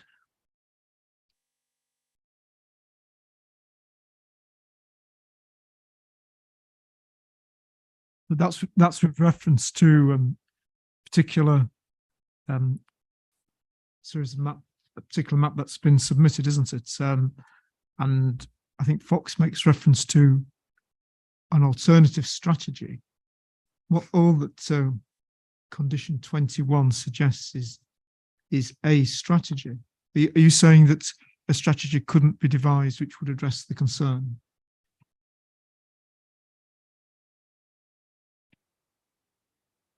In view of what Fox says about existing strategies not always succeeding, and his new prototype methodology, he says, is not perfect, makes several assumptions, and is as yet without monitoring data. That, to my mind, suggests a considerable amount of doubt. And as things stand, we don't even have any information about what is present on the fields that are proposed for the compensation, or indeed whether the land use that's there at the moment or is going to be is suitable. For example, I mentioned that Mr. Harding has told me that at least one of the fields is being grazed by cattle. That's unlikely to be suitable for skylarks. So we don't know at this stage whether the subsequent land use or land use going forward on these fields is going to be adequate. So my conclusion is there is a lot of doubt about whether the mitigations will be successful. And in accordance with, I think, planning policy guidance, that suggests that the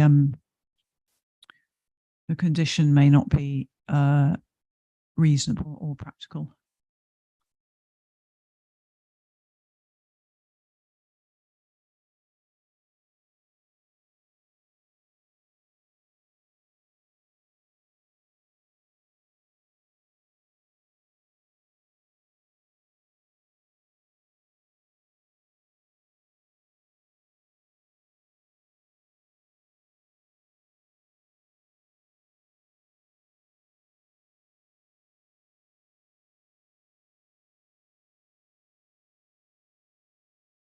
I want to ask you about something that hasn't been touched on so far in the exchanges that have taken place. Part of the application site relates to a local wildlife site. Yeah.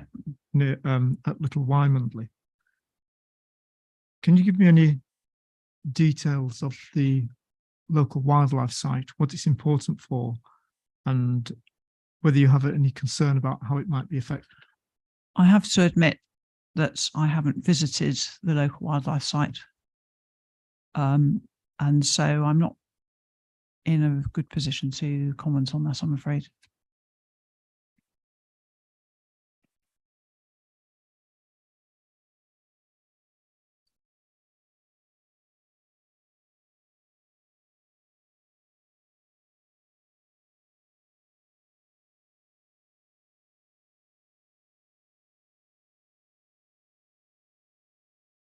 Thank you, Mrs. Hamilton. I've got nothing further I wish to ask.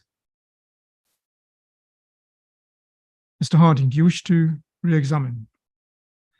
I will re-examine only on a couple of points. A lot of time is spent on the subject of conditions and what can reasonably be a condition and what reasonably can't be, and disputing definitions. But would it be fair to say, Mrs. Hamilton, that it's important that nothing is left to just be a condition if it is believed that it could be pivotal to a decision on the actual application?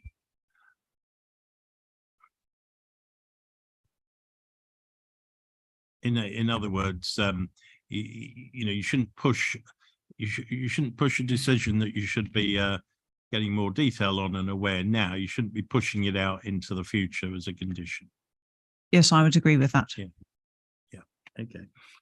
And the other thing is, obviously, the conditions are based and built upon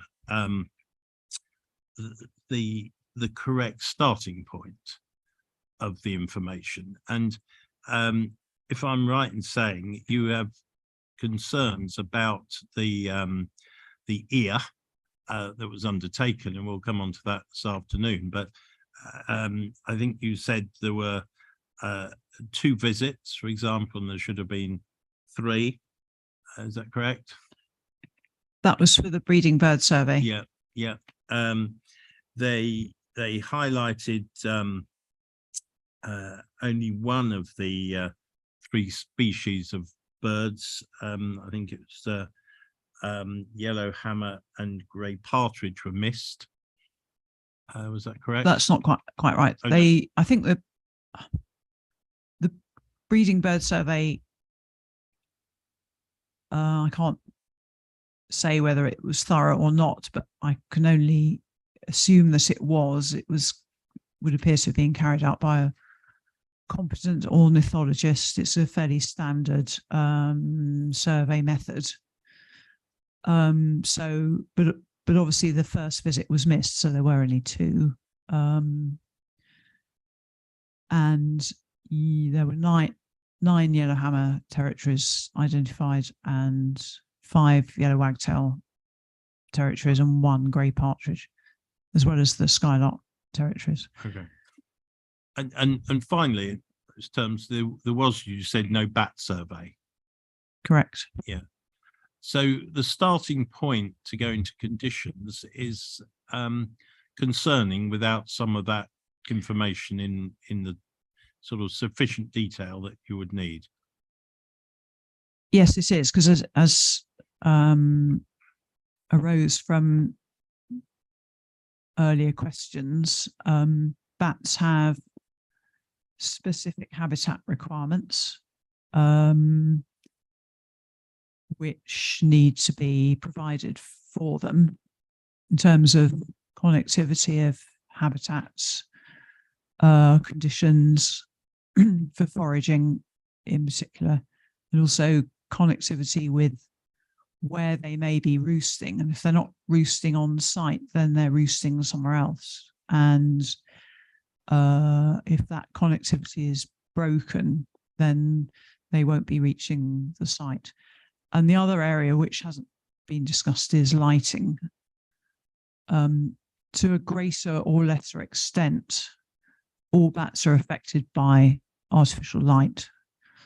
It appears to upset their foraging, but also makes them much more prone to detection by night predators, particularly owls and peregrines, actually, surprisingly, and other raptors. So any areas of artificial lighting have to be designed very carefully. And even then, some species will avoid areas where there's artificial light altogether, even if there's down-facing shades and directed lighting and so on. So, but the first, you're right, the first thing that you have to do is find out what's there in the first place. And if that hasn't been done, then you obviously can't start to design mitigations and lighting until you know what's there. Thank you. And on the skylarks and the latest mitigation study that the proposal being put forward, do we understand that a skylark survey was done on those other fields, or as far as we know, not done? Well, I have no information whether one was done or not, but I suspect it's not in the breeding bird survey.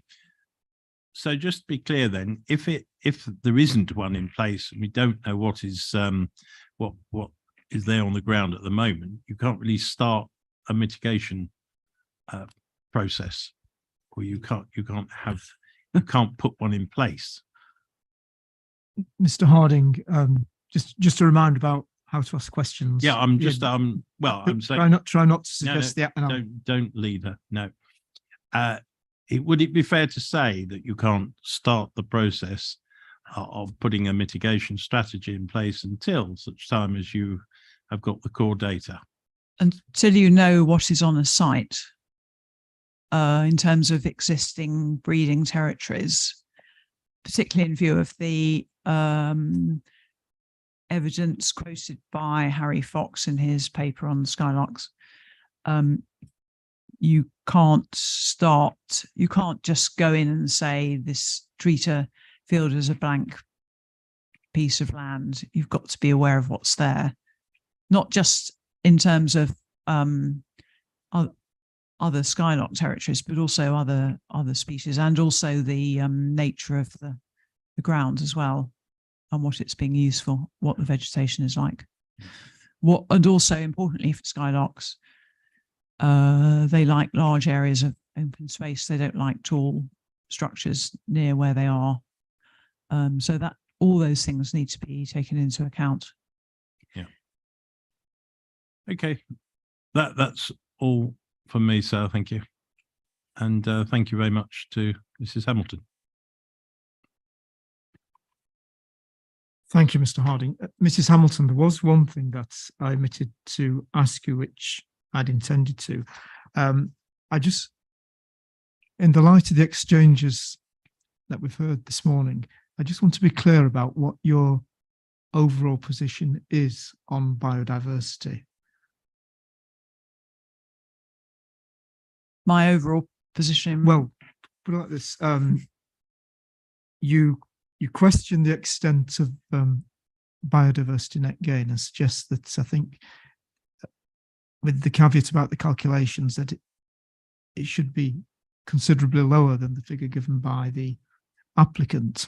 So bearing that in mind, are you saying that is your overall position that there is benefit, but it's not to the extent that's put forward by the applicant? Or are you saying, in effect, this should not be portrayed as a benefit? There is no benefit, it's neutral. Or are you saying there is actual harm? So can you just clarify whether you're talking about the biodiversity net gain in particular or impacts on species generally? I'm trying to see if you have an overall view. I know you deal with various components of biodiversity in your statements. I'm just looking for an overall view on the subject as a whole. It may be that you don't feel you can give one.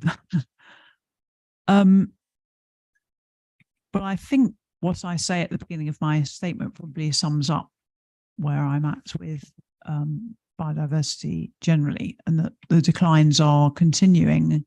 And as a country, I don't think we're doing anything like enough to stop those declines. And in the case of solar proposals, I will be quite clear that I support the CPRE view, which is a national view, that solar panels don't need to be on greenfield sites. And the fact that there would appear to be very substantial evidence that certain species are being impacted by the presence of solar panels suggests to me that that's sufficient reason not to allow this proposal.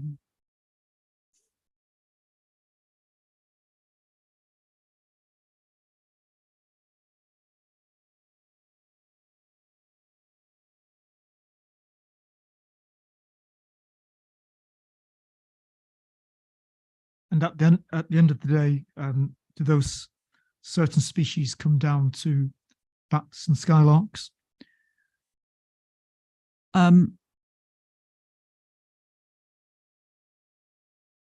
Ground nesting birds generally.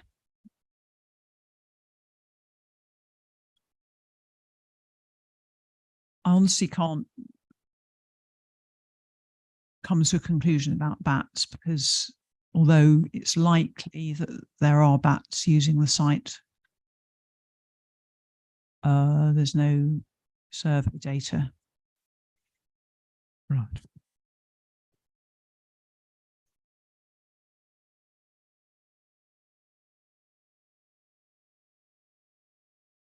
Okay, thank you.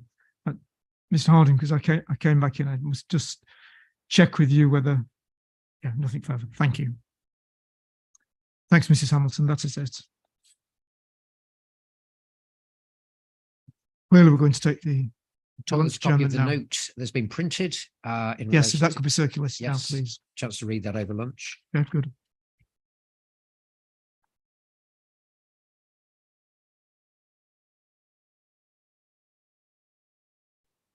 Thank you very much.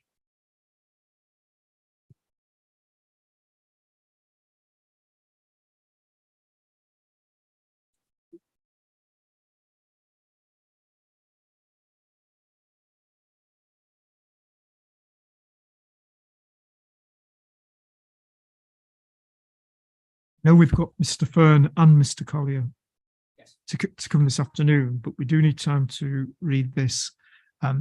I was going to suggest that we take until 2:15 for the lunch adjournment. I'm hopeful we can. Have we got any restrictions on finishing time this evening? No, not as far as I'm aware. So if we pushed a little bit, if we needed to go a little bit beyond 5, that wouldn't necessarily cause a problem. I don't think so, but I haven't specifically checked. I'll do that over lunch. Right, okay. We had intended to deal with conditions this afternoon. If that doesn't prove possible, I think we've got sufficient time on Friday in any event to. Yeah, yes, I don't know what the current sort of position is on conditions, whether anybody has got any further observations to make, and if so, how long it's going to take to discuss. Yeah. Well, I would want to give parties another chance in any event. Yes. But just thinking about the link length of time we spent on it last week, I would have thought we could still accommodate that. Yeah, all I If was needs really be saying on so was Friday. that I haven't had, there's not been a chorus of disapproval going, we don't think that, Well, that that's- those changes. That's have, perhaps optimistic. Yes. Good. Right, we'll adjourn now and resume, please, at 2:15.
Good afternoon, everybody. It's 2:15, time to resume the inquiry. Mr. Hardy, it's time for Mr. Fern. It is. There is an appendix to the note which got detached. It's just a single page table. It's in relation to the size of the transformers. So can we staple that to the back of the note? Right, yes, got a bit- mine ends at the moment with Appendix 3, land acquisition. Yes, there's So that should go up there. on the back and there's a table. Okay,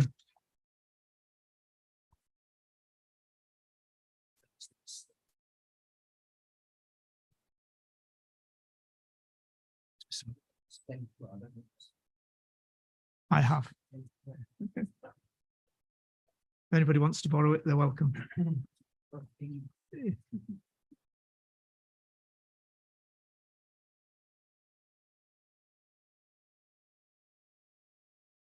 Good, Mr. Fern. Then you are the author of a summary proof. You have your main proof and your summary is 158 and your main proof is 159.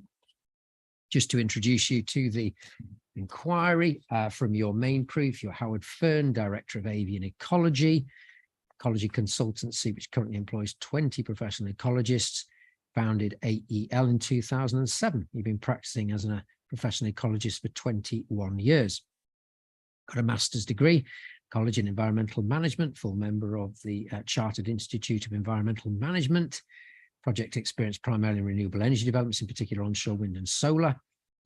An AEL colleague produced the Ecological Assessment Report, or the EAR, which accompanied the original planning application. You subsequently become involved following the decision by the Secretary of State to call in the planning application for determination. Is all of that correct? Yes, it is. And in accordance with your professional qualification, your professional institute requirements? Correct. Thank you. Going to do the same as we've done with other witnesses. Then we're going to go to your summary proof. I'm going to ask you to read that verbatim. Then we're going to pick up on some additional matters. So summary proof, don't need to read out 1, don't need to read out 1.2 or 1.3, but 1.4 you can start, please. Certainly. As I have outlined in my proof of evidence, Hertfordshire Ecology, acting on behalf of the Northamptonshire District Council, has no objection to the proposed development subject to conditions. There has been no objection to the application from Natural England, Northern Hertfordshire and Middlesex Wildlife Trust, the latter following reconsultation on provision of an amended landscaping scheme. In my proof, I set out the ecological context of the appeal site, identifying it as a primarily arable farmland typical of the region, with fields bounded by hedgerows and occasional pockets of woodland. My proof of evidence then goes on to consider the Ecological Impact Assessment, the EAR, submitted with the application, noting that this accords with British Standard 42020 Biodiversity Code of Practice for Planning and Development. The EAR presents a comprehensive baseline of ecological receptors on site and off-site where these may be affected by the proposed development, and includes details of habitat survey, breeding bird surveys, and eDNA surveys for great crested newts in off-site ponds. The EAR then goes on to describe how effects of the proposed development have been minimised by avoiding the removal of boundary hedgerow features and trees, and that effects on habitats, protected and notable species can be avoided through standard good practice construction measures. The main elements of the proposed development do not form part of any statutory or non-statutory designated site for nature conservation. However, the cable route connection to the corresponding substation does cross through a non-statutory site, the Wymondley transforming local wildlife site. Effects on the LWS are minimal, needing only a temporary cable lay, and will be reinstated on completion. The proposed development includes beneficial habitat enhancements and a commitment to their ongoing management. Measures proposed and detailed in the planning drawing landscape proposal CD24 comprise the conversion of arable land to pasture, the creation of wildflower meadow, and planting of native species hedgerows and woodland. Such measures will provide considerable opportunity for a large number of dependent species and are therefore a benefit of the scheme. As detailed in my proof of evidence, the EAR included a biodiversity net gain BNG assessment using the DEFRA Biodiversity Metric 3, version 3, as applicable at the time of submission. The BNG assessment considered the pre-development baseline habitats and post-development habitats following the implementation of the landscape scheme CD24. The BNG assessment concluded a substantial percentage gain of 202.64 habitat units and 90.6 linear units. For the purposes of this appeal, the BNG calculation has been rerun using the most recent DEFRA metric, version 4, and the results are almost entirely unchanged. My proof of evidence then discusses responses to the application from North Hampshire District Council, sorry, that should read Hertfordshire, the North Hertfordshire District Council, in both the committee reports and the statement of case. The committee concluded that, subject to the recommended conditions, the proposed development would not result in harm to biodiversity and that, on balance, there would be net gains which weigh in favour of the proposal. The NHDC statement of case states that the local planning policy NE4 requires net gains in biodiversity and notes that the proposed development exceeds local plan policy requirements and the emerging national target of 10% BNG. Therefore, the proposal complies with local planning policy NE4 and paragraph 180 of the NPPF. My proof then addresses matters raised by third parties as received at the time of writing. My proof provides responses directly to the points raised and summarises that, in my opinion, that all matters raised by third parties have been adequately addressed, citing a recently published paper, Solar Habitats, Ecological Trends on Solar Farms in the UK, which is CD110. My proof then considers compliance with relevant local and national planning policies, in particular the Hertfordshire District Local Plan 2011-2031 and the NPPF. It is my express view that the application accords fully with the relevant sections of both local and national policy. Subsequently, and in conclusion, on review of the submitted application and noting the ecological benefits of the proposed developments, I can see no reason why this application should not be approved as a result of matters relating to ecology. Okay, thank you very much for that. I've got 5 points by way of amplification. I want to start with the ecological value of the appeal site. And I think you deal with that in section 2.3 of your main proof. So that's CD 159. But I want to just you to give your sort of thumbnail of where we are with it, what the site is, what value it currently has. Okay, the site is predominantly arable farmland, entirely typical of the county and region. It is under arable production in the main, with boundary features comprising hedgerows and pockets of woodland. As is the case with most arable farmland, the large majority of the footprint of the farm is under intensive arable production at this point in time. Subsequently, there's a huge body of evidence that directly relates arable production with drivers in biodiversity decline, and it therefore stands to reason that the ecological value of the site is generally rather low. Next, I want to have a look at the ecological assessment report, so the EAR. And I just want to understand, you've heard the evidence, Mrs. Hamilton, and criticisms which have been made. I want to understand your evidence in relation to best practice, reliability of conclusions, and so forth. So can you tell the inspector about that? Yeah, certainly. So the surveys and report been undertaken by suitably qualified and competent ornithologists. It follows standard practice, best practice of the British Standard document I referred to in my opening summary, and also Chartered Institute of Ecology and Environmental Management practices. The process of understanding and determining baseline conditions has been followed at the appropriate level. It's important with any ecological assessment to gather a baseline, I think, as has been discussed earlier, but it's also important to make sure that baseline is appropriate and proportionate to the level of potential effects. I just would like to add, I think it was mentioned earlier that there were only 2 breeding bird surveys on that. I'd just like to draw your attention to the fact that's actually incorrect. Paragraph 2.3.1 in the EAR specifically states 3 breeding bird surveys. Let's just go. Yeah, sorry. Let's just go to that. So do you want to give us the reference? So it's CD7, the Ecological Assessment Report. Appendix E, yeah. Yeah, and I'm talking about paragraph 2.3.1. Okay. So I think that was a criticism that was made this morning, wasn't it, by Yes. Mrs. Hamilton? Okay. The dates and times of the surveys are also presented on the following page in table 2.1.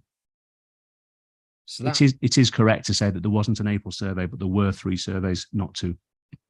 okay. That's helpful. That keys back into the text of your proof. So Because, just trying to find this, Mr. Fern. 2.3.1. Yes.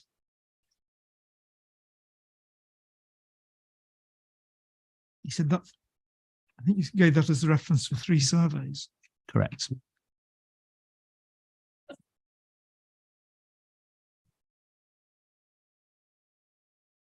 Two 2.3.1 refers to a survey on the 22nd of June, 21. Am I in the right document? You should be in CD7, the ecological assessment report, submitted as Appendix E. Yeah, I think I am. Is there really? Okay. Page 9. Right. You know what? There is a formatting error. My apologies. If you go on to page 10, there's a second 2.3.1. I'd never realized that before. My apologies. There's a subheading of breeding bird survey, and the first paragraph underneath that subheading. Yeah. So that should be 2. Whatever it is, 2.3.5. Right. So, Yes. Yeah. so 2.3.1 on page 10. Yes. Correct. Yes. That's where it says there were 3 surveys. And what you're saying is the numbers. The number of number's surveys correct. was correct. Yes. And what about the point concerning the dates? The dates, there wasn't an April survey. That is correct. Should there have been an April survey? Optimally, there would be an April survey. That is certainly common practice. With regards to breeding bird surveys, it is important to note that bird numbers fluctuate greatly. Breeding bird surveys in a commercial purpose are only a snapshot in time. Yes. What we do then is take that information and we assess the likely effects over a prolonged period. So in this case, a 40-year consent period. Yes. It is entirely unrealistic to think that the surveys in any one year would represent bird populations for that entire time. So all breeding bird assessments are not really about absolute numbers. They're designed to give us a strong understanding of the assemblage of bird species present. The next year it will vary, and the year after it will vary again. But nevertheless, if it's common practice to do It is. Yes. April Yes. and 3 were done, 3 surveys. why weren't the time to coincide with common practice? I can only assume that this was due to the timing of instruction. I'd have to go back through the notes on that. Okay.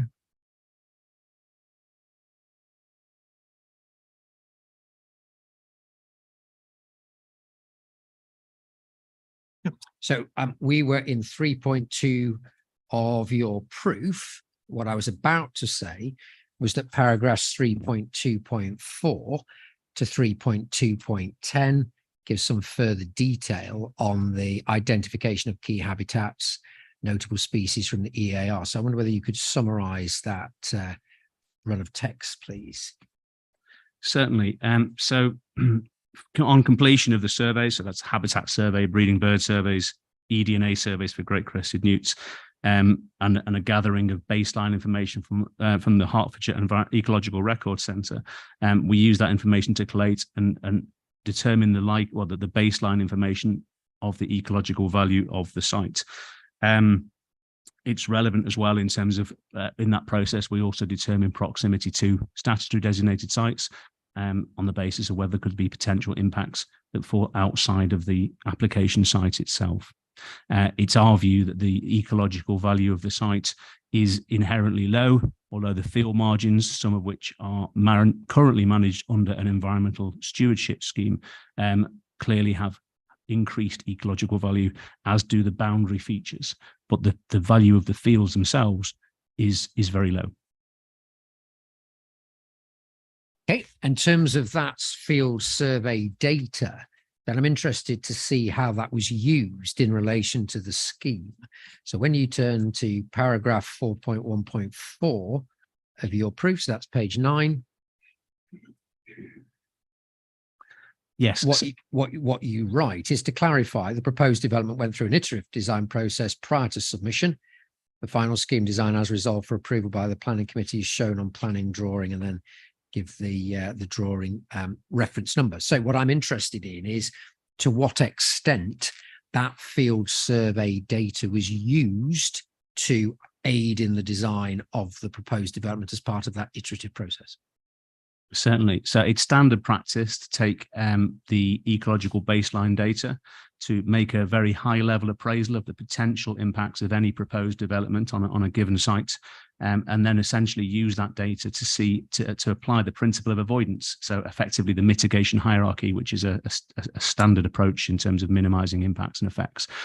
So identify the areas of highest ecological value and then design the scheme to avoid them and therefore minimize impacts or avoid impacts entirely in many cases.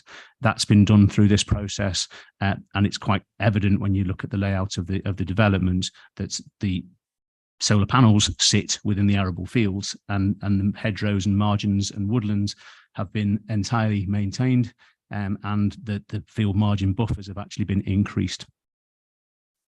So as a result of that process, to what extent do you say that the proposed development avoids or otherwise impacts on the most valuable habitats and species? In terms of habitats, it avoids all of the most valuable habitats. In terms of species, it avoids nearly all impacts, although inevitably with any form of development, there is some level of effects. And that's been this discussion this morning in particular for ground nesting birds.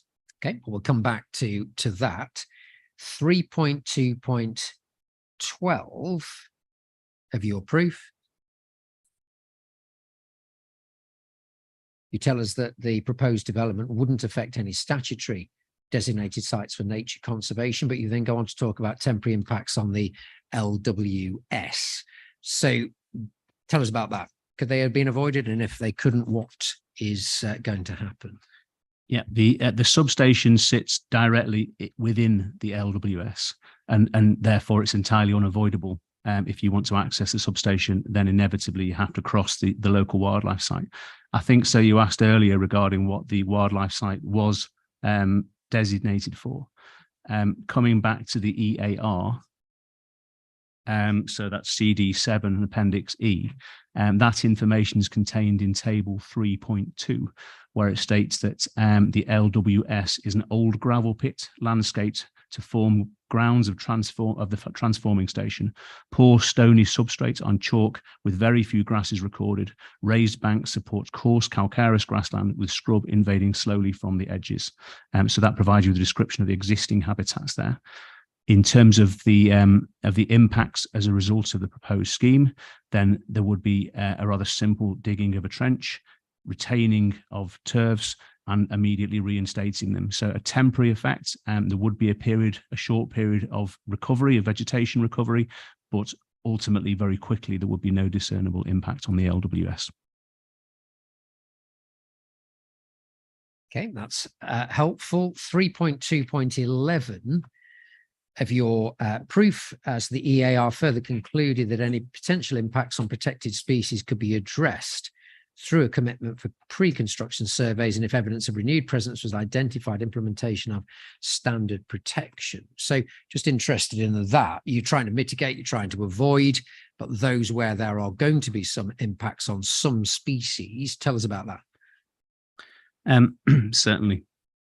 So there's two elements to this, I suppose. There's firstly there's clearly a legal requirement to protect and maintain individuals of critical species. In other words, if there are badger sets there and so on. So all of this information, it's normal practice to include a construction environmental management plan of sorts, usually delivered through a condition.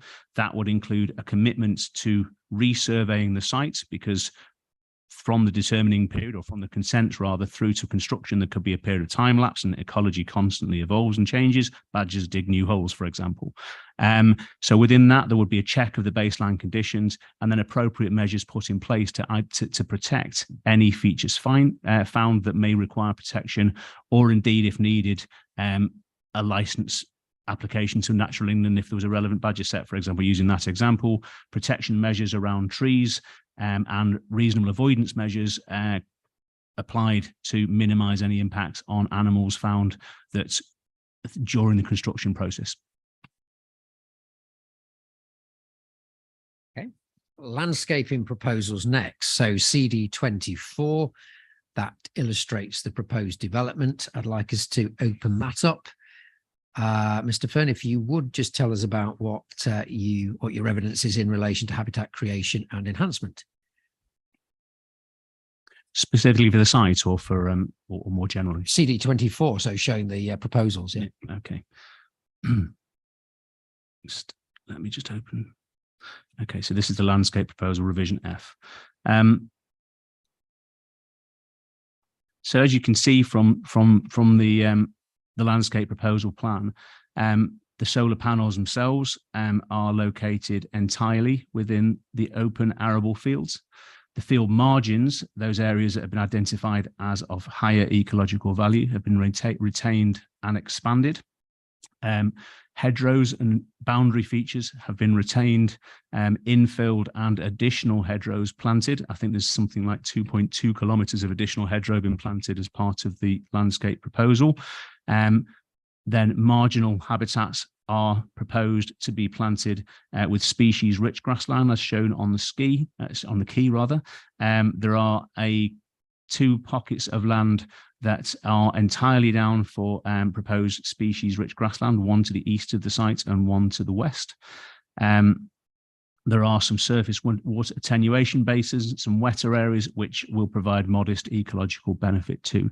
So essentially, the scheme has been designed to place all of the infrastructure, or perhaps nearly all of the infrastructure, within the open arable fields, retain the features of value and enhance them and build upon them. Okay, thank you. Now, you heard the evidence this morning from Mrs. Hamilton. It appeared to come down largely to, not exclusively, but largely to impact on skylarks and ground nesting birds, and then bats. So I want to understand in relation to skylarks, first of all, what's proposed. You heard the discussion and the questions and answers in relation to the Fox article and the alternative methodology. So I want you to just explain to the inspector what we're doing and why. Certainly.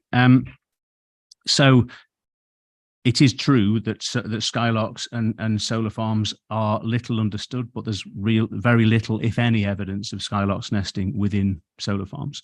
It's true that skylarks are birds of wide open spaces, and certainly by introducing a structure into the environment, there will inevitably be some impact on them.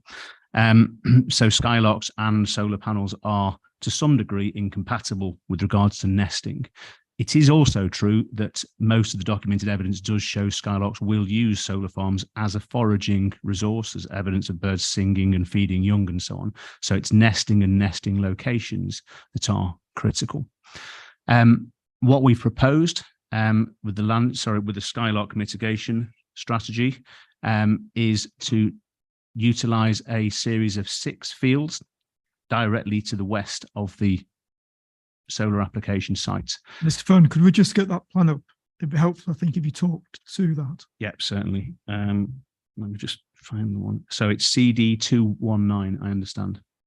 Yes, that's the skylark plan 219.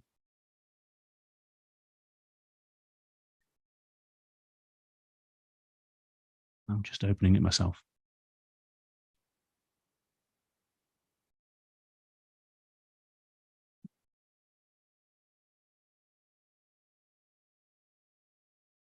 I've seen the plan, which shows 6, I think, is it 6 fields edged in green to the west of the application site? That's correct, yes.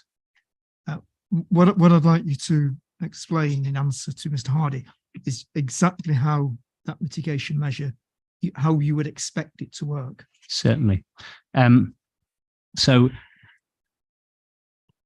This morning it was just discussed about field size and what's suitable or otherwise for use by skylarks. If I just, before going into the individual fields, I'll just talk about what has been traditional ways of maintaining skylark populations. Skylark plots are a widely employed measure for improving and enhancing and protecting skylark populations. I do accept that there are some papers out there that question how successful they have always been, but they are still very widely employed. They continue to be recommended by DEFRA. They continue to be recommended by the RSPB and the Farming and Wildlife Advisory Group. And there's also a large body of evidence that they can and do improve skylark densities.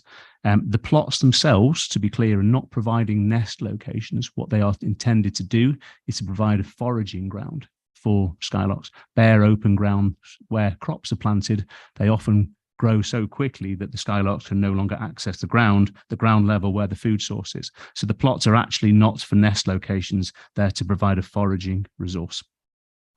The Fox paper also within that, which I think was referenced this morning, let me just bring that up. Also within the body of the text, if I may just refer to that. We need to go there. I think it would be a good idea, yes, sir. CD 223. CD 223, yes. I think it was also footnote 4 of Mrs. Hamilton's advice here. Okay. So if we look on the Fox, so page on the PDF version I have, it's page 50. It's the I think it's the 4th page in the document itself.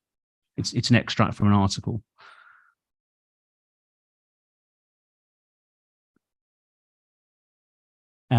So on the left-hand row of text, the second paragraph down, it states that territory densities in cereal crops vary between approximately 0.1 and 0.4 territories per hectare from Donald. That's paragraph 2, and I think it's halfway through that paragraph. Sorry, yes, it is, yes.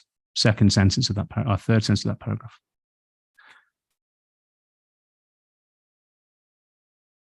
Yes, territory densities in cereal crops vary between approximately 0.1 and 0.4 territories per hectare, increasing up to 0.8 per hectare with plots. In other words, there's clear evidence within the same paper of the success of plots. And that's why they're still widely championed. So I think it's untrue to say that plots are ineffective. There's clear evidence there that's as quoted within the same article.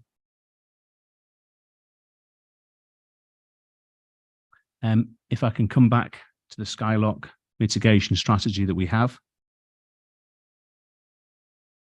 So that was CD 219.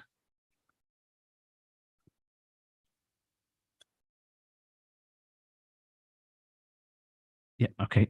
So you can see on that there are indeed 6 green bordered fields, numbered 1 to 6 to the west of the proposed development. Mrs. Hamilton mentioned earlier, and she's correct to say that there's evidence that skylarks don't like plots, don't like fields of something like 2.5, lower than 2.5 hectares.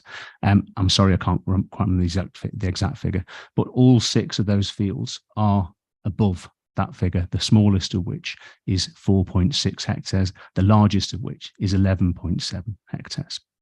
So all of those fields are, in theory, suitable for skylarks. Clearly, skylark use of those fields will vary depending on the crop, will also vary depending on the prominence of features around. And so we need to understand how many skylarks could be housed in those fields.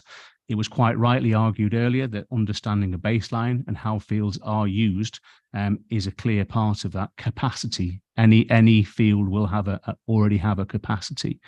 Specific surveys of those fields have not been conducted. However, coming back to the EAR, if you were to look at the figures that were referenced by Mrs. Hamilton earlier, so figures 6 and 5 in the EAR, I'll give you the correct reference in just a second. So CD7, you could see from that actually the original survey area for the breeding bird surveys that were undertaken incorporated parts of those fields. So we have partial survey of some of those fields, and that could certainly.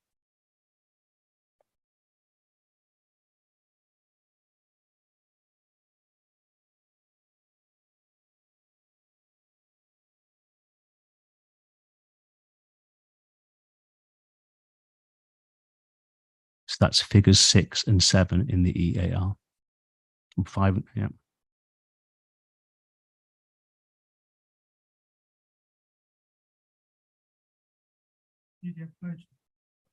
The PDF page number. It's just before the photograph at the bottom. It doesn't actually give me a page number on my screen. I'm sorry. It's page 43, I think, actually, if but not of the document itself. 42 and 43.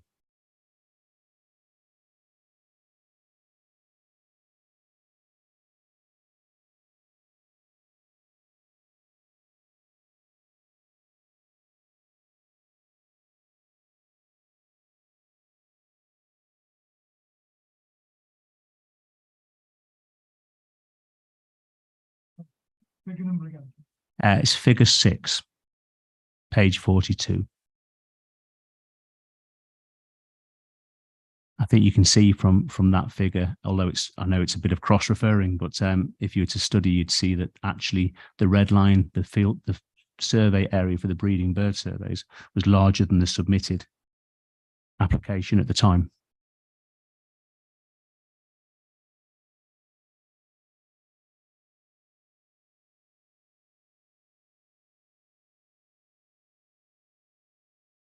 That doesn't, of course, include all 6 of the fields, and I'm not suggesting that's the case, but there is partial coverage.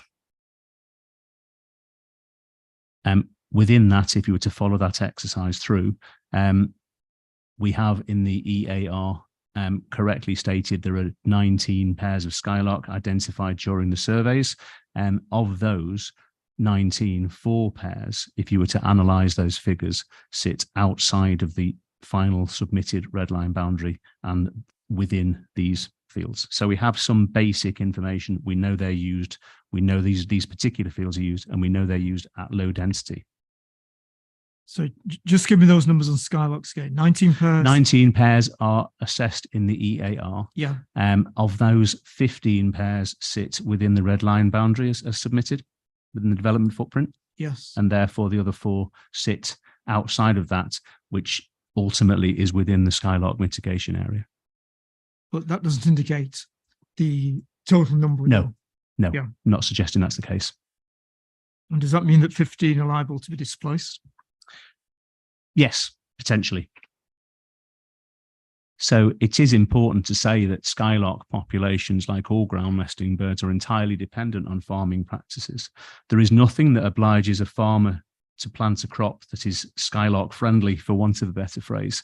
The farmer could farm his land in any which way he chooses, and many farming practices are entirely or largely unsuitable for skylark. Mrs. Hamilton mentioned earlier that about pasture and grazing, and the Fox article we talked about earlier also includes a table that illustrates densities of skylarks in different crop types. So the numbers of skylark will depend upon the crops will depend on the markets and the rotation.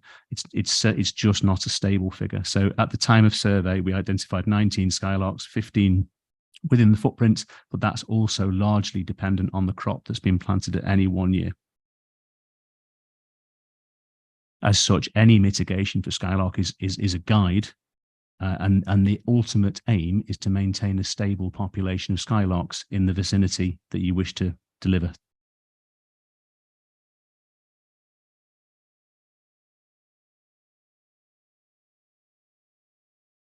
So if I can come back onto the skylark mitigation figure, so CD 219 again, and the 6 fields.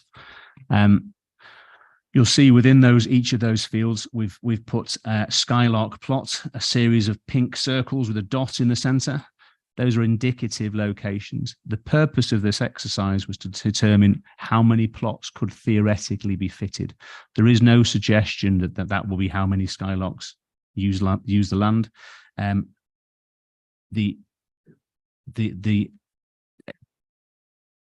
When you refer to a plot, what's the purpose of the plot? What does it indicate? Okay, so the purpose of the plot is to provide a feeding habitat for skylarks, a foraging resource. Yeah. So the more foraging resource, the more skylarks. So when I referenced earlier to the Fox paper increasing the density to 0.8 pairs per hectare as a consequence of there being plots on the land. So if you have plots on the land, you have more skylarks. But all land has a capacity. Skylarks are not going to live in their many thousands in a single field. There is always going to be a capacity, Mm. a maximum density. The aim here is to maximize the density of the skylarks within the 6 fields that we have available and maintain that for 40 years on a rotational basis. And how would you relate the number of plots to the number of skylarks? I think really that takes us in the direction of the new methodology that's proposed in the Fox paper, which is very much a prototype and still yet to be practically applied to the best of my knowledge. But that does at least give us a way of working out skylark densities per hectare. And we have followed that process, looking at the land here and looking at the area we have. It's important to understand that the baseline. So what we've first done is we've whilst this is part of the Fox paper rather than something we presented as evidence. Yes. And would you like me to talk you through that? Yes, please. Yeah. Okay. So we've recorded 19 pairs of skylark. We take the size of the site, which is roughly 85 hectares, or I think a bit less, to be honest, when you take out the hedgerows and woodland areas, and you divide that by average density. So on the Fox paper, again, that's footnote 4 of Mrs. Hamilton's evidence. There is a table, and I'll just find it. Yeah, so on page 49 of that paper, there's a table on the right-hand side. That gives density per hectare by different crop type. And I'd highlight about a third of the way down, what we've taken for the purpose of this exercise is arable farmland, which shows an average density per hectare of 0.28. But as referred to in the text earlier, that varies between 0.1 and 0.4. So 0.28 is the average. And with plots, that can increase to 0.8 in principle. If you apply that, what we've first done is we've looked at the site itself, so our 80-ish hectares, and we've applied the multiplier of 0.28 that would give us a total number of pairs in theory of about approximately 21 pairs. So if we've recorded 19 pairs and the average works out at approximately 21 pairs, I think it's reasonable to say that we are very close to what is the average density. If we then were to apply that to the mitigation area, and we to apply plots to the mitigation area, so in other words, in the theoretical higher density of 0.8 pairs per hectare following the installation of plots, and the total area for the mitigation area, then that gives us 0.8 times 53.2, which in theory could give us a density of 42.6 pairs of skylarks. I personally think that is a high target. I think that's probably larger than is practically achievable, but it does give us a clear process for demonstrating capacity of the land and its ability to support skylarks. Of course, there are still some skylarks there, but it evidently from the areas we have surveyed is nowhere near higher density that will be achieved with plots. And of course, those will be put in place over a 40-year period. But presumably until the survey is done, you won't know what the number of skylarks on the mitigation land is. There's no way of knowing that with any mitigation scheme with ecology, sir. But I would say that skylark plots are promoted by DEFRA and the RSPB, and there's a long history of them being a benefit to skylarks. But what would be the position if the mitigation land was already close to capacity? If the mitigation land could only be close to capacity if it is already full of skylark plots, yes. Basically. So you'd increase the density on there. But so there wouldn't inevitably be an increase, but more relevant is how the land is farmed. It will vary, as I mentioned before, year on year, the numbers of skylarks, as demonstrated in that table on the in the Fox paper. It's highly variable depending on the crop type. So that the point here is to have a stable population over a sustained period of years rather than hit a target number in any one year. There's essentially a trade-off here. We couldn't possibly be in a position where we would ask or force a farmer to farm a particular type of crop. Yes, I understand the point about achieving a stable population, but if the land that you're looking at is already at or close to capacity in terms of its own skylark population, how can you mitigate displacement of skylarks from the application side? I understand that point. We don't have that full survey data. We have partial data for the areas that we do have partial data, and it is quite evident because we only found 4 of the 19 pairs in that area. And when you look at that against the size of the fields, those fields, certainly the ones that we have surveyed, are well below the 0.8 pairs per hectare capacity. So we know there is some capacity in the fields that we have looked at, but beyond that, we don't know. I would imagine that would become part of a skylark mitigation strategy document to be agreed.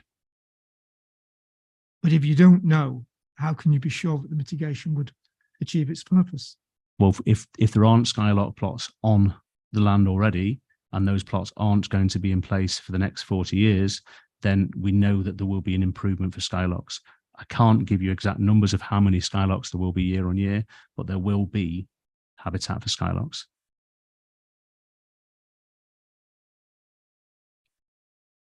Started. I think the last question really is in relation to devising the skylark mitigation strategy. Is that something that you've been involved with? Yes. Thank you. Right. The other topic then was bats. So you heard what we've said about bats, and in particular, the most recent paper, the Tinsley paper in relation to renewable energy biodiversity impact of ground-mounted solar voltaic sites on bat activities. That's CD 230. Yes. So what's your evidence in relation to that, please? So clearly the paper is very recently published, so it wasn't considered as part of the ecological assessment as submitted. But I have read and I'm familiar with the paper. I've undertaken a large number of bat surveys at other developments and been involved in bat conservation projects elsewhere. There is a clear, excuse me, there is a clear link between bat activity and linear features, hedgerow and woodland. There's an awful lot of evidence out there that demonstrates that many bat species, although by no means all, predominantly forage along and around linear features and woodland edge. That forms the basis of the wind farm guidance that was mentioned earlier this morning, and is still very much part of the Bat Conservation Trust's own survey methodology guidance as well. So the paper has come out and asked questions that clearly do need to be answered, and ecology is an endlessly evolving field. But ultimately, the mitigation that's been included, that's suggested within the Tinsley paper, is very much inherent in the scheme that we've put forward. So with regards to the paper itself, myself and my colleagues have obviously read it. It is worth saying, I think, that the paper discusses 19 paired sites. So it discusses 19 solar farms and 19 sites that the authors believe was comparable habitat. It does not present a before and after assessment of bats that were found on a site and then following construction of a solar farm. It does not discuss any elements of the habitats that were either on the sites or created as part of those solar sites, or whether they are managed or not. So whilst it certainly does ask some questions of bat activity and the potential effects of solar farms, there's a long way to go before this really realistically could form any basis to build impact assessment upon.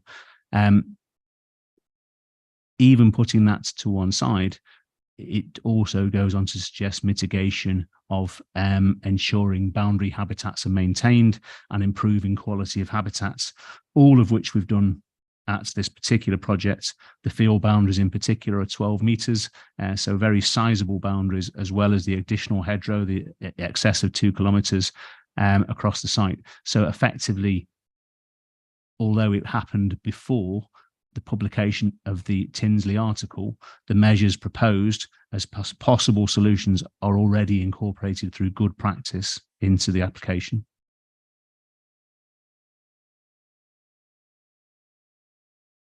Okay, next topic, BNG. So BNG calculation, again, you heard the evidence that was given this morning. I think you detail that process at section 4.3 of your proof. What do you want to tell the inspector about that? Like Mrs. Hamilton, I think many of us do share reservations about BNG, but regardless, and the mechanism for delivering and measuring biodiversity through a spreadsheet and a metric. But that is the process that's been put to us through planning requirements and policy, and therefore we follow and adopted what is the government's required approach to assessing and valuing and measuring biodiversity. There's a policy requirement to deliver a measurable gain. From November, that will be a mandatory requirement, although it wasn't at the time of submission. So we have followed the process that was available to us at the time in accordance with the appropriate methodology. At the time, version 3 of the DEFRA metric was the appropriate metric that was followed and used, and that came out with the unit net changes as discussed in paragraph 4.3.1 of my proof, a unit net change of 202.64 with an additional 23.25 hedgerow units. So a very substantial increase using that metric.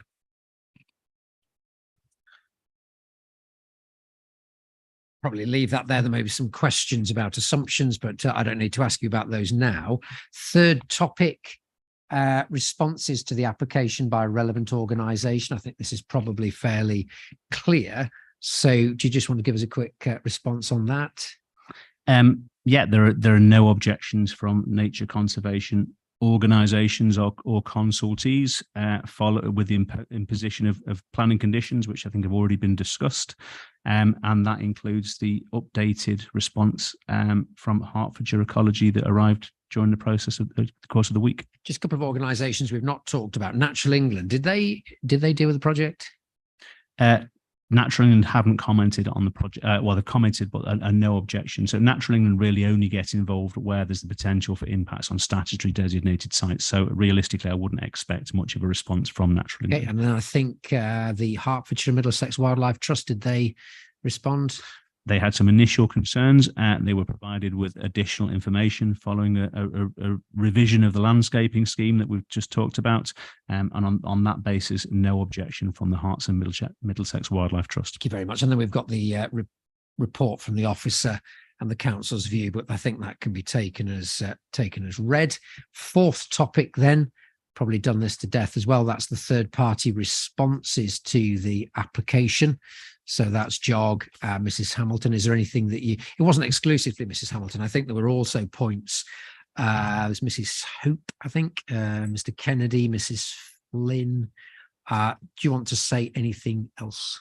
I'd only say that the comments received from third parties are entirely understandable. I've worked on many planning applications over the years, and I too care passionately about biodiversity, but they are largely either addressed in the EAR or are somewhat unfounded. I think it's particularly relevant to say, for example, that the representation by Mrs. Flynn, which is section 6.4 of my proof, that makes reference within her text to say bird deaths at solar farms are common as they mistake the glass for water. There's simply no evidence of that at all. It is an often cited potential effect of solar farms. It's been hypothesized as birds have been seen colliding with plastic that is maybe similar. This is referenced in other papers that were submitted by Mrs. Hamilton. So there is no foundation for that at all. And to the best of my knowledge, there are no recorded bird deaths through collision at a solar farm in the UK. Okay, fifth topic then, again, take briefly, that's policy compliance. So you draw all those strands together. Now the overall compliance with development plan was dealt with by the planning witness, but in your discipline, tell us what your understanding of the position is. Yeah, in particular, paid attention to NPPF and the requirements for biodiversity to deliver a biodiversity gain. And in all fronts and all policies, I think it's my view that the application fully accords and applies with all relevant policies at a national and local level. Good. Those are the 5 topics I wanted to cover. Is there anything else you want to raise? No, that's everything. Good. Thank you very much. That's evidence in chief. Thank you, Mr. Hardy. Mr. Harding. Yeah, thank you, sir. Just a few questions for me. I think some of these subjects have been done very significantly, but I think just to start with, Mr. Ferner, you're a director of avian ecology, and of course it was your team that actually undertook the ecological assessment report originally. You've then come in, if you like, as you say, independently of them. Do you feel do you feel comfortable with a visit on the 30th of June that you did, and do you feel comfortable as your staff who did it that you can be independent on this? Absolutely. We're all bounded by our code of professional conduct as members of CIEM, and it's in our interest to make sure that anything that we propose and put forward stands up to scrutiny, as it has done through the through Hertfordshire Ecology. Yes. And you did say that you were satisfied with the EIA that was done, and that it met all the requirements that it needed to. Having heard all the cross-examination and that, are you still satisfied, or do you feel, with the benefit of hindsight, it should have done more on skylarks, or should have included a bat survey or anything else? I think what you're doing is you're applying papers that have come out following submission to an AAR, but the Tilsley paper came out just a few weeks ago. The Skylark paper, the Hope paper, Fox paper that we've referred to numerous times, also came out following submission. So yes, the EAR was submitted at the appropriate standard following the correct methodologies. Okay.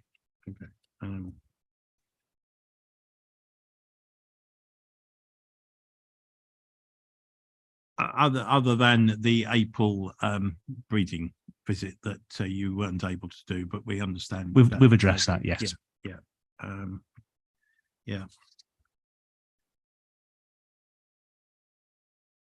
So if we look at on the survey area then that you covered, I think it was the additional fields that were on the, if you like, the right-hand side of Priory Lane as you look up, but the survey figures for the bird populations didn't cover the field to the left-hand side of Priory Lane as you look north. Am I understanding that right?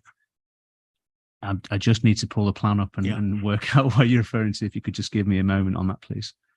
So you're talking within the EAR and the figure 6. Well, you under the, when talking about skylarks, you said that your survey continued into fields beyond the red line. So it's common practice that when ecology surveys are often undertaken early on in the process of developing and understanding a project, the red line survey area that's looked at for ecology surveys often ultimately changes before there's a planning application, a project designed and developed and submitted, because there are many things that influence design. In this case, just through coincidence, we happen to look at some of the fields that are now proposed as skylark mitigation. That was not known at the time. That's just a side effect of the survey area that we were given at the time. Yeah. So I'm just confirming, I think I'm right. Having looked at the mitigation plan now, it's mainly the field to the left-hand side of Priory Lane that was not included in your original survey, because I understand why not. It was in a separate, it wasn't part of the planning application. Not part of the planning application, but not part of the immediate adjoining land where there's a barrier, then a natural barrier. Yes, so that tends to be used as. Understand that. On that mitigation, you mentioned trees and high buildings, etc. Are footpaths and people an issue in terms of the number of The number of skylarks. Skylarks that you Um, can have, or does a footpath not matter? It really depends on the level of use. I think use of a footpath, high levels of use through a high traffic area is evidently going to disturb birds and keep them away. Modest levels of use or low levels of use are going to have very little effect. Skylarks nest in sites that are managed as active farmland. They're used to farmland operations. So Yeah. it really ultimately, I think it will be very simplistic to say a footpath by virtue of its existence would be an influencing factor on skylark populations. It would depend on the level of use. Okay, thank you. Well, one of them's going to get used by the inspector tomorrow, so we'll see where we get to with that then. Wrong time of year for breeding skylarks, yeah, but you may see a few. Yeah.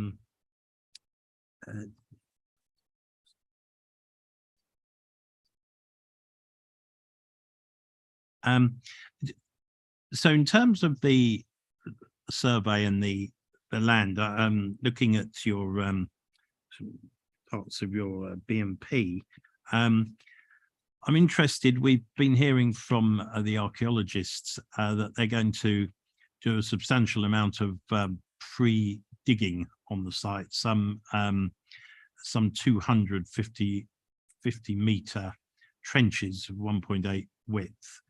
And that'll be before the work starts. Do you see that having a significant or concerning impact on the territories and the birds, on any other wildlife? It ultimately depends on the timing and the duration. Of course, major excavation works would impact on skylarks if they were breeding, in those locations at the time, but that can be controlled through timing. And the whole point of the BMP is to secure populations over a 40-year period. So construction inevitably leads to effects. Construction of a solar farm is relatively short, and it's certainly very short compared to the 40-year period that's proposed for the enhancements of the site. So yes, some temporary effects, but substantially outweighed. And then just following on through this construction period, we also had one or two interesting debates about what you do first. Do you put the grass seed down first, or do you put the posts in first? You seem to be indicating in the BMP that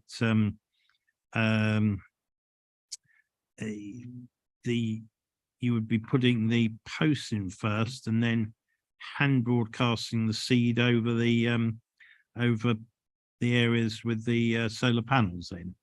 I mean, we're still trying to sort of get to the bottom of which is the most appropriate way to do it, and which so where do you stand on this between grassing first and letting the green lays get established for the wildlife and the birds, and then putting the posts in and the panels, or the other way around? Well, ultimately, that will be agreed through condition as part of the LEMP and the BMP. In terms of what my personal view is, it would depend on the timing and the ground conditions at the time. There are appropriate times of year to sow things. The construction may be within those windows or otherwise. It may be wet. The ground may be compacted. So it's not as simple as just saying which sequence should things be done in. It depends on what the appropriate conditions are at the correct time of year. Okay. So that's got to be kept under review then, with a lot of other factors, including the bird nesting timetables and everything else. It's commonly done. Yeah. Okay.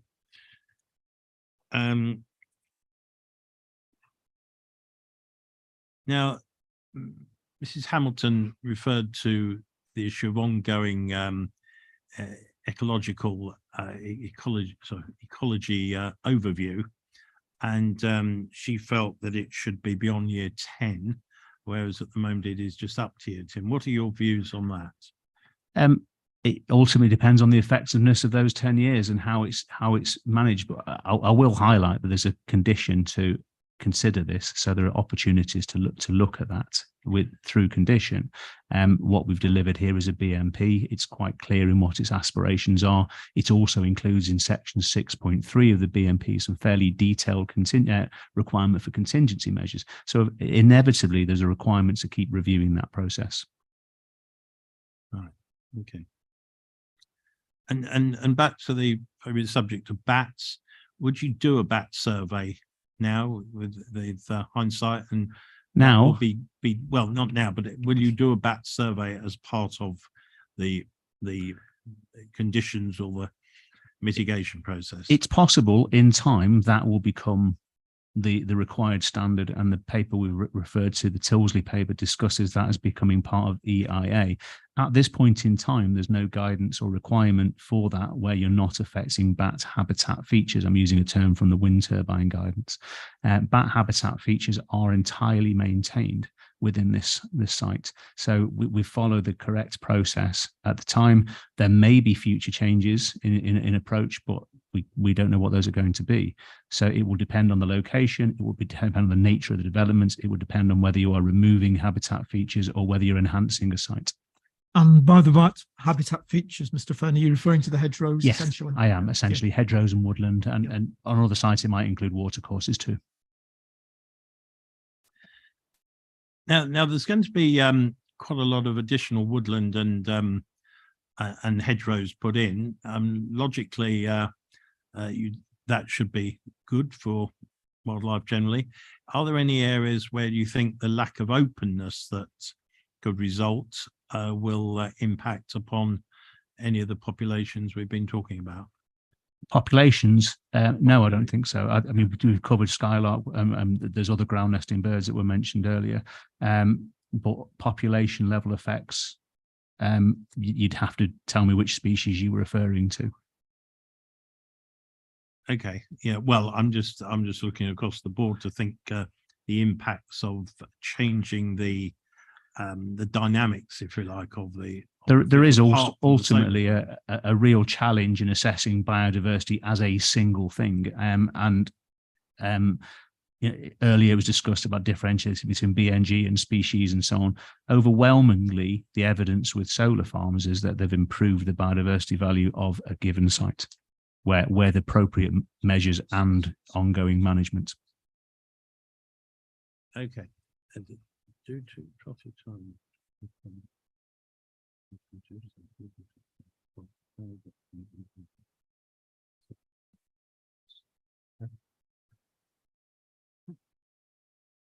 So on your sorry, back to skylarks, the 46 skylarks plotted on F6.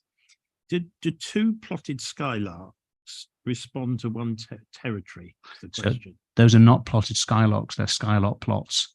That there's no intention of them. Are you referring to skylark mitigation plan? Yeah. No, we're not. Oh, the original plan. Sorry, the original plan. So we had 46 skylarks plotted.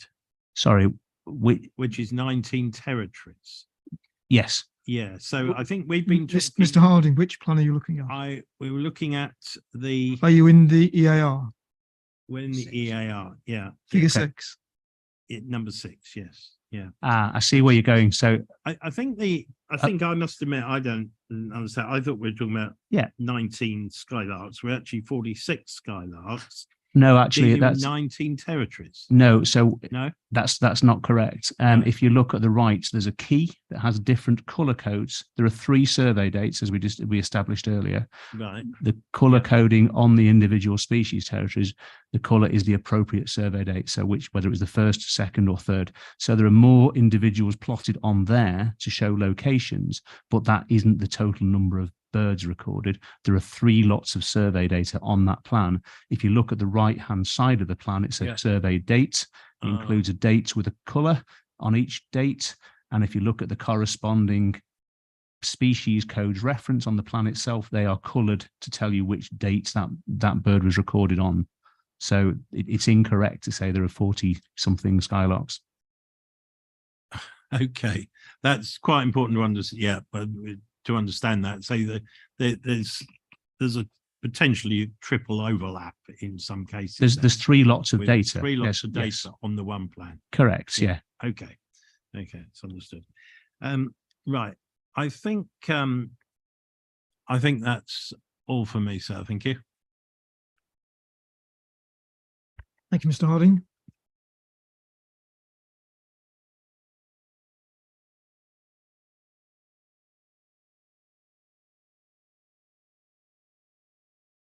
At the risk of doing this to death, Mr. Furland, just sticking with Skylocks for a moment.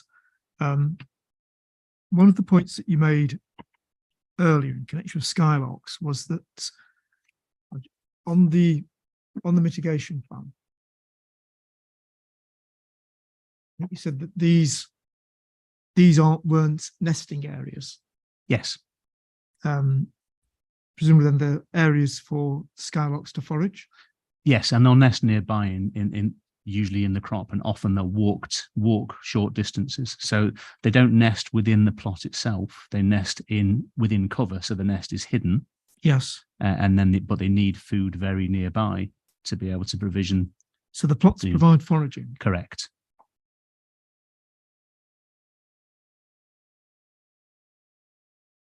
These are large open fields in this area. I just wonder what is actually being done to provide the foraging. Is it not possible that the fields are already used by the Skylocks for foraging? So that comes down to the farming method. So one of the biggest drivers of farmland bird declines is intensification of modern agriculture, particularly in an arable landscape. Yes. And a key driver widely documented for Skylocks is the move from spring sown cereals to autumn and winter sown cereals. The reason that's so key is that for a spring sown cereal, the Skylocks can nest once or twice, potentially up to 4 times a year in optimal habitat before the crop gets too tall and they can no longer access the nest. Once the crop gets above a certain height, then the field loses the value for Skylocks. The Skylocks can no longer nest in there. For winter cereals, autumn and winter sown cereals, as has become the norm across the majority of the landscape, because it increases yields, then the reason those crops are planted earlier is to give them a head start and potentially get 2 harvests off. Yeah. So by the time that the Skylocks have started to nest, the crops are either already or close to being too tall to be of use to Skylocks. So the biggest driver in Skylock decline is the changing agricultural land. There's also issues regarding chemical spray and the use of agricultural chemicals, which also would be a benefit of the scheme. In my view, the removal of those chemicals from the land is beneficial to invertebrate populations and therefore any dependent species. So modern agriculture is the driver here. So yes, those fields in theory could be suitable in some years if sown with the right crops, which is entirely at the whim of the farmer and market forces, and optimally if they were favourable Skylock habitats, in other words, spring sown crops. But evidently crops also need to be rotated too. But are you indicating in putting forward this plan that those fields need improvement, they need a different practice? So there's no plots in those fields, don't have plots or don't have many plots, or sorry, don't have plots in them at this point in time. So putting plots in those fields would improve the foraging resource for Skylocks. And the populations for small birds in particular largely depend on high volume of young. So actually counting the number of singing Skylocks is the only realistic way of us assessing populations. But what is critical is how productive those breeding pairs are.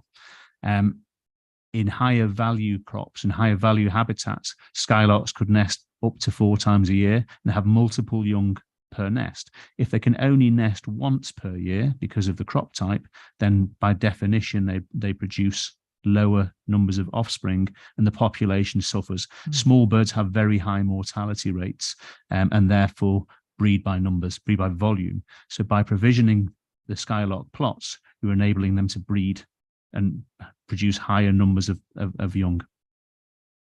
You talk about actually putting the plots in. Yes. Can you just explain what you mean by putting the plots in. It's a very simple mechanism. It's fully detailed under Yeah. DEFRA guidance and RSPB guidance, and essentially it just you just don't put any crops in the area. So often just raise whatever you're cultivating. Raise the machine. Yeah, and it can be variable in the preferential plot size is 16 square meters, but it doesn't have to be 4x4. It can be longer and thinner because it's a resource. So often it can be flexible to depend on the machine that the farmer has, because making it practical for the farmer is also an important consideration.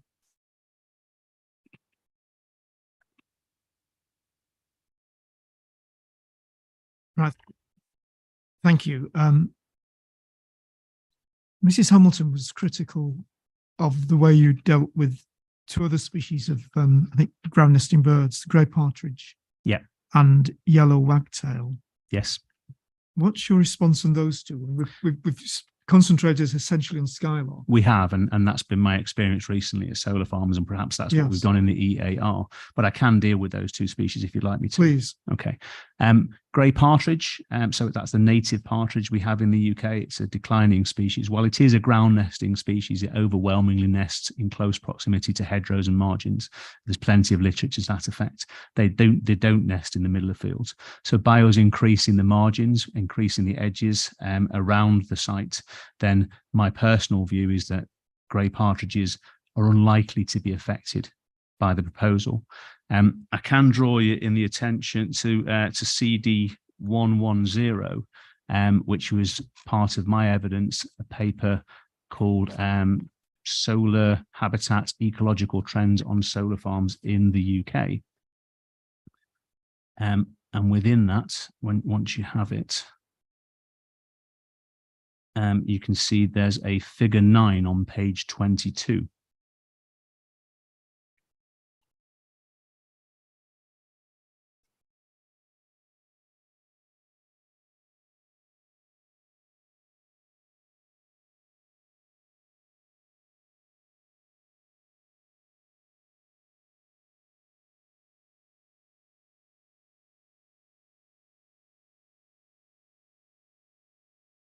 The bar chart.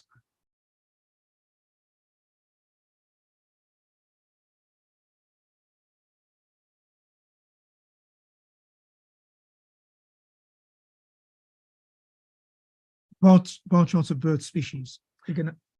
Figure 9, yeah. Yes. Okay. So perhaps not the easiest to read, but you can see that grey partridge is one of the listed species, about a third of maybe a quarter of the way from the left, recorded on a small number of solar farms. Now, the numbers of solar farms that they were recorded on is of less relevance because the species has a very patchy distribution in the UK. It can't be recorded in parts of the country where it isn't present.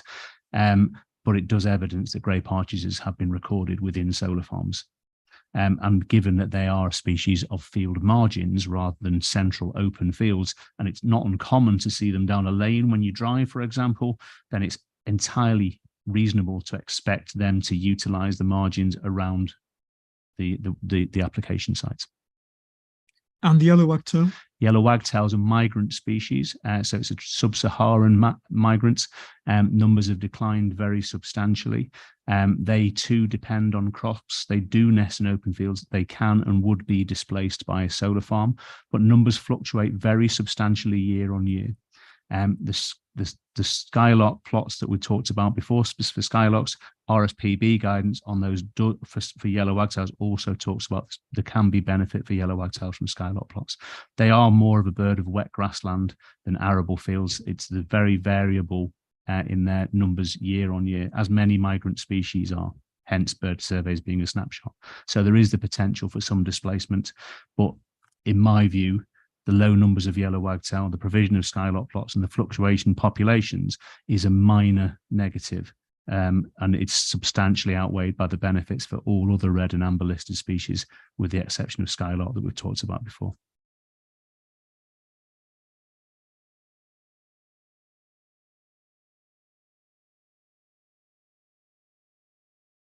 Okay.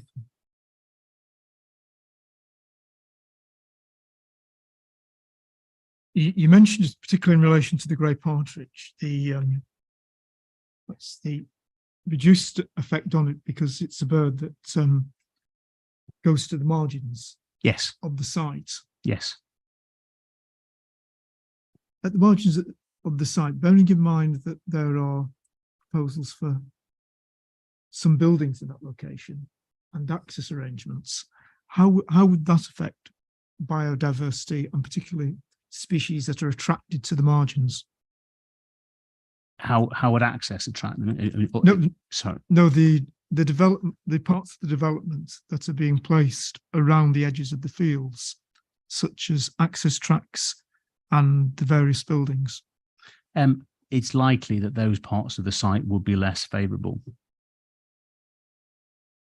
Quality of habitats and margins is what's critical, and there's a very substantial 12-metre margin plus the 30-metre easement through the southern section that all provides marginal habitat, which would undoubtedly be used by grey partridges. Where that species nests tends to be in dense and taller vegetation, think nettle banks or something along those lines, and it stands to reason that we wouldn't be driving vehicles through tall nettle banks, etc. So some displacement, but I'm sure you've driven down country lanes and seen partridges and pheasants at the side of the road, and it's not uncommon.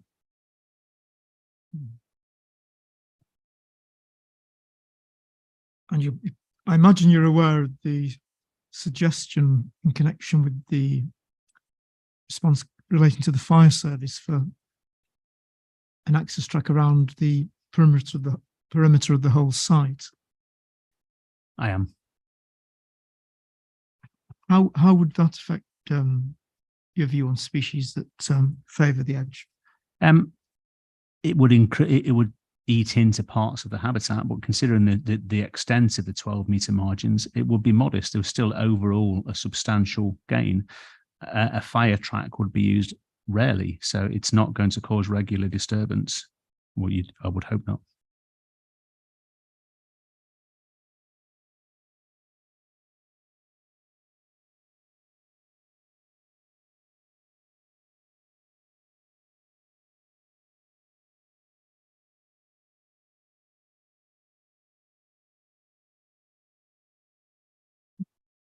Finally, just picking up on another point that Mrs. Hamilton raised, she made a criticism that you hadn't covered invertebrates.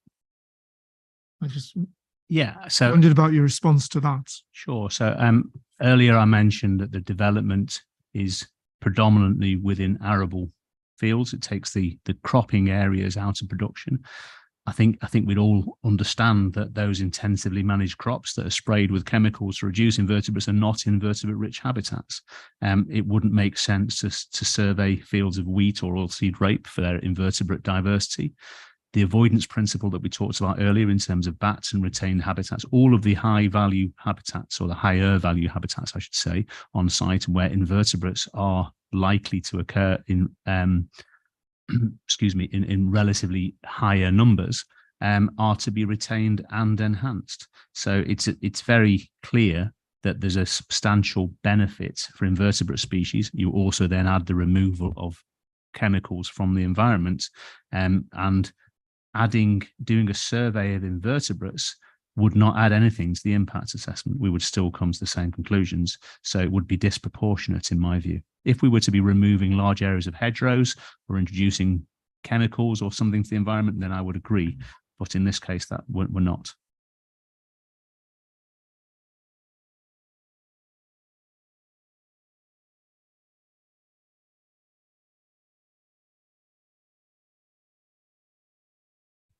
Thank you, Mr. Fern. Mr. Hardy, re-examination. No, nothing. Thank you.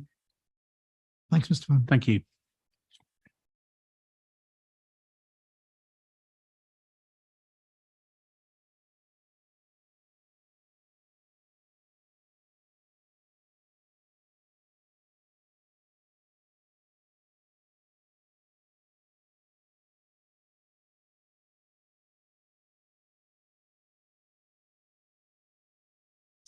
I think we'll take a short break, Mr. Hardy, before we get Mr. Collier to talk to his statement. Yes. So 10 minutes, please. Adjourn now and back at 3:45.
Time for us to resume.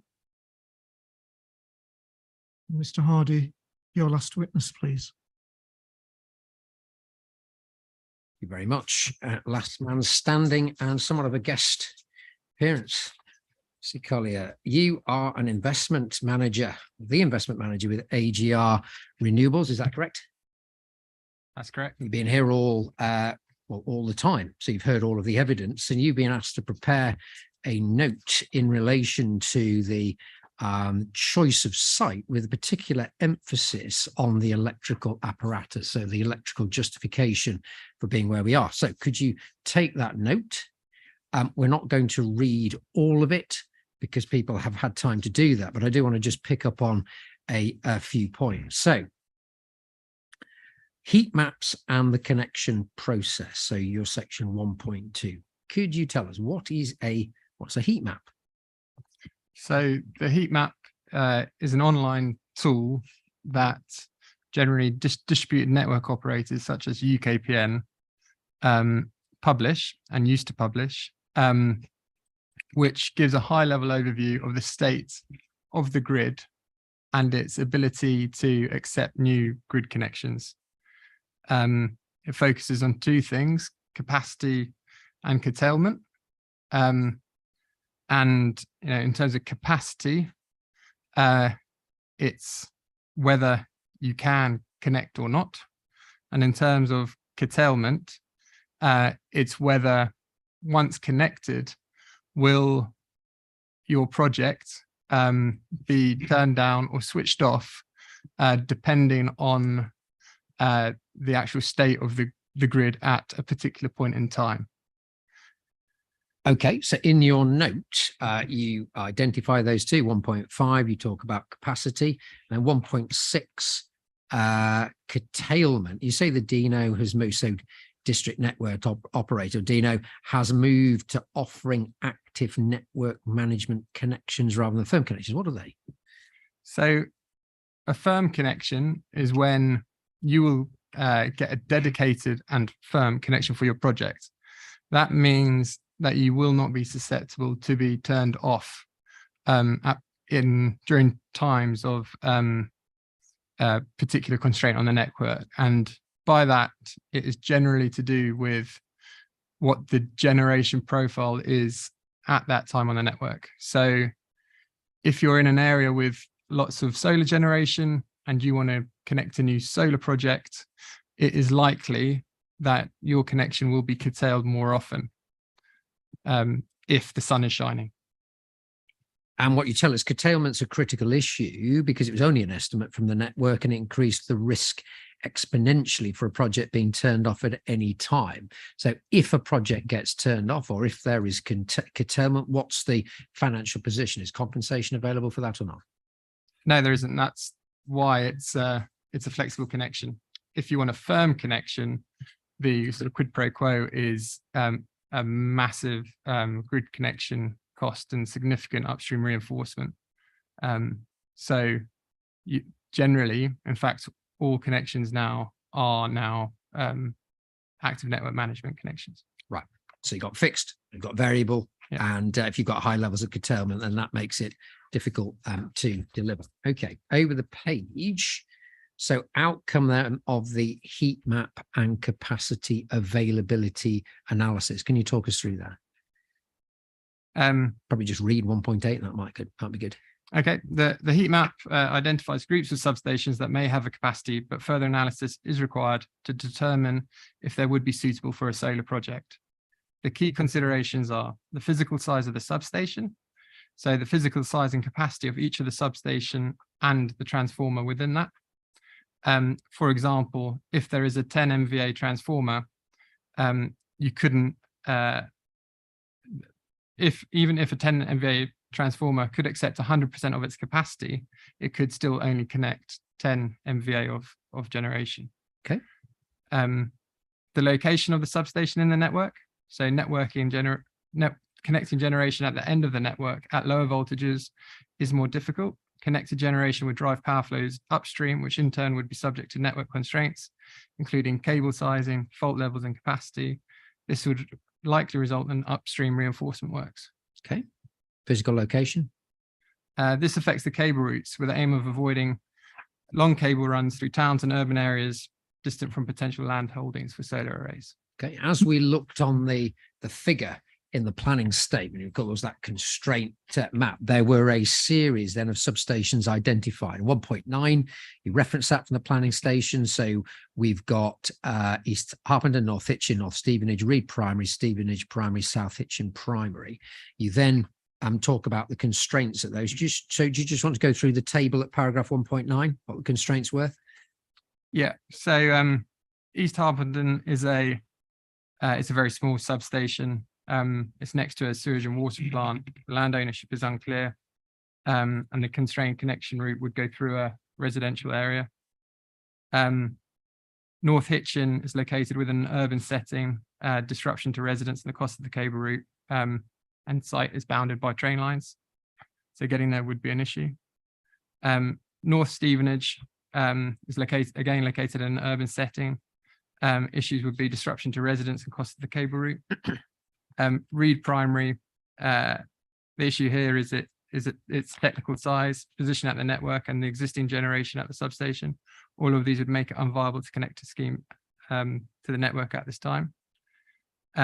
Stevenage Primary is located in the middle of Stevenage, disruption to residents, the cost of cable route, and same for South Hitchin Primary.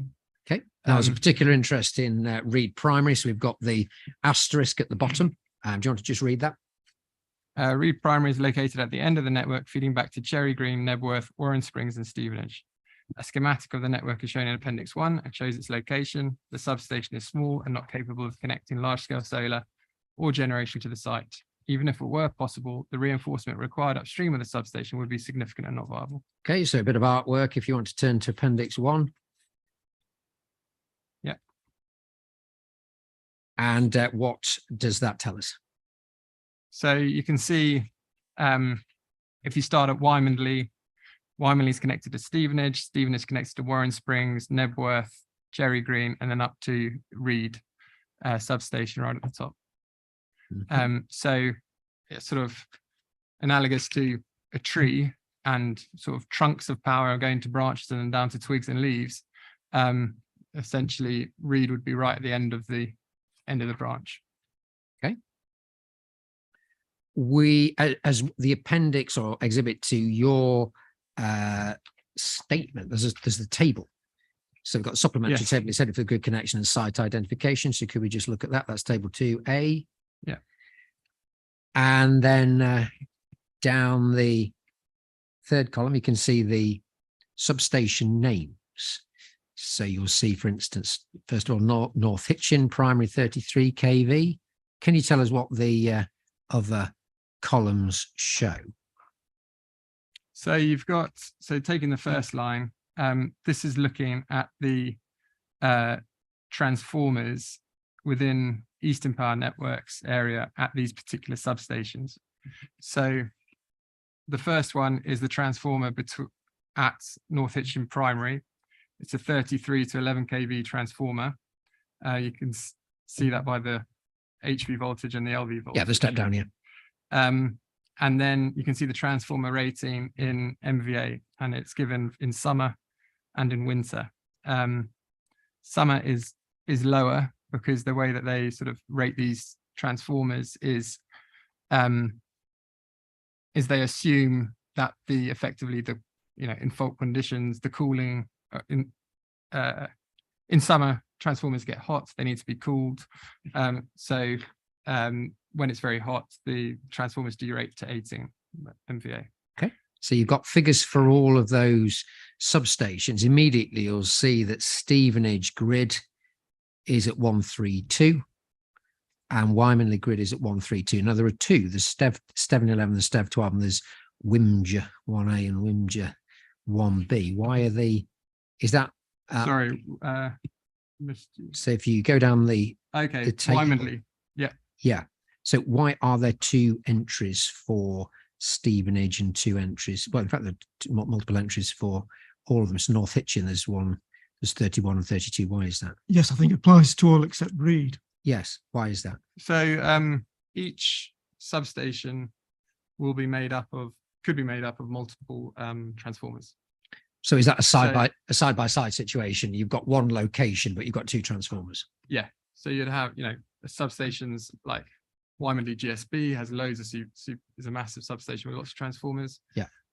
Reed is a, one or two transformers at most. Okay, so look, just picking on Reed, because that was of particular interest because that was up to the northeast. So Reed Primary 33, tell us a little bit more about that. I mean, it's a very small transformer, and I would just say what I'm trying to reflect here is actually the equipment that is in the substation and not necessarily the generation headroom. So this is if there was only generation and you connected this on like to the back of the generation and it was only exporting, you couldn't put more than 8 MVA through that substation. The reality is that there are much more issues and technicalities that you have to deal with, fault levels. What are MVA? MVA is basically power rating. So it is power, you get megawatt, you get real power, reactive power. So MVA is like the total power that the transformer would be able to take. The actual generation in megawatts would be slightly lower than that, and that's due to power factors, and it's MVA is megavolt amp. Yeah, that's what it stands for. Right. Yeah. So it's amps over 100,000, I think, is the. So you're saying, Mr. Collier, that's putting a limit on what can be utilised at that. I would say location? that's putting a absolute maximum on that. It's only looking at a piece of equipment. It's not looking at the power system as a whole. Yeah. The power system as a whole is much more complicated. So it's not going to get lower than that. Sorry, not going to get higher than that. So it might be helpful if we're looking at it. I don't think you were in this morning, but we've been asked to do a glossary of terms. Okay. So MVA is Needs to go on. Yes. MVA. Absolutely. Yeah. MVA. But how does that relate to the way in which you've described what would be generated by the solar farm? Because that's not in MVA.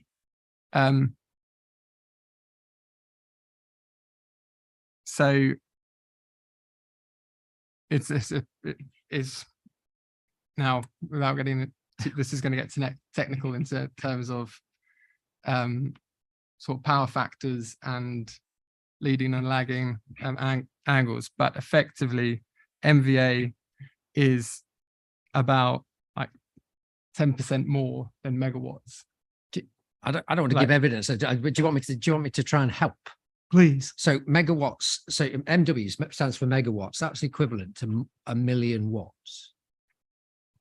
So MVA stands for megavolt amps, and that's equivalent to 1 million volt amps.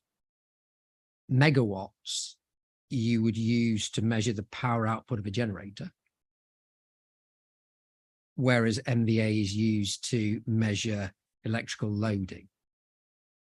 So effectively, MVA is the apparent power limit. So it's two different things. Megawatts is measuring power output of the generator.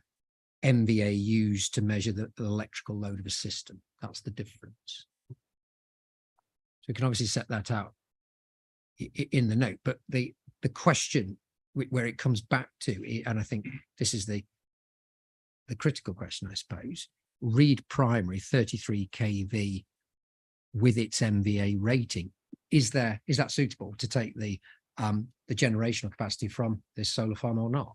No, absolutely not. Right. So Reed Primary then, and for the reasons you say, there are 3 factors too small. Okay. You then have other ones which potentially are big enough, so the Stevenage grid, for instance. Why is it or knowing that you can't go to Reed Primary, why is it that Wymondley was then chosen in electrical terms as the location? So,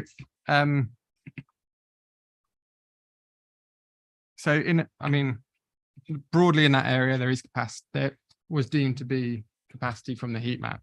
We then looked at the relevant, like, where could we actually connect within that area, and effectively knocking out each of the other substations based on the constraints that we've already alluded to. So Wymondley, as you can see from here, is an area where we can get to, where it is viable, and where there is capacity. Mhm. I would so that's where we focused on Wymondley. Mhm. And I don't know if you want me to go into like the transmission connection. Well, it's back to your text, really. We've dealt with why you're not in the smaller EHV substations. You're now talking about the larger 132. So if you just want to read perhaps from paragraph 2.4 of the statement, that's the neatest way of dealing with it. Yeah. So as identified in the planning statement, it is potentially possible to connect into the National Grid 132 kV substations. These are identified in the planning statement in paragraph 5.473. There are 2 within North Hertfordshire and 4 within 4 kilometres of the district. A point of, clarification. It should read, it is potentially possible to connect into the transmission rather than National Grid 132 kV substations. That's relating to a voltage. So transmission level is 132 kV. Actually, the only National Grid substation is Wymondley. Yeah. So sorry, that was. So Sorry, an application was made to National Grid for a tertiary connection at Wymondley GSP. what's a tertiary connection? So there are different ways to connect to the network. When you get up to the transmission level, the infrastructure costs become very expensive. A supergrid transformer is like multi-millions. Now, a tertiary connection effectively allows you to connect at effectively the 30 kV level. The actual sort of connection works themselves are a 33 to 13 kV transformer, which is installed on site, and then the feed from the 13 kV feeds directly into an SGT, and that transfers the voltage from 13 to 132 or 400 volts. Okay.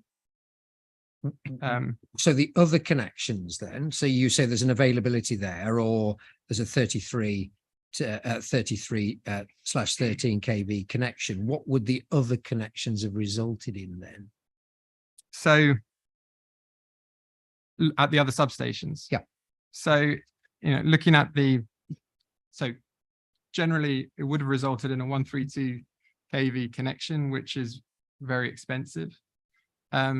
A point to note is that the equipment is bulky, and when you start to connect into, like, for example, Letchworth is quite constrained. It's and I'm sorry, I don't know if you've got a plan there, but it is bounded by like the roads around it. It's at the back of an industrial estate. You're more than likely to need more land and more space to extend that substation to be able to connect. Even at Wymondley, we are expanding the substation, not by much, and there is space within National Grid's land to do it. But it is a point to note that it's not just like throw wires over the fence and plug in. No. So at Wymondley, you can go for 33/13, right? Yeah. Everywhere else you'd have to go for 132. If you went for 132, that's more expense, that's bigger kit. And what I think you said at the end of 2.5, that tends to be generally only viable for an NSIP scale project. Is that right? Yes. So yes, that is correct. Yeah. So Wymondley, you get the choice of doing something different, which is appropriate. 2.6 then, do you want to read that?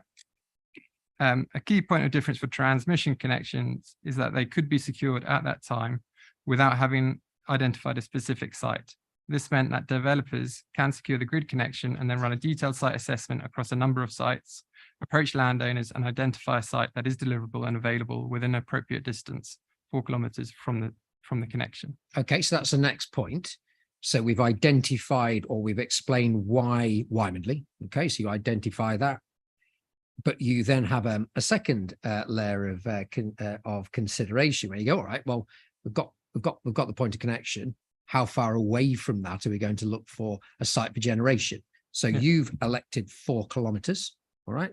You then deal with that in your section 3. So proximity to the point of connection, and you've called it other buildability issues. Do you just want to read 3.1? 4 kilometers is considered the maximum distance radially from the point of connection to a site. Our experience shows that increasing this distance has an exponential increase in cost and complexity. The base case of all grid connections are through the public highway, and by increasing this radius, the physical length of the grid route increases as you have to follow public roads. Okay, do you want to read on? In turn, this exponentially increases the disruption to businesses and residential properties, increases the risk of infrastructure crossings, technical hurdles such as bridge crossings, railways, motorways and rivers, risk of third-party land rights being required, construction issues, ground type, flooding, etc. To add to that, what about cost of materials? Is that a consideration? Yes, it is. Yes. So cost of machine and also in some environmental sustainability, presumably if they need longer cables, you need more materials. That's correct. Yeah. Okay. 3.3 then. All of this delays the project, increases costs, and in many cases makes the project unbuildable for technical reasons. Okay, so you have a site selection, you've got your point of connection, you've then decided on your radial search area, in this case 4K. 3.4, you then tell us you engage a land agent. Do you want to just read that? While in the process of securing the grid connection, AGR engaged a land agent to work on land acquisition for the project. The search criteria would have been set at 4 kilometers from the connection point, focusing on land holdings large enough for a 49.9 megawatt solar project, reasonably distant from residential properties and taking due consideration of the constraints. Okay, there's a CD reference there, that's 157. Let's just have a look at what that is.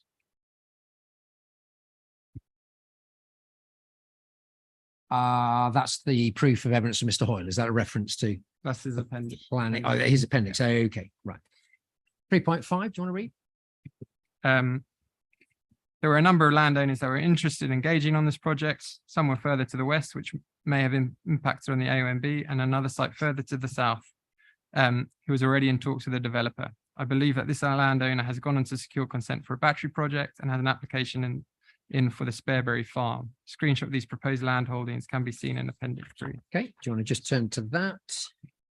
That's your Appendix 3.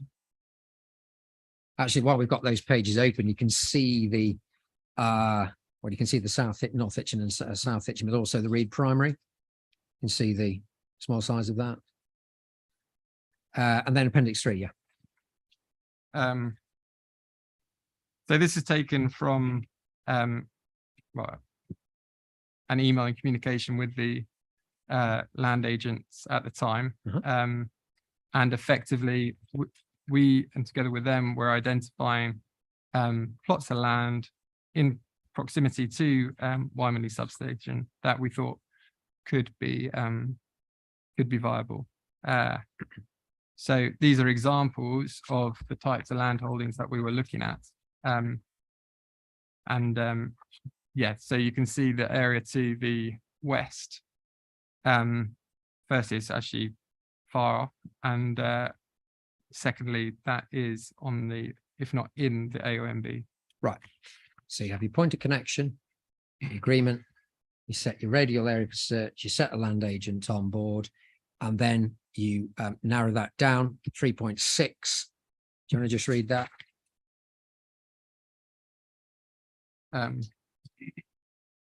The application site was chosen as it was available, deliverable, unconstrained at a high level appraisal and within 4 kilometers of the grid connection.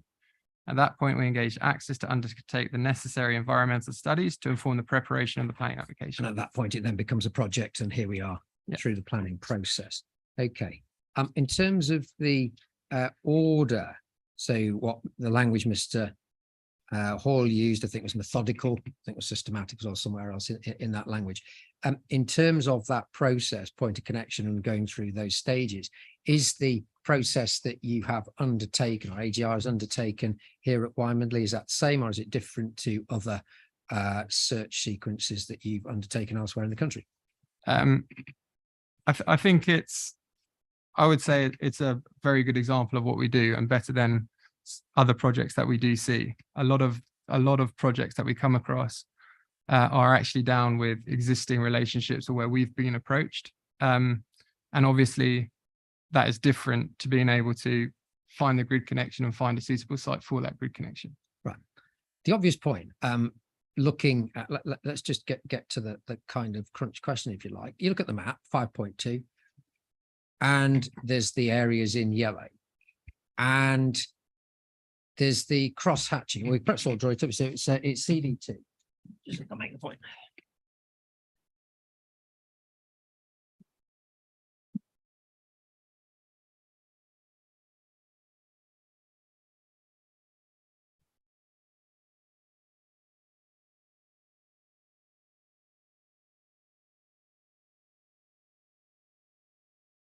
It's 5.2. So that's the North Hertfordshire Solar Curtailment and Site Opportunities Plan. Have you got that? Yep. The obvious point that can be put is, well, look, you've got all that green belt that's down in the center of the plan. That's the cross hatching. So you've got yellow, but it's overlain by the cross hatching. Yeah. Yeah. Up by Reed Primary, it's outside the green belt, yellow. Doesn't look as though there's too many properties and so on. Why can't you put a solar farm there? So I just want to understand, I think you've given the answer, but I just want to understand why it's not as easy as looking at a plan and going, oh, well, there's a gap there. That's where it goes. Yeah. So, I mean, there just isn't the capacity in the grid to connect there. I mean, I think there are two things of what was happening then and what is happening now. And you know, even now, if you look at what UKPN do publish sort of generation headroom and estimates, and just looking at that earlier this morning, you know, only Reed Primary is at full capacity, and maximum headroom for new connection is 0.7 megawatts. So there'd be no project. No. So thank you very much. Is there anything else you want to add, Mr. Collier, to that? I'd say in terms of no, I think that's fine. We've dealt with everything, I think. Okay. Well, I hope not that's everything. helpful, sir, in answering the questions that you might have had. So far, yes. So far, yes. Yeah. Mr. Harding, do you want to ask Mr. Collier any questions? Thank you. I'll have a go. It's a bit technical. So I think everyone's struggled a little bit. Just try and take this through sort of a little bit logically, I suppose. You start from the premise that you're looking for a connection for 49.995 megawatt solar farm. Is that right? Or I wouldn't say that that's black and white. okay. We would, you know, where we find, if we were to find capacity for slightly less, then we would look to continue with a development that is less. I think what you need to consider is the connection and what is available. And also, yeah, and you know, precisely that. So, yeah. So if, for example, you had chosen one of half the size and 5 locations for 2, put it that way, would that have increased your flexibility of where you could have connected? Well, I don't think so, because I suppose evidence of that is why we're connecting out Wymondley, and these substations, like, I look back to try and see if we have actually messed something up, but and missed a project. This process started in our first application, started in 2019, November 2019. Since then, there hasn't been a developer that has secured a grid capacity, a connection in those substations that are listed in that table. So Yeah. it's hard to say that, you know, we would have liked to, but I think we did the analysis and found that we couldn't. Okay, just going the other way, given that you're at 49.995, if you go over 50, you become a project of national strategic importance, or whatever the term is. And there was, I think, somewhere it said there was a couple of places that you could have connected into, but only if you were over 50 megawatts. Is that right? I mean, wondered why you actually didn't necessarily, you know, so obviously we go small. Why didn't you go big? So the I suppose, why wouldn't we go big? I by the way, I do consider this big, but even bigger, I suppose I should say. This is big. We've never done an NSIP project, and I would say that, you know, Wymondley is the Wymondley connection is 49.95, but actually the capacity of that transformer is around 50. Right. So it's not, we're not like foregoing a it's not like we're not stopping someone else from connecting 100 megawatts, if that what you mean. We're making the best use we can of the connection. Okay. So can I know you might say this is going off a little bit of a tangent, but it's just something I'd like to try and understand. We not talked a great deal about these 22 battery storage units and their capacity, and how the capacity of those storage, the amount of capacity you've got, plays with your overall calculations in what you can actually harvest from the sun and what you can send out to the grid. And it came to me in the curtailment discussion, you're saying, well, it can be cut off, but the point, you've got a lot of capacity, and you might confirm what that capacity is. If you're being curtailed, do you then store and send it when it's not curtailed? Is that how it works? I mean, it's just to get there's a substantial part of this operation which relates to the battery storage and everything, and just see how that plays into this whole equation. So the battery element is likely to be a 2-hour design. So it will be 49.9 plus 2 hours, which is 100, let's call it 100 megawatt hours. Right.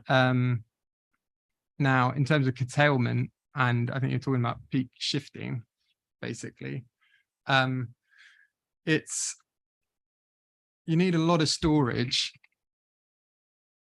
So let's say in the curtailment reports, say we did have a curtailed connection, and say we were off for like 2 or 3 days in the middle of summer, like, we're only going to be able to store basically per day 2 hours of the plant at full output. Does that make sense? Okay, so 100 megawatt storage would only give you a couple of hours. Yeah, but I think it's important to know that this isn't what our system is. But in terms of, I think you're talking about at the distribution level, like, if we did go for a distribution level connection, you wanted to store, I mean, you can design systems how you want to design, different systems. Okay. Yeah. Right. Well, just going on then to your connection that you have got the guarantee of, is that a guarantee that is time limited? Is it reliant upon you actually using it within a certain length of time? Does it then fall away? Does it is there someone queuing up behind you to use it if you can't? How does that process work? I mean, it's a connection contract with National Grid, and our connection date, it has been delayed. The expected connection date at the moment that we've got is 2025. We, depending on timescales of this inquiry and decisions, we will, there's a process called ModApp, where you can modify your application and put, and delay it. I think what we all should realize though is that National Grid publish like their sort of grid performance data and the ESO, and their latest, I think in May, they for a new connection, the difference between the date the customer requested and what National Grid could deliver was 46 months. So what I mean by that is if... So did you say 4 to 6 or 46? 46. 46 months, right. Yeah. So if we started a project today, if we gave up that connection today and someone was to take it, then they would have to go through the planning. They would have to go through the same process that we did. So they would probably request a connection date in 2027. The realistic date of actually being that National Grid would offer them would be 2031 plus. So I'm saying like this project is real, it is deliverable. So 2031 plus.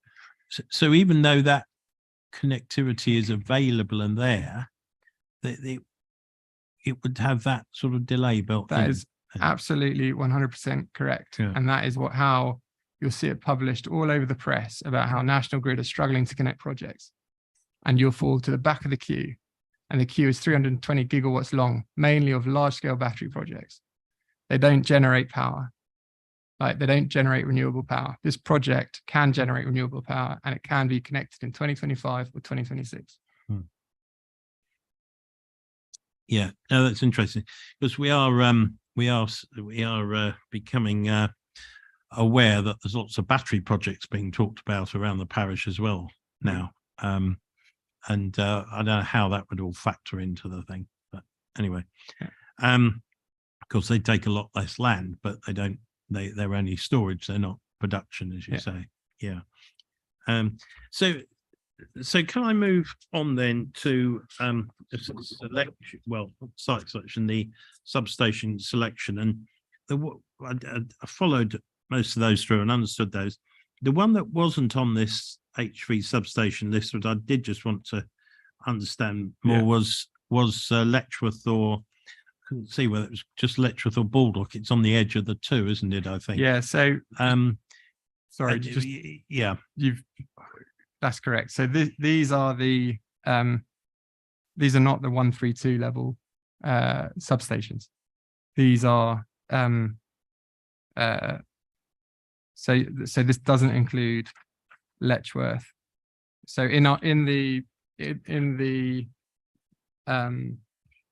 planning, I'll find it. It was the planning statement. So the area shown in yellow. So 5.4.72. There's a list of substations. These are those substations. I appreciate East Harpenden is not on there either. That is in a slightly different grid network area. Yeah, so it's fallen off the table. But I can easily put East Harpenden on there later if that would be helpful. Mr. Collier, which table are you referring to? Sorry, the the one, yeah. Supplementary.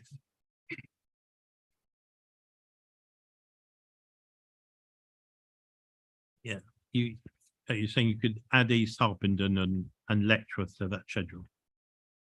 Well, if we want to look at the, I discounted those because at that level, they're not those are going to be 132 kV connections. Like the Stevenage ones are. You saying that are on there? Well, they could be at 33, right? Okay, it says 132, Yeah. but then it If could you be, want, could be at 33. if Okay. you want, yeah. So I didn't include the transmission level ones. Okay. Right.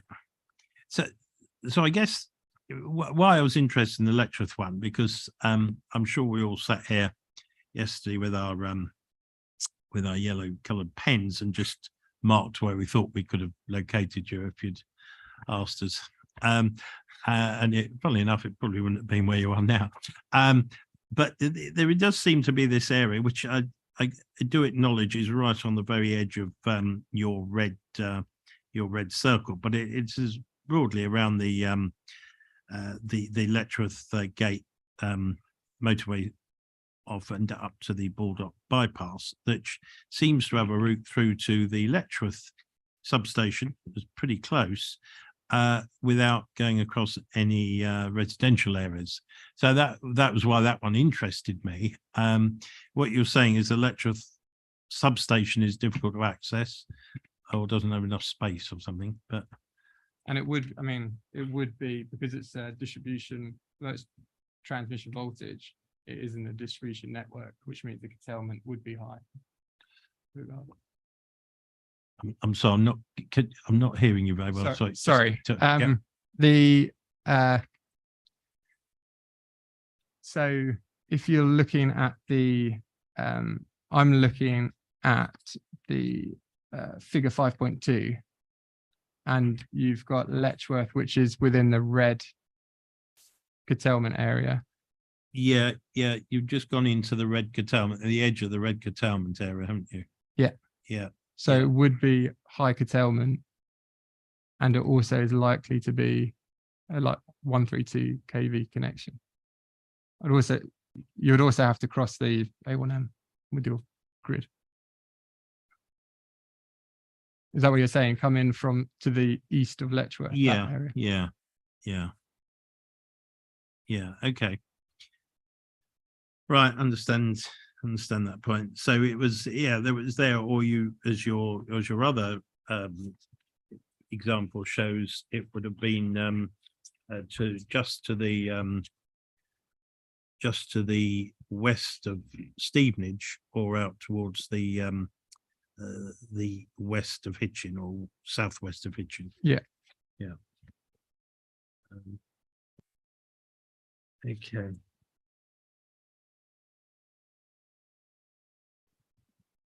Well, I think that's me understanding it as best I can. Thank you. Yes. So that's me done.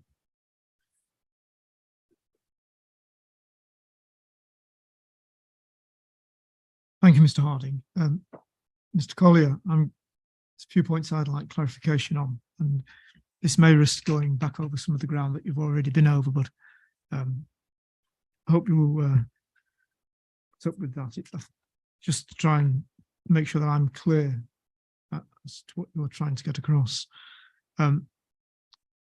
First of all, the heat maps which you refer to and cover capacity and curtailment. So we go to figure 5.2 in the planning statement.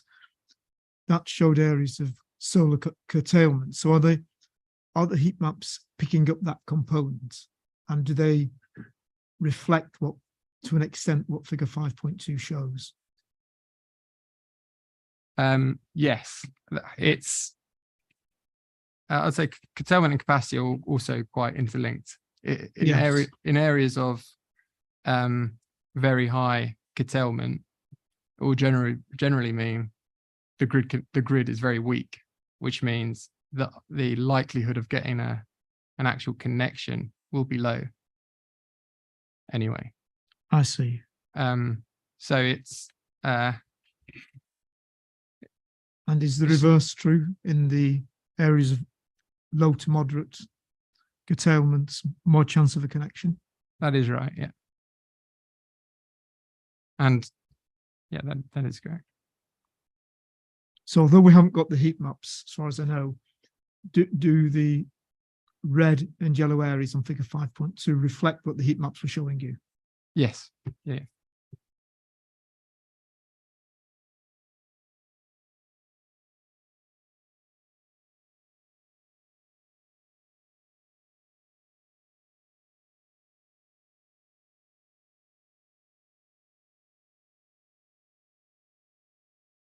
And this point about the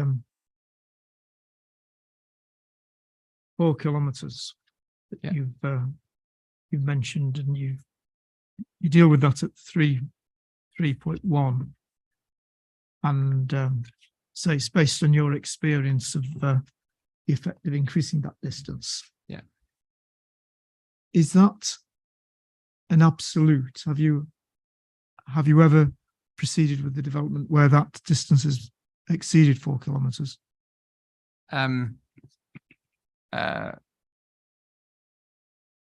I would say, yes, I have, for a very large glass house in Cambridgeshire. It was a different scale of project. I think as well, it's a point to note of, you know, where we started as well and what the situation was at that time. This site searching exercise started back in 2019. Yes. You know, I was looking at when the first unsubsidized project had been was built. I mean, there was a flurry of solar activity up to 2016. All the subsidies were pulled, and then there was effectively nothing built. The first unsubsidized solar plant that I could find was in 2018. So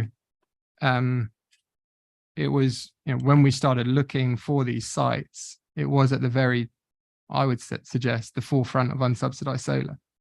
I appreciate times have moved on, and you know, and the industry has moved on. But you know, that was the case at that time. I think it is important to note just the complexity of building a cable route. And if you can imagine, there are a number of solar farms, storage projects being developed at the moment.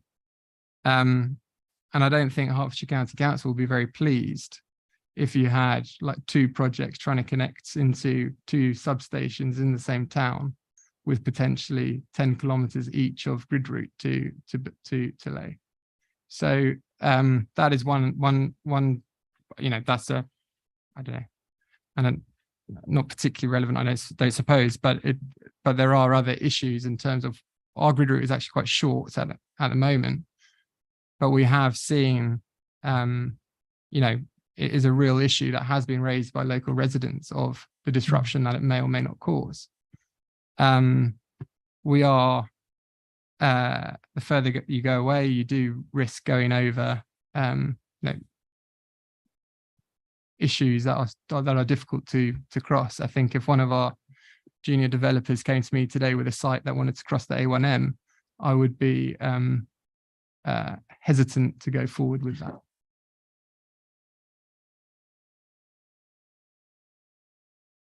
So there are other factors to take into account. Yeah. But is it necessarily the case that a cable route of over 4 kilometers would make the scheme unviable? I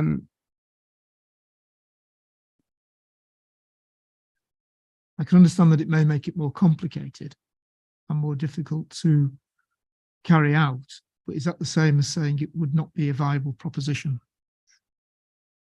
I think the reality, you know, the reality is we focus on 4 kilometers because we know we can definitely deliver a project within that area. If there are other projects outside of that 4 kilometers, there would have to be special reason why you know, to make it viable.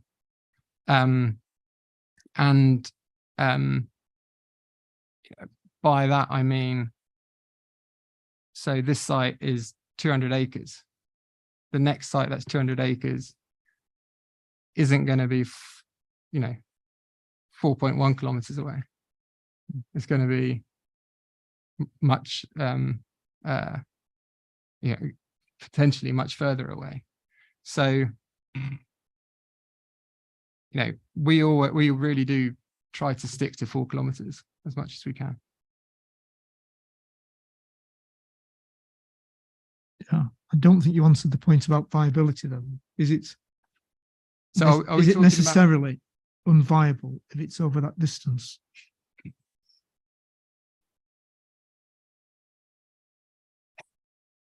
I mean, you could have a situation because this is a radial distance. Yeah. If you were extremely fortunate, you could have a more or less straight run. Yeah. To the substation, which was about 4 kilometers. Yeah. In a different location, your run might be 5 or 6 kilometers simply because you're running under public roads. Yeah. So does that mean in some cases you could, where you had a straight runs out, you could go to 5 kilometers? I would say it's difficult, and the projects that we have built or have been built of this site, of this scale, that were of this scale have been, I'd have to check exactly, but have been, we follow this site search criteria. One of them was adjacent to the substation, but whether a project becomes actually unviable, I can't, without seeing the specific project, it could be viable. What I would say is when you're searching for a site at the very beginning, the risk of it being unviable is much higher. Yes, I understand that point.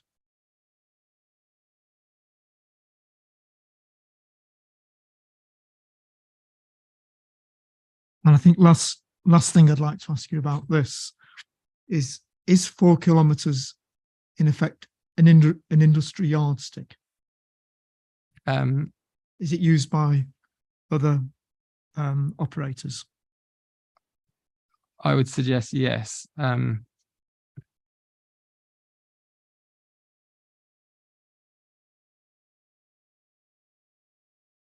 Okay. Yeah.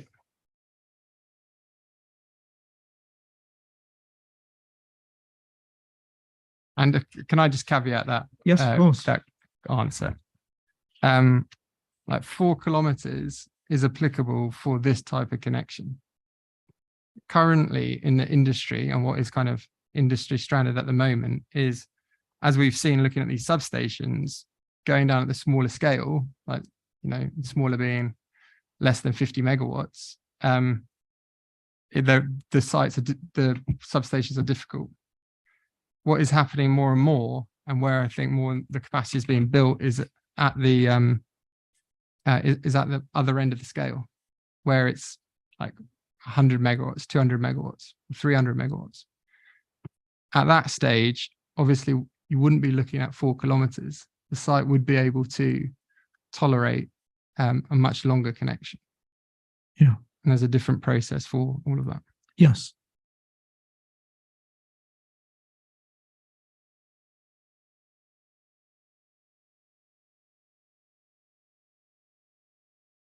I want to go to that supplementary table now, just to make sure that I understand the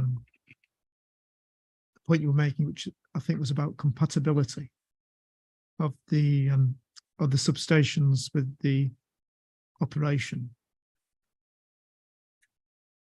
What I've got up is your table, and then the CD2. Yeah. And paragraph 5472, which you mentioned, and yeah. Now you focused on Reed for obvious reasons, and explained that in effect that couldn't accommodate the output from the proposal.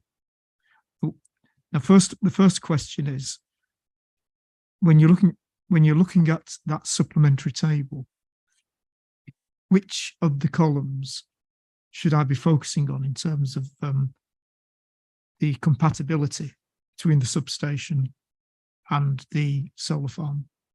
So this is the rate. So the substations are effectively made up of a number of transformers, Yes. which is why you've got numerous transformers for each substation. This is a piece of equipment rather than like actual connection capacity, Yes. but it does give an indication of, as an example, if you put 18 megawatts in summer going through North Hitchin Primary, you would reach the maximum load that that transformer could take. Does that make sense?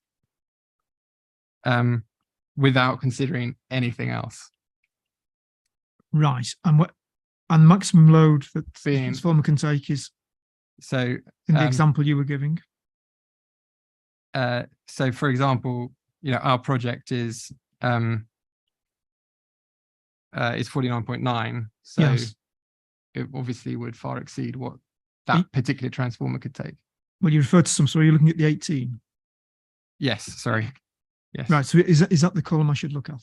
Yeah, so that is the summer, that is the summer rating. And that's basically, usually the transformer would have up to the winter rating, 24. But the way that networks operate is they need to assume that the transformer isn't being cooled in summer because of a fault, basically, in the cooling apparatus.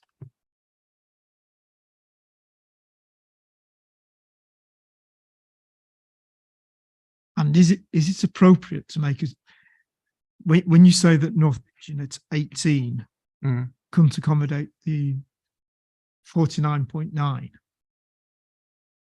So Are you applying some conversion, or is it appropriate just simply to compare those two numbers? in a very simplistic term, I don't want to make an inaccurate comparison. yeah, so the other tables which UKPN produce are something called like the inverter-based generation headroom. And I could provide that alongside if that would be helpful, but that gives an indication of like what. Well, if it gives an accurate indication, albeit a broad one, Yeah, it's I'm content. But from what, so from that's the 16.8 as an example. So 16.8 compares to 18. But then when you do get down to read, because it does have extra complexity, the generation headroom at read is 0.7. So right, now where are you getting the 0.7 from? I can see read. sorry. I'm looking at another table here. I'm just trying to. Right, because based on what the answer you gave previously, Yeah. I've got 49.9 in my mind, and I'm looking at 8 in the column you said I should focus on. Yes, Now, exactly clearly that. Clearly, they're a long way apart. Yes. But But sorry, is the comparison I'm making appropriate or not? it is appropriate, but it's the best case, the best ever case would be being able to connect 8 megawatts. Is that Right, because the proposal is termed in megawatts, and these are in MVA. I think it's actually to do something else. There's another Yeah. table, which is the inverter headroom availability. So these are the maximum, if you like. So the maximum is 18, or you were saying at read primary, it's 8. But Yes. when you take the other factors into account, there's another document which tells you what the actual headroom is, and that actually is lower. It's And is 0.7. that in MW? Yeah, but it will never be higher, I think, is the point that Yeah. Mr. Colley is making. So although these are the transformer ratings in MVA, they're the maximum. So in summer, it's a maximum of 18, and in winter, it's a maximum of 24, but the actual headroom may be lower. Right, but So 49 is never going to fit, at even though that column's given in MVA rather Correct, than MW, correct. Yeah. So actually, and I can read across in that way, can I? Yes. so the only ones would actually work are Stevenage and Wyman. Well, that was what I was going to come Yes, to. exactly. Yeah.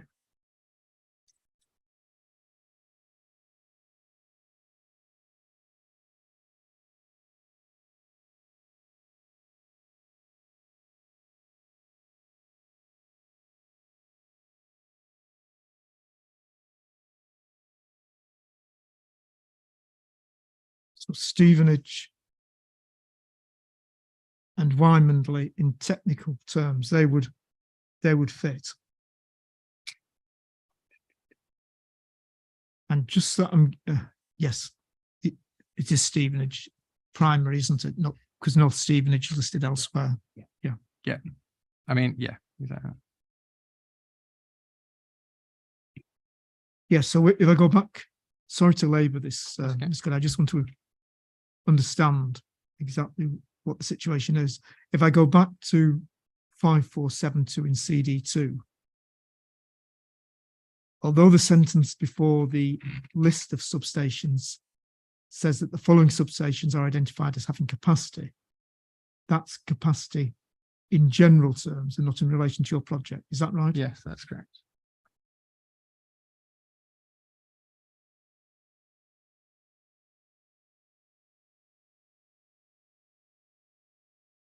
Right, that's helpful.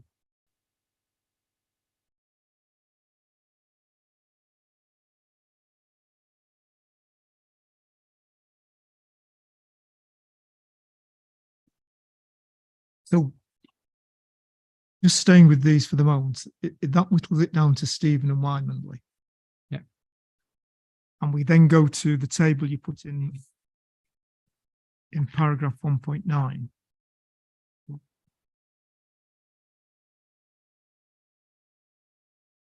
And that includes Stevenage, doesn't it? Stevenage Yes, primary. there's- That's the.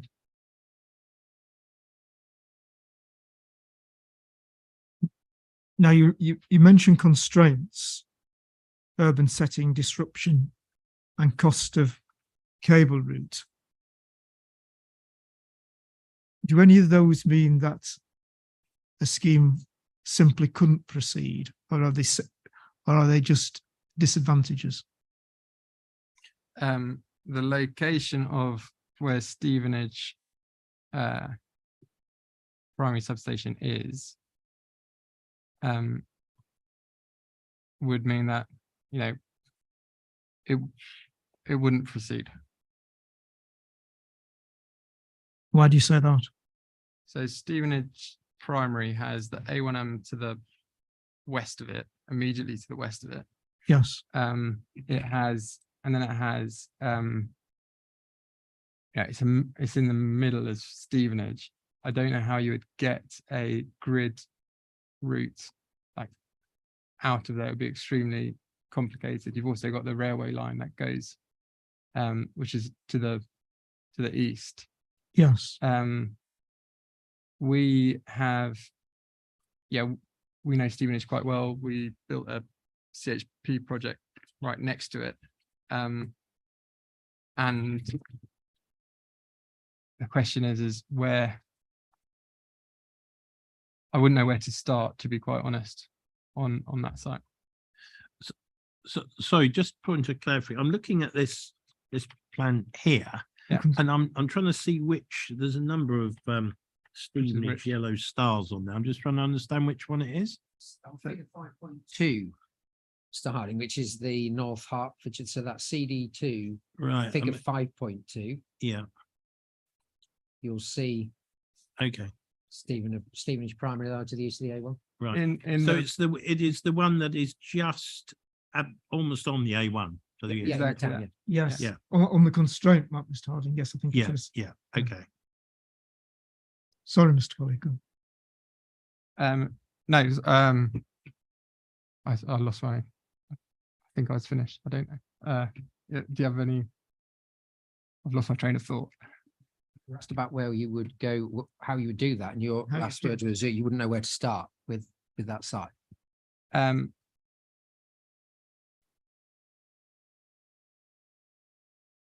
And no, I mean,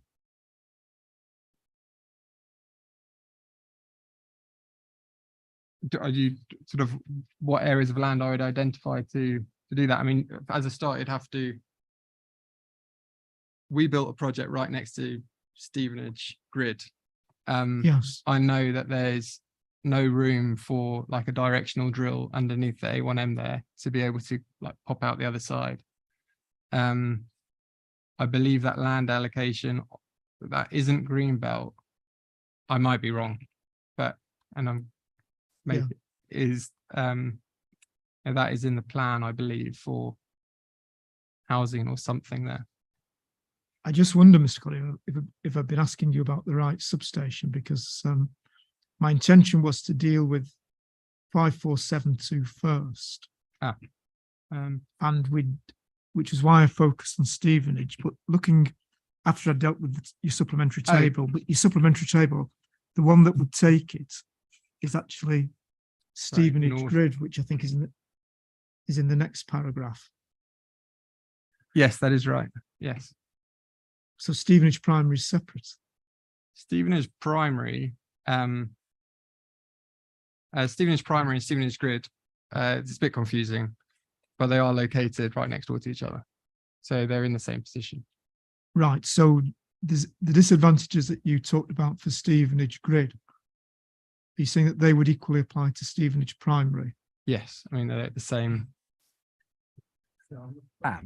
On figure 5.2, 5.2.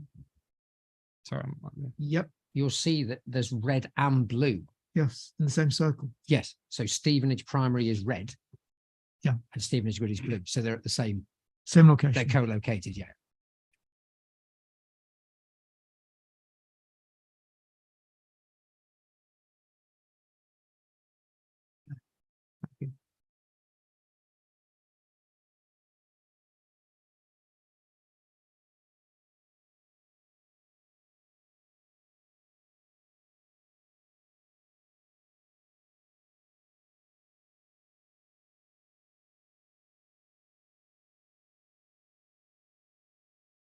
Now, I just want to understand the position about the substations in 5473, which is the one that includes Wymondley. Yeah.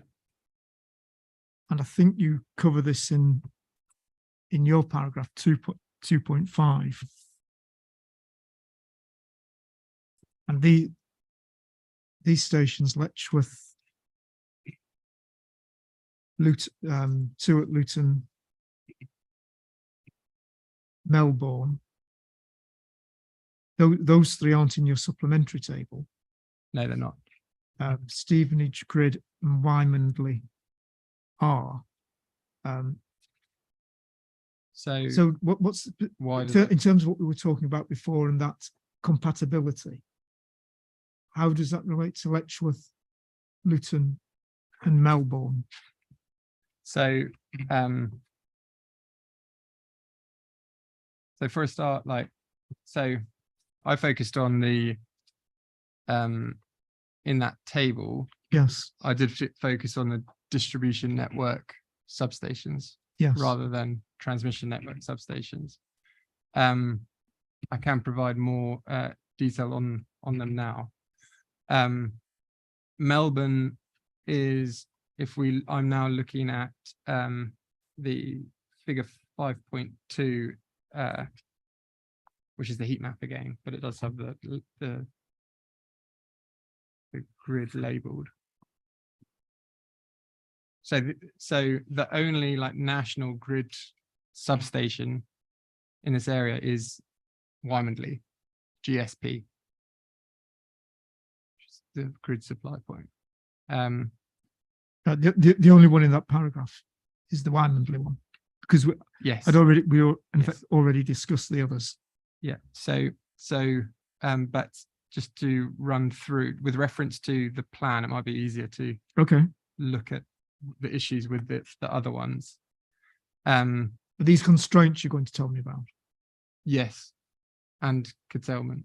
Right. Okay. Yeah.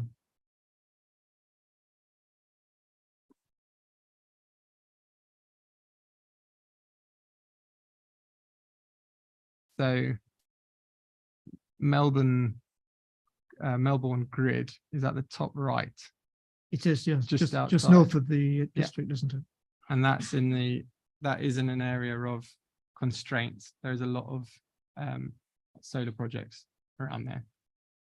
So if but that the isn't- that isn't- colouring extended, it would be red, would it? Yes, so that's above the 20% annual energy curtailment point. Similarly with Letchworth Grid, and then going down to Luton.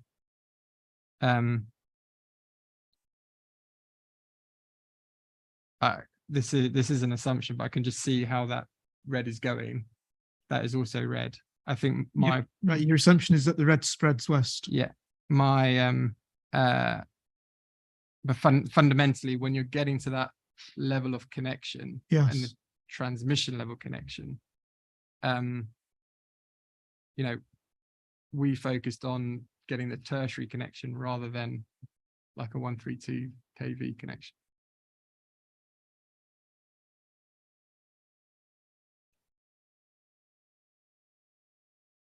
And I think you're saying 2.5, that was the one that would offer that type of connection. Is that right? That's correct. Yes. Yeah. 2.5.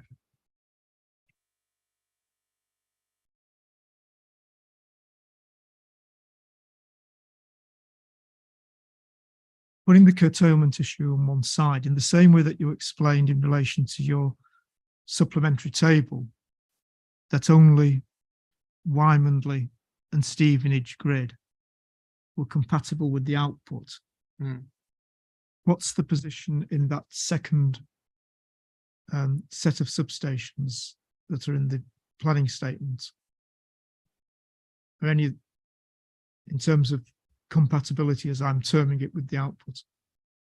So in terms of like so ignoring curtailment, just in terms of Because could you connect there? yes, because we know that from what you've said that the last two we could. Yeah. Because they're in your table, but what about the first four?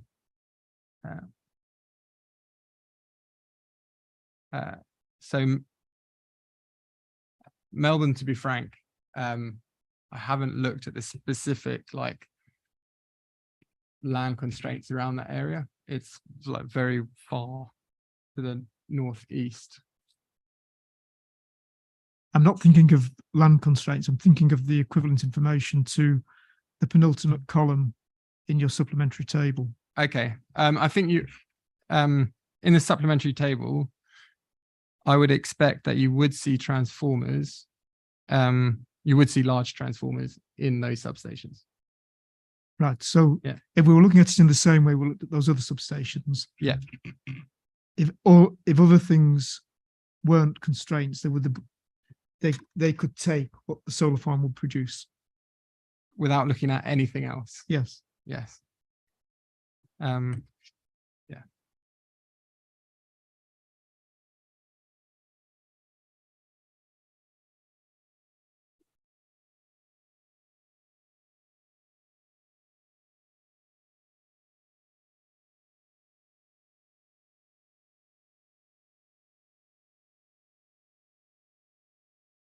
But of that group of substations, it's only Wymondley that will offer this particular type of connection. Is that right? That's correct. Yeah.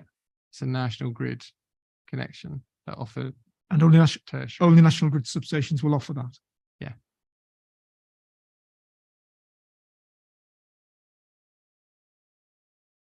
And the advantage of that connection, simply cost. It's cost. It's unconstrained. So cost. And it's unconstrained. It's a firm connection. Right, I see. So the others would be more expensive and there'd be this variable form of connection.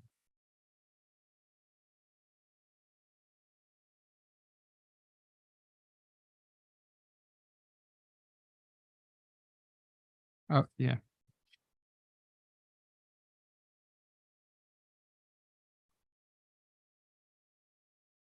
Thank you, Mr. Collier, for Fair enough. persevering with my questions. Thank you very much. Mr. Harding. Sorry. No, that was to inform you. If you're happy, I'm happy. That's what I will say. Thanks, Mr. Collier, for stepping up as Thank you. as an additional witness. It's 5 o'clock. We've completed evidence. Now, I don't intend to go through conditions now.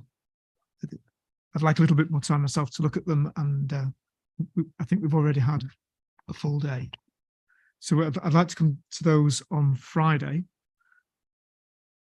Just want to check arrangements for site visits now. Mr. Harding, have you managed to find somebody?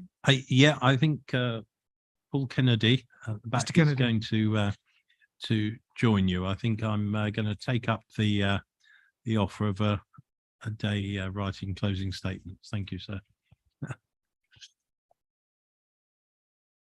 Although I fancied the walk.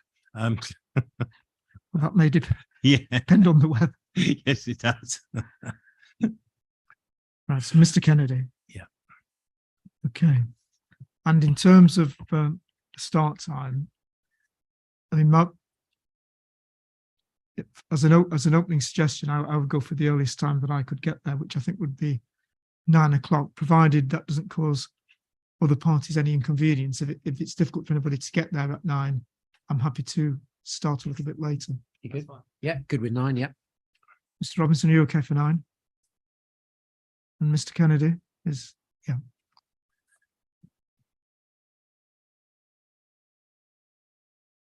Right, I've got the plans I need in terms of the route. Mr. Mason's providing the others when we get there.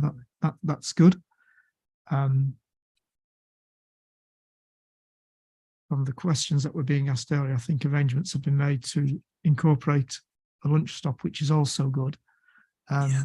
I think the big unknown is how the weather's going to treat us tomorrow. The last forecast I saw said it was going to be, I think, at best unsettled. I think, nevertheless, even if it's pouring down first thing in the morning, I obviously can't get in touch with anybody. So It depends on which weather forecasting service you look at. We had a look and it said it was going to be all right, apart from a 30% chance of rain about 2 o'clock. well, that sounds a problem. I'll have to look at that one, Mr. Harding. Yes, exactly. Just give yourself a smile. But if the worst comes to the worst and it is bucketing it down, please still turn up. I will have to turn up and be there at 9 o'clock. And if the worst comes to the worst, we will simply have to abandon it and make alternative arrangements. But it will be, I'll be there at 9 o'clock in Great Wymondley, come what may. Before we adjourn, is there anything else, Mr. Harding? Yeah, just a couple of things on it. Yes. So we've opened up the church field so that cars, I'm not sure how many cars will actually arrive, but the cars can be parked in the field, which is just a gate off the green. So, Okay. and then the cars that are being used, they can be picked up at any time and Yes. used. So that will tidy that up. Lunches will be available with the platter of sandwiches in the church, and the toilets in the village hall. So they're all just within Good. that That's green really area. helpful. The final point was you did ask originally about seeing some of the heritage properties. Now I have arranged for access to the Tithe Barn, and you can see the grounds of the Priory, and that can be whenever time Yes. you wish. Well, when we go past that point, on the Yeah, when route, you go past that point, you'll Yes. go in. And the owner's son will be there post lunchtime, but I suspect he'll be there before. yes, And there's someone lined up to show you if you are there before the manager. And the other ones was if you did want to see, say, Delamere or Long Close, they're on notice, but I would like to sort of know to notify them that you do want to, or stand them down. I don't think Long Close. Delamere was one of the ones that was picked out. Yeah. So that may be more useful. I suppose it depends. I don't think I wouldn't need to go into the house at all. No, okay. Well, you could, But it's set back, isn't it? well, it's quite on the road, Oh. Delamere. You could just walk down the road and into the drive, or Maybe into useful just around to the house. have the opportunity to go into the drive Yeah, and see yeah. the property. Okay. There was one point I mentioned last week, which was that there was a request from the occupier of Nooksy Cottage for me to go actually view towards the site from their property, which I said I would do. Yeah. Have, have they been advised? You've got the said person is it with Mr. you, Kennedy? so That's right. Yeah. that'll all work fine. Right, Yeah. good. Um, Does that cover it, Mr. Harding? From it your does. point of view? Thank you. Yes. Good, thank you. Yeah. Anything else you want to raise before we adjourn? And Mr. Harding, anything? In that case, the inquiry is adjourned now till Friday. Just in terms of timing, Yes. proposal, which might not be too popular, but wonder whether we could start again at 9:30 on Friday. It's fine with me. I'm entirely happy with that. You're okay, Mr. Allen? Mr. Harding? Yeah, it's okay. The last time we do one extra mark. Yeah. Are you sure? I don't want to. I'm sure that's fine. Yeah. Okay. What's behind that is in terms of arrangements, obviously it's subservient to this, but I was hoping, I've got a long drive back north and domestic responsibilities, that I was hoping to get away before a lunch break. So if that was, say, at 2:00. What if we're going to do with conditions? That's what's bothering me, because I think with closings, I don't know, if you just said an hour each with a bit of a break, that would have been fine. That would have all worked. If we take an hour or whatever it is in closings, I can see that going on. So it just gives a little bit more of a chance to do that. Yes. The alternative, I mean, is if we took a break, but perhaps not even a lunch break, heard the closings, and then even if that was until 2:00, and then I would just leave. And have a late lunch. Have a late lunch. Certainly that would be my preference, that we can get away. It's Friday and there's a lot of travelling. Of course. Yes. Yeah. I don't know what you think about that, Stacey. Right. Yeah. We've all got further to go than you, Mr. Harding. Would that be all right? The ESA's not a concern to me either way around that. Thank you. Yeah. Okay. Yeah. So 9:30 then, please, on Friday, back in this room. And the inquiry's adjourned until then. Thank you. Oh, sorry, there is just one other thing. As you know, I had a box of documents delivered to the council officers, and I'll need to make arrangements for that to be collected. So I will need to have a word with Mr. Greaves sometime about that. So if you see me talking to him on Friday, it will simply be about that and nothing else. Thank you.